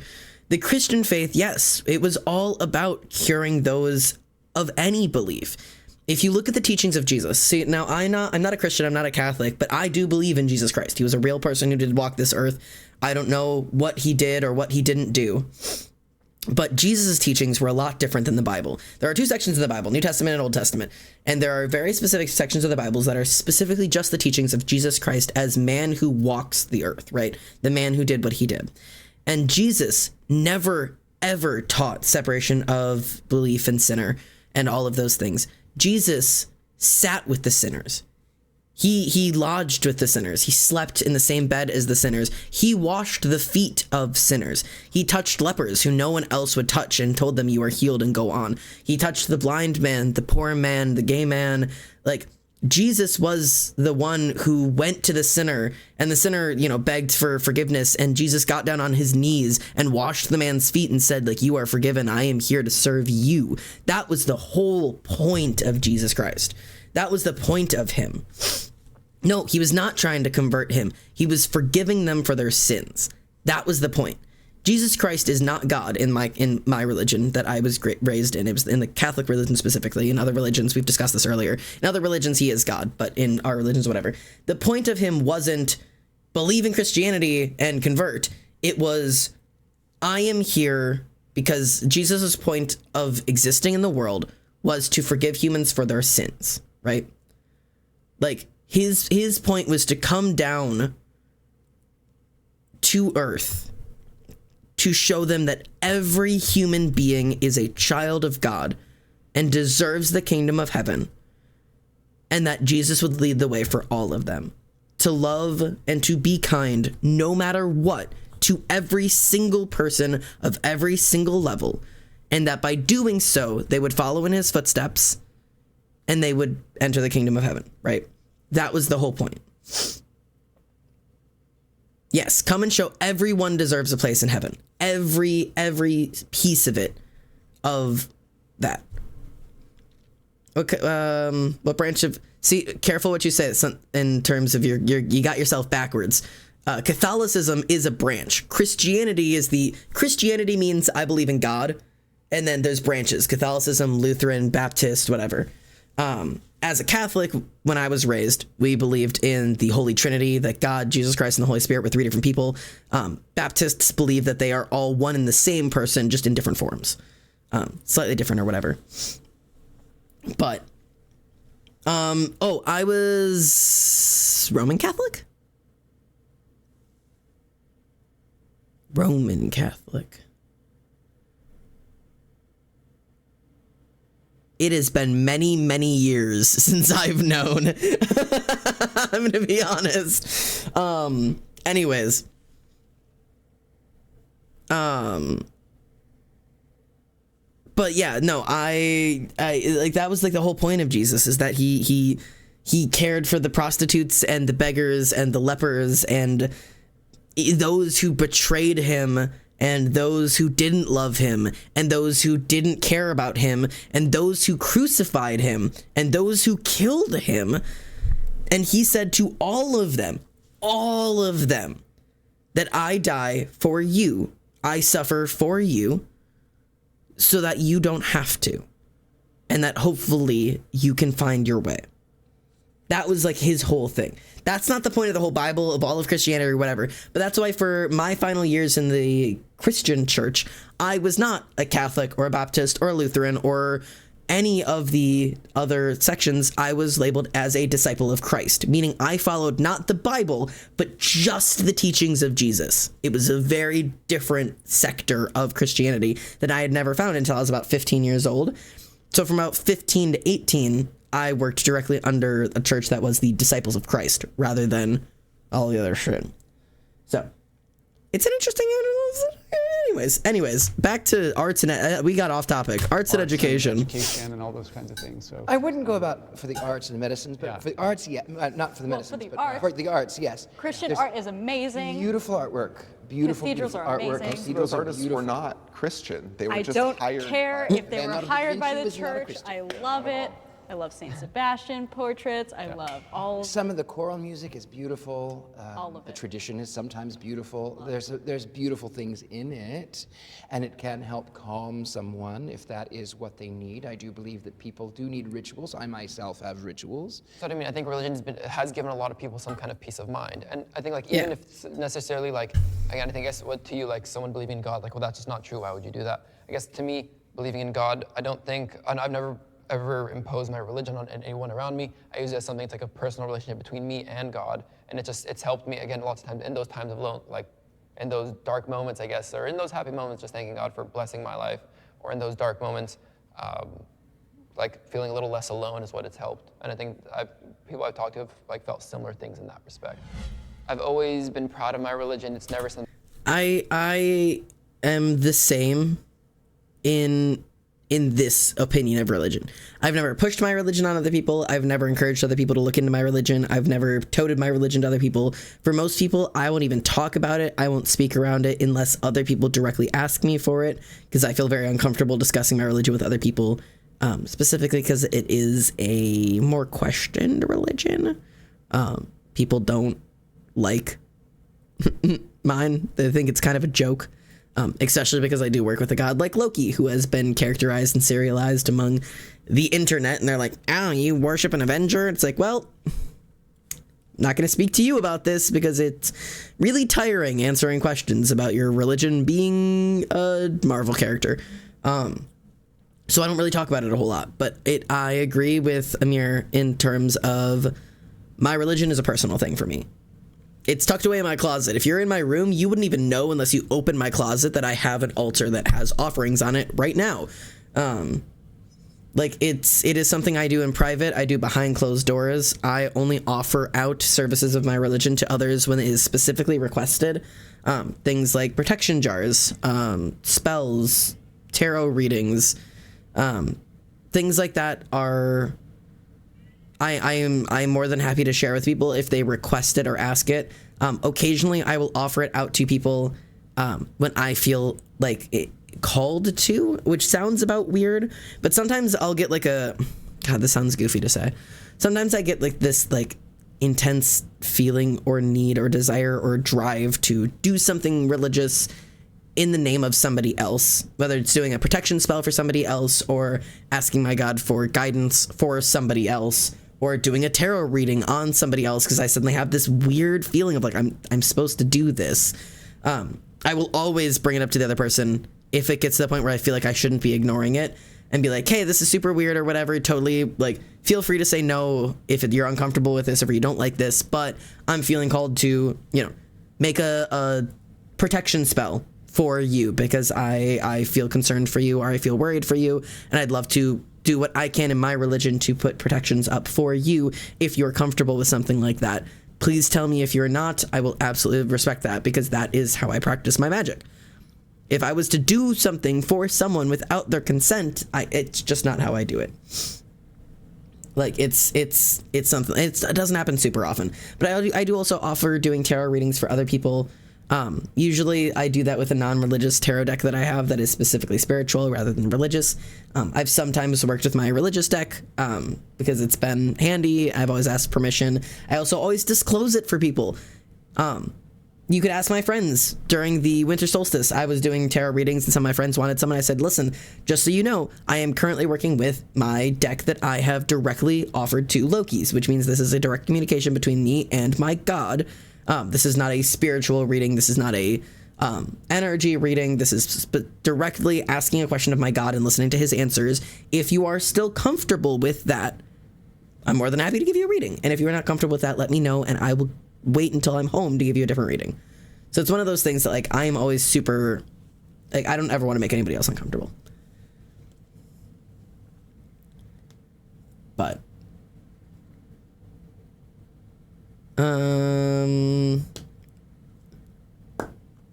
yeah. I do think there can be a problem that arises from the hate the sin, not the sinner belief, just because it can harbor nasty opinions on when it comes to sins that are not someone's choice. Yeah, from my experience, I hate the concept of hate the sin, not the man. Hate the sin, not the sinner. There is a good concept to it. Like, I can say, like, hey, I don't respect your actions right now, but I still respect you as a human being. There is a difference when it comes to, like, I have been told, like, you know, hate the sin, not the sinner, because I'm gay. And people are like, well, I hate what you do, and I hate your lifestyle, and I hate the way that you love, but I still love you, and I want you to be saved. You're not doing it right. You can use it the wrong way. So there's a balance. There's a balance. There are definitely things that my friends, you know, do or say or whatever. I was like, I don't like or respect or agree with that choice. But I still love and respect you and will not get in your way. But there's a difference there, man. I don't want you to pretend to love me because you think that you should, or that because you want to save me. You know what I mean? No clue how to explain it better, though. Sorry. No, you're good. It's one of those, like, it's a delicate balance, a difficult phrasing. Anyways, back to Amir. Who I've talked to have, like, felt similar things in that respect. I've always been proud of my religion. It's never something I've tried to hide. I think it's like if someone would have a conversation with me, not in an overbearing way, but it would be something that would come out very quickly in the conversation for some reason or another. I consider myself a good person. I consider myself a good person. Yes. I would move forward to sit into one of these chairs because I believe that I am a truly flawed human being. I have done bad things. I have said bad things. I have acted selfishly. I have hurt people. I've hurt people accidentally. I have hurt people purposefully. I have truly done things that I will regret for the rest of my life. But I am on a path of constantly trying to be a better person every day. I try to help my friends. I do my best to help strangers. I give whenever I can, more than I can usually. I find a higher purpose in trying to help others in every way I can. And sometimes I do feel as if I'm doing it to prove that I am a good person. But I always try to help people in a way in which others don't know, because it feels like my dues to the universe. That sometimes I get good karma and my life improves because of the act of a random stranger. And I always want to make sure that I'm putting back into the universe that which it's giving me. I never want to be off balance in the goodness that I receive. And thus, I always want to give back. I have a habit every once in a while, if I eat at restaurants, especially like early in the mornings or like late at nights, just like weird times, like times of the day when people tend to be out alone, that if I'm out at a restaurant and I'm leaving and I see like a little, like a single old person sitting at the restaurant eating by themselves, that I will sometimes swing by the front counter if I have enough money to pay rent that month. I will swing by that counter and I will prepay their tab. And I won't go tell them. I won't tell anybody else or whatever. I will just say like, hey, like that person at that table over there, like I'd like to pay their tab out. And then, you know, let them know when they leave that somebody has paid their tab and, you know, whatever, right before I leave the thing. So I'll never see them. They never met me. They have no idea, but it's just something I've done that day. And I hope that they go and put that back into the world then. I've done it at drive-thrus, you know? If I'm like, oh yeah, I've gotta pay this thing or whatever, like, yeah, I'll pay my thing, and then can you pay for the person behind me? And they're like, oh yeah, like, sure. But then like, you know, and I do what I can, but you know what? It's definitely something. Let's see what you guys are thinking.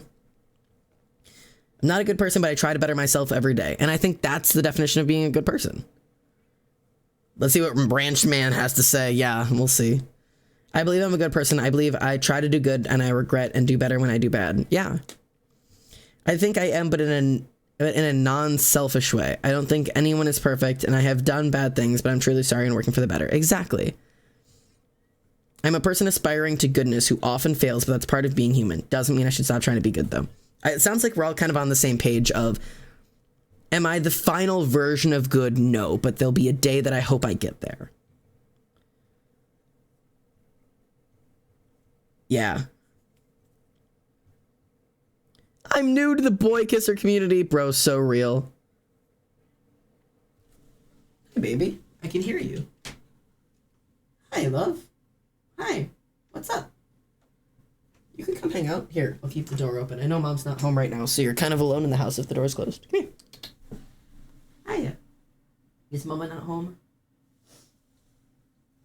Are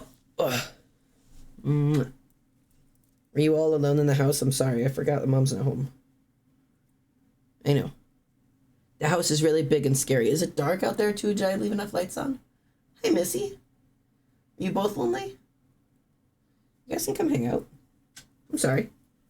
Forgot the house was dark right now. You guys can chill out in here. Let me move this. Ugh.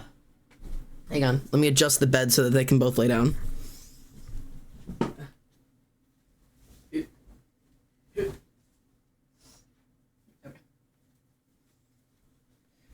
Yeah. Apollo won't lay on top of my comforter, so I always move it if he wants to come lay on the bed.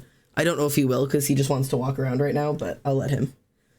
I'll leave this open so that they can come in and out if they'd like to. But anyways. I'm not the best person, but I think I'm decent. Being nice to others doesn't always really feel natural or right, but I try to be kind anyways. I think that counts. I could probably be better, but I've stagnated in process. And that's okay. You're a human.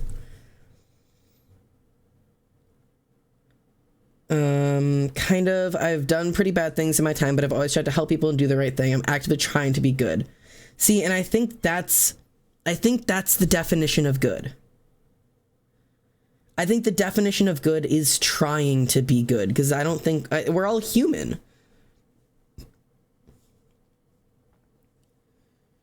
I think that's what it is. I think that's the point. You know? Like, I'm doing good because I want to do good for others. Not because I want to be a good person, but because I want the world to be a better place. And I want to be part of that. I want to be a piece of that change. That's what's important to me. So yes, I do believe I am a good person because I am actively working to better myself and the lives of the people around me.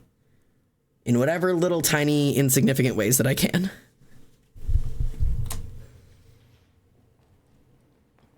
Lewis is so excited. They all joined. Okay. I'm a great person. I really think good and bad is objective because does everyone love me? No. There are people who absolutely wish me dead, and that's okay. Maybe I deserve it from them. I don't know. But on the other hand, you know, I help little old ladies across the street, and I give to the poor, and I give time and energy, and so is that good? Maybe it outweighs the bad. It's that constantly striving to be better in whatever means that is. But there he is. A moving forward sense, not just staying stagnant and I'm this and I'm going to stay this way all the time. Yeah, it's an active pursuit. Like you have Completely. to do it every single day. Completely. No, I do believe that being good is in these minute, like little actions, these micro actions that you do every single day. I'm intrigued. Do you guys base it more on your intentions or more on your actions? I think it's both, but intention is really important. Yes. It is. because sometimes you do something thinking that it's going to be a good thing, but it turns out to be disastrous. But as long as you had a good intention in it, I feel like it's Like not, to a certain extent. Yeah, to a certain extent. How many people do good things because they think that's what people expect good things to be? Yeah, and for me, I would just hope that my faith would be borne out in acts of kindness and mercy and compassion and charity. And I know that doesn't necessarily come from me, but I believe that I'm a good person because of who God has made me to be. I think you're a good person because you're a good person. I also think you're more moral than the God of the Bible. I think you're a genuinely good person, and I think you're better than the Bible. I think there's good in everybody. Maybe. I know Richard means it kindly, but I feel like there's something a little insulting about telling a Christian that he is more moral than his God. That feels it's an underhanded compliment. It's like, you are a good person. You are better than your God. It's like, that feels like an inappropriate compliment. That feels backhanded. You know? I really don't like Richard. Like, it just frustrates me. But I do agree with what all of them are saying. Being a good person, I believe, is an active thing. You cannot just consistently be like, oh yeah, I've always been a good person. Like, it is something that you are actively working on and choosing to do all of the time. Every single interaction that you have with people, you have to choose it again and again and again to be a good person, to be kind, to be, caring, considerate, charitable, forgiving, merciful, whatever you want to be. There is a piece there. I think you're better than the Bible. You're not? Okay. I think there's good in everybody. Maybe sometimes it's deep within. But but I do think that at their core, everybody's a good person. Lois, why are you a Satanist? Well, I'm a Satanist because I originally started out as an atheist, but I wanted to find more ways to do advocacy work within a separation of church and state. And also, I think Satan is pretty cool. Satan is kind of a daddy. So here I am today talking about Satan. All right, Lois. I respect all religions. Okay, so first off, Lois saying that Satan's kind of daddy. Very funny. Very valid. Honestly, great reason. Why are you a Satanist? Honestly, it's the same reason I'm a Satanist. Like I said, I actually am not a Satanist in the theological sense. I am I guess a pagan, if you want to call me a pagan. I'm hedonistic. I'm a Norse pagan. So it's whatever you want to call that. I'm a heathen. I don't know. Whatever you want to call it. But I am a member of the Satanic Temple.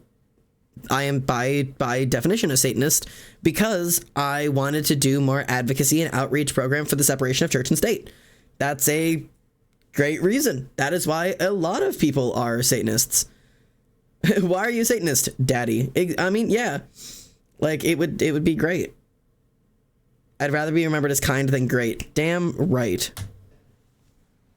What was the question? I respect all religions. Yes, as long as your religion respects me. No, let me take that back. Yes, I respect all religions, and I will also respect all people as long as all people are respecting me. I will respect your religion, always. I respect all religions and the belief in all of them. And I mean all of them, because religion is religion, brother.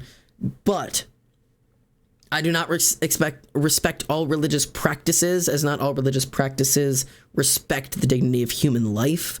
I do not respect all religious beliefs that are held, because some of the beliefs held and practiced by humans are morally against the respect of human life. But I respect all religions, because religions are the overarching beliefs that hold people together, and I would never judge a religion at its core for the failings of the human in carrying out its beliefs, if that makes sense. The cats are fighting. I don't judge a God for the failing of its servants, if that makes sense. Like, I respect Catholics and Christians and Baptists and Lutherans. I totally do. I respect your religion and your faith and your God and what you believe in. Do I respect all the things that you do and the things that, you know, the things that you do to other people in the name of your God? No, absolutely not. But I won't question your faith for it. No, religions are not cults. There is a layer between those things. Religions are, it's kind of like not all squares are rectangles, but all rectangles are squares kind of thing. There is a specific line that defines between them. I believe it is just in organizational systems, number of followers, and the tactics of conversion, I think, is how it's defined. I used to know this because I took a class somewhere along the line with all of this shit. But cults are defined as human-led, even if they are religious-based. They are human-led with a single person acting as the deity of the thing, or the person who has communication with the deity or whatever it is. Cults tend to be smaller than religions because a cult is localized, whereas a religion is non-localized. And then also it is spread through conversion rather than through manipulation tactics into, you know, whatever it is. Like, there's... Okay, hang on. Cult versus religion.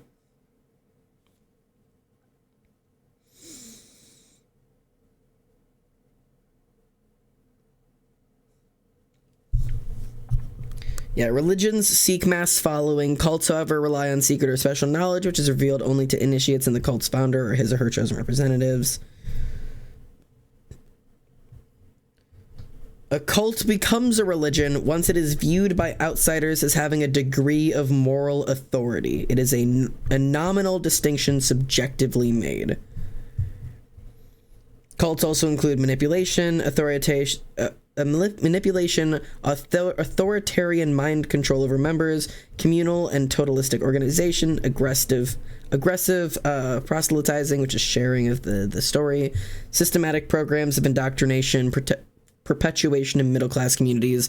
So there's different people that say different opinions on it.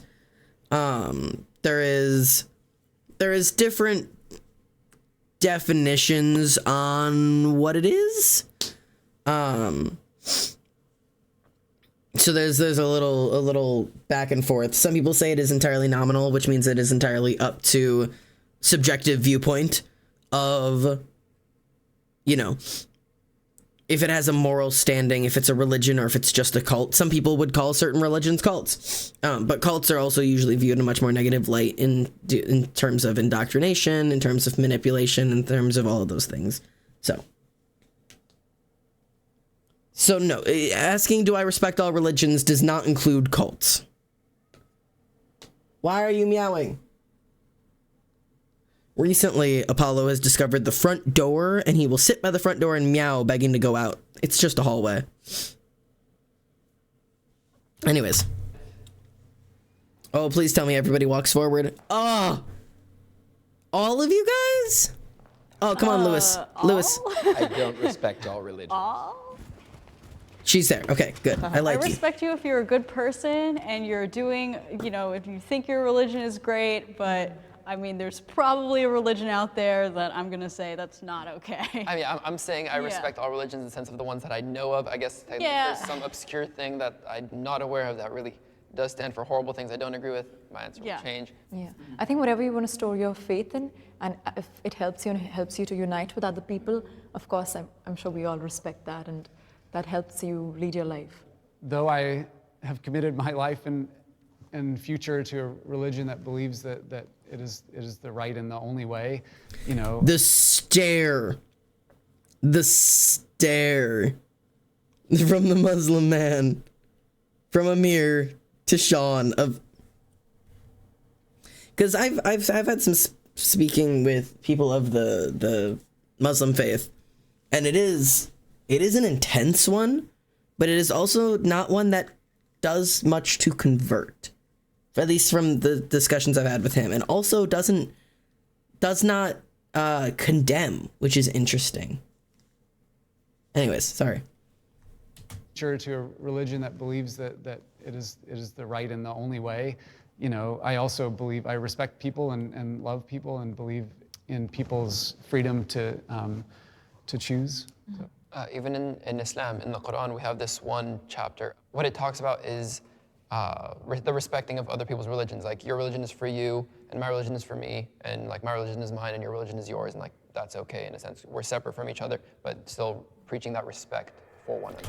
And that's exactly what he's so condemn being what Amir just said. So I had a friend I worked with in the haunted house, Muhammad, who he was Muslim, and we talked a lot about religion because it was fun. We'd have very interesting conversations and ideas. But we had specifically talked about the difference between Christianity and being Muslim, was that in Christianity, it is the right, the one, the only true way. And if you do not believe in Christianity, that you will go to hell. But if you're a Muslim, you don't condemn for non-belief. He's like, no, I don't believe you're going to hell because you don't believe in my God. Because you don't believe in my God, so you don't come to my hell. Like, that's different. Like, from what he had told me, and this may not be true for the whole religion, it may just be how him and his family had practiced, it was the understanding of, you are not a piece of this religion. My hell is for those who believe in my religion and have broken its rules. You aren't a part of this. This isn't for you. Like, and it was a really interesting way to look at it. So it was really quite cool. Like, that's okay in a sense. We're separate from each other, but still preaching that respect for one another. Like, it's a platitude of all religions to say, I respect your religion, I respect your religion, I respect your religion, but you're all saying, oh, I respect your right to have that religion, but then internally you're saying, Allah is the only God, Jesus is not God. Vishnu, Krishna, these are gods, these are deities. Jesus Christ is the only way, he is the answer, he is the only one. I'm right, you're all wrong, but I'm going to be nice about it. I think that there's a difference between believing that somebody else's religion is wrong and respecting it. I feel like you can have respect and still disagree. Based, Lewis. Based. She's right. Even if I believe your religion is wrong, I can still respect it. I can respect your belief in it even if I don't believe it. Correct. Correct. I don't have to agree with you to respect you. There is a massive difference. Respect is bare fucking minimum, baby. I don't have to agree with your food choices. I'll still respect them. If you're like, bro, steak, best fucking food ever. And someone's like, no, I don't like it. It's like, well, okay. Well, you're wrong, but I respect it. That's okay. I'm not gonna make you eat steak. I'm not gonna think less of you. Like, it's fucking, get over yourself. Agree. Else's religion is wrong and respecting it. I feel like you can have respect and still disagree. And that's where I'm kind of coming from. And I disagree with all of you guys on your religious beliefs. But of course, everybody disagrees on their religious beliefs. Like, I think we all disagree with each other to a certain extent. But we can all live in harmony and we can and respect the other person's views. Yeah. The core of my religion is love. The core of my religion is love. No? Maybe? I don't think so. I'm gonna be honest. As a religionless being, not applicable. See, the thing with Christianity is that it says it's based entirely off of love. Love thy neighbor, love love thy God, love whatever you love. The core being like the defining characteristic of it. The thing that at the end of the day, all of these sins, all of the tenets, all of the beliefs, all of the things that you do are all about circle back to love. And the thing that's different for my religion is that my religion is not an all-encompassing life-based religion. That it's just not. Love is a core of my life. It's a core of who I am. It's a core of my personality. It's a core of my purpose in the world. But heathenistic religion, Norse religion, the connection that I have with myself and my God, doesn't dictate my life because it's built differently than, say, Christianity.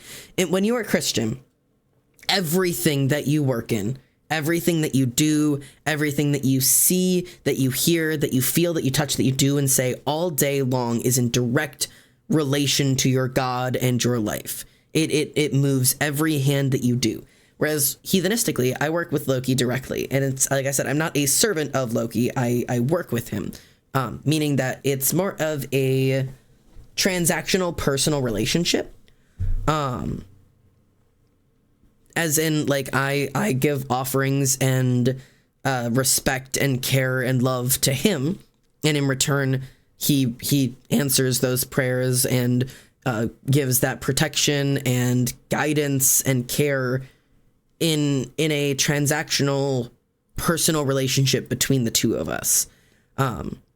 And the same when I worked with Hades, like that it's a transactional to some degree personal relationship between the two of us, and what I did outside of that relationship was not dictated by them. So it's like, you know, I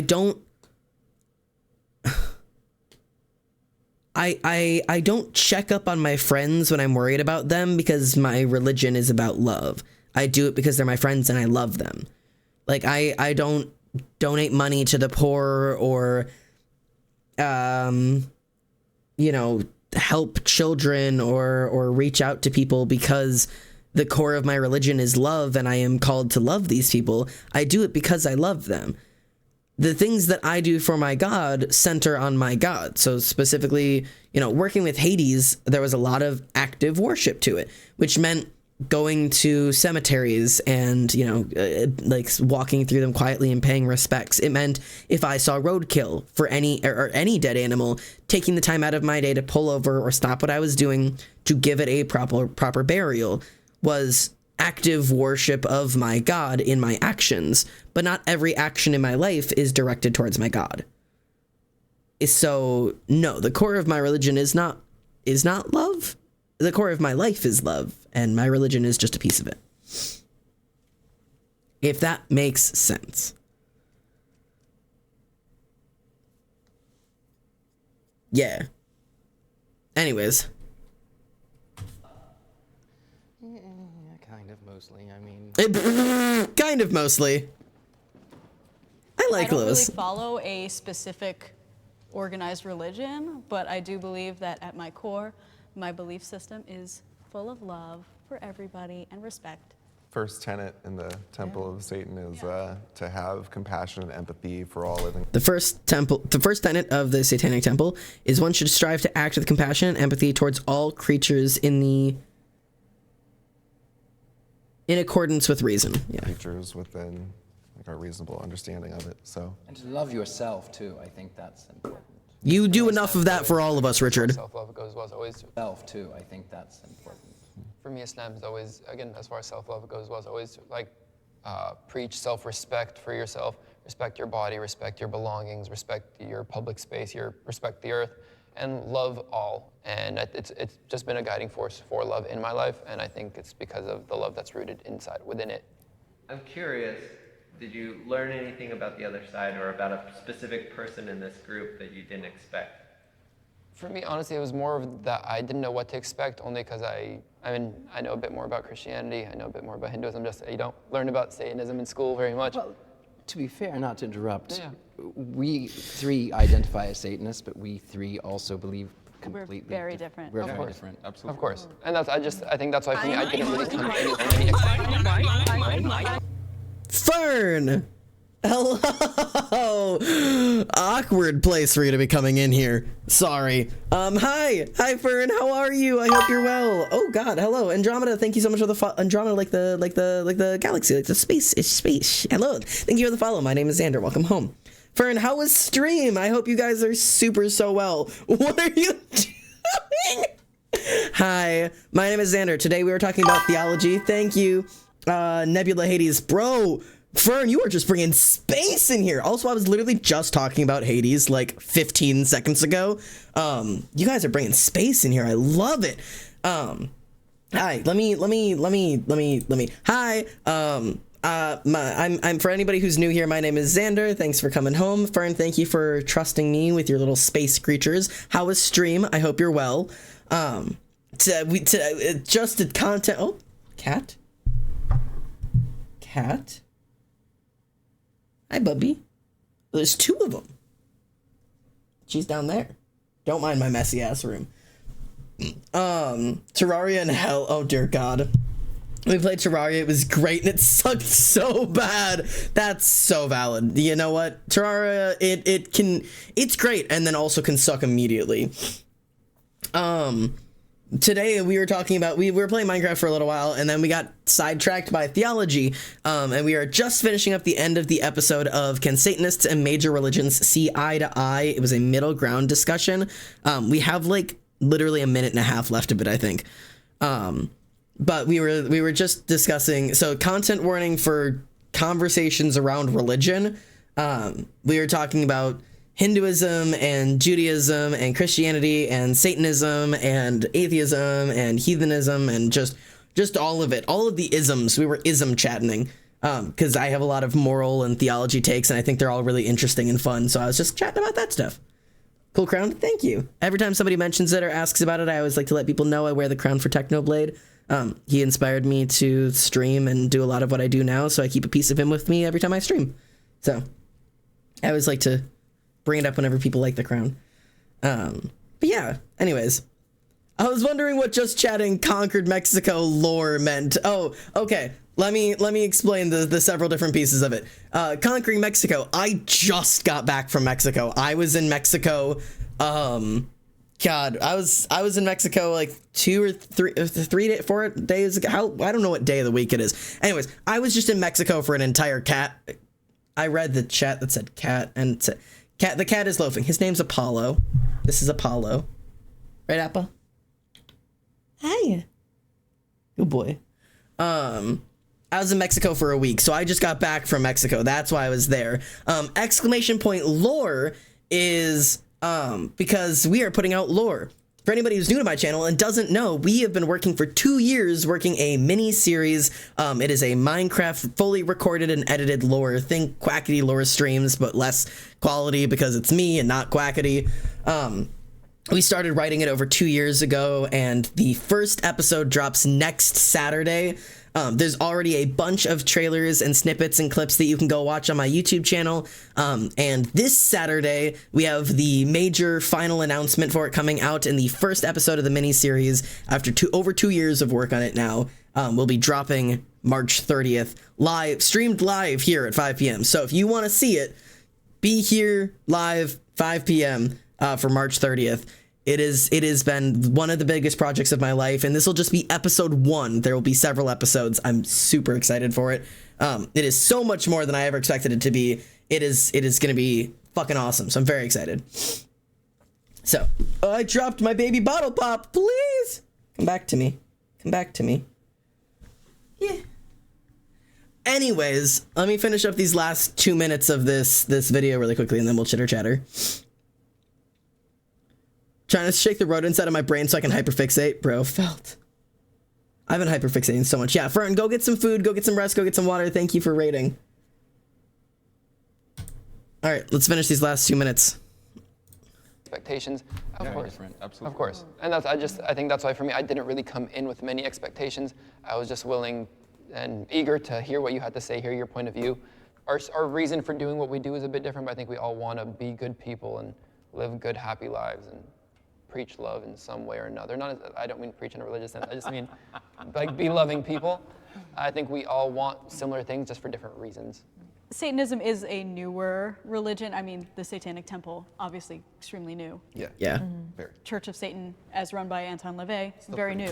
Church of Satan, run by Anton LaVey, is a totally different and completely not the same thing as the church, the Satanic Temple. The Church of Satan by Anton LaVey is not the same thing as the Satanic Temple. Two different religions. To be clear. Extremely new. Yeah. Very. Church of Satan, as run by Anton LaVey, very new. Aleister Crowley, still within the last. Pretty new too. I mean, obviously there's been occultism throughout the world for ages and ages and ages, but we have the benefit of coming in with these progressive ideologies and being able to form a new idea of what is acceptable. In light of the coronavirus, we aren't doing handshakes or hugs or anything like that, but in your own way, express affection to each other as a group. Thank you. Oh yes, that one's a good one. That's a very good one. Hail Satan. Hail Satan. Thank you. He goes, "Hail Satan" to the Christian asshole. Anyways. But yeah, peace. Interesting. Very cool. I had a lot of fun with that. This was really fun. I enjoyed this so much. I think we just might have to do this more often. This stuff brings me back to my first stream with you. I mean, this is the kind of shit I love. So I think we just might have to do this more often. I love debates. I love conversations like this. I love theology, so I know not all of these will be theology based, but I think we're gonna be doing more. Oh dear God, don't tell me I'm becoming a reaction channel. Just put me down now. Chat, I need you to make a pinky promise to me. Listen up. Me, you, me, us, together, here, right now. Pinky promise me. If I ever start reacting to TikToks as content, you have to put me down. You have to put me down. You have to take me out. You have to take over the delete it. Delete the channel. Take me out. If I ever start reacting to TikToks on stream, end it. It's over for me. Put me down. Got it? Take me out back like old motherfucking Yeller and okay? No Subway Surfers. No. No slime tutorials. No. No soap scraping. Absolutely not. No. Take me out back. Yeah, rifles at the ready. Zan, this is unrelated, so you can read it later. It's too late, I'm reading it now. The character in my D&D campaign that I'm running is a little farmer who runs a ranch of Caesar Rinse. That's awesome. Modern Family React when? Never. Not on stream. Cow hoof carving? Why is that all over my TikTok? It's all over my TikTok. Oh my God. Anyways. But, yeah, it's no, not a Zan reacts. Manatees! I love manatees. But, no, I think these are really fun because I can give a lot of my insight into theology and religion and debate, and I fucking love debate. I already see a couple in the sidebar that I would love to do. Christians and ex-Christians. Can they see eye to eye? This one is, do women really have it harder? Male feminists versus anti-feminists? I would love to do that one. Should you watch porn? Huh. Maybe we'll do that. God only knows.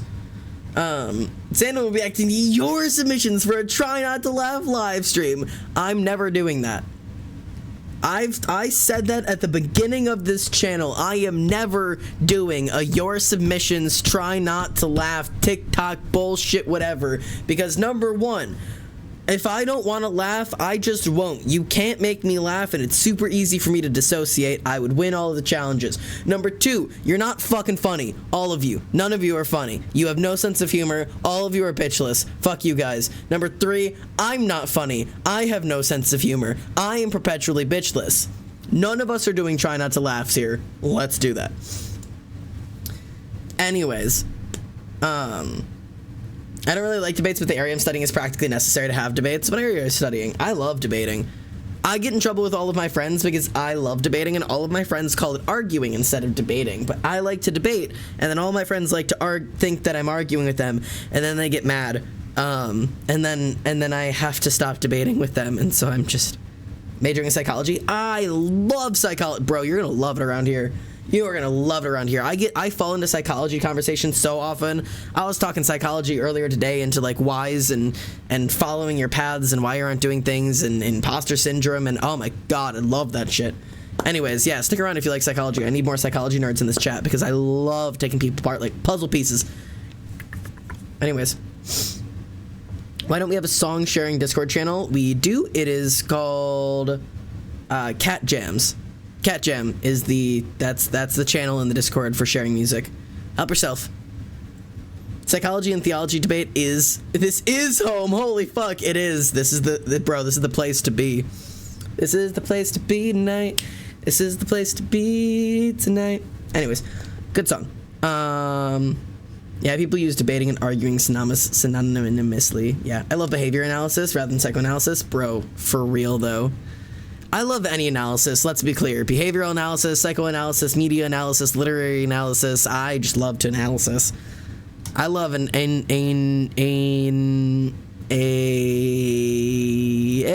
Macarena. That's where I'm gonna end that sentence. Alright. But anyways, I've been live for 5 hours, and this is my first stream back in 2 weeks, so I'm starting to hurt all over. So I might just have to call my shit at the end of it. Behavior researchers have beef with psychoanalysts. Thanksgiving family reunion core belts. I was looking for something that said music. Yeah, sorry. It is called Cat Jam. I know it's not. If you, Darling Crow, that felt really weird. That felt like I was calling you darling. I was like, darling, if you would just listen. Sorry, I was not calling you darling. But now to commit to the bit, darling, if you head into the Discord and you go up to the front door, there will be a channel there called the map or the floor plan? Floor plan? Is it the floor plan? I think it's called the floor plan in the Discord. If you head there, there is a description of all of the channels and what you can find in each of those channels so that you are not confused, considering most of our channels are not very intuitively named. There's a lot of confusion as to where to put things or where things may belong. If you are curious at any moment, you will feel free to ask the mods and they'd be happy to direct you to the right channel. Otherwise, the floor plan can lead you to where you need to be. Thinking of starfish. Sure, we can do that. You've done it before, just saying darling. I'm so sorry if I've ever like it's turned into Buzz Tour Barbie. Man, my accents are terrible. Let me be entirely clear. Almost British. Yeah, almost, but not quite. I do apologize if I've ever called you darling and you thought it was weird. I just simply read the chats. Missy, why are you posted up on the box? Hi, madam. Meow for the microphone. Hang on. Wait.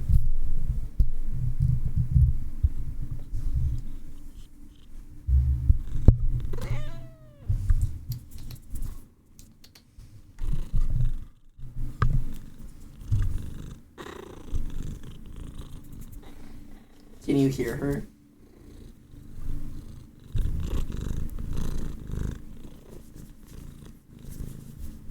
Can you hear her?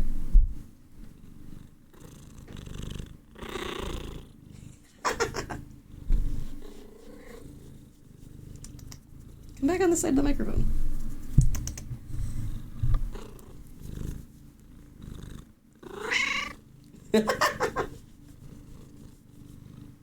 That's Missy. Why is Apollo like that?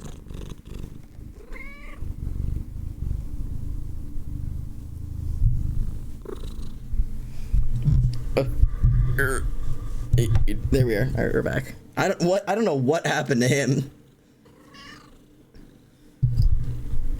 Do you want the microphone back? Missy's really craving the attention right now. Anyways, Apollo's a chicken wing. No, that's my baby. All right, so we've been told to rate Missy, you needy bitch. Please let me finish stream and then I'll come lay with you. Stop pawing at my legs. Please stop pawing at my legs. All right, the King of Starfish. This is who we've been recommended over to. It looks like they are making art. Looks like possibly a web. Yes, Missy. Possibly a webtoon. So I'm. Oh, he's just doing. He's the star of the show over there, man. I'm just waiting for this to load up, but then I'm gonna get you guys over there. So thank you for the requesting the raid, since I did not know who to raid today, but I'd be happy to raid this person. They look like a pretty chill webtuner. Webtuner. Hey, yes, madam. VTuber is what I meant. But they looks like they do commissions. They have a webtoon. They're making art, so I'm gonna head you guys over there. Thanks for coming and chilling for the stream. Thanks for debating with me. Thank you for all staying respectful and appropriate and kind with each other, having open minds and open hearts and all the cool shit. Now, go and spread your love to the far sides of the internet. Head over to this channel, Xander Love, all that cool shit, and I'll see you on the flip side. I'll be around again tomorrow night, okay? Love you all. Have a good night, everybody. Goodbye.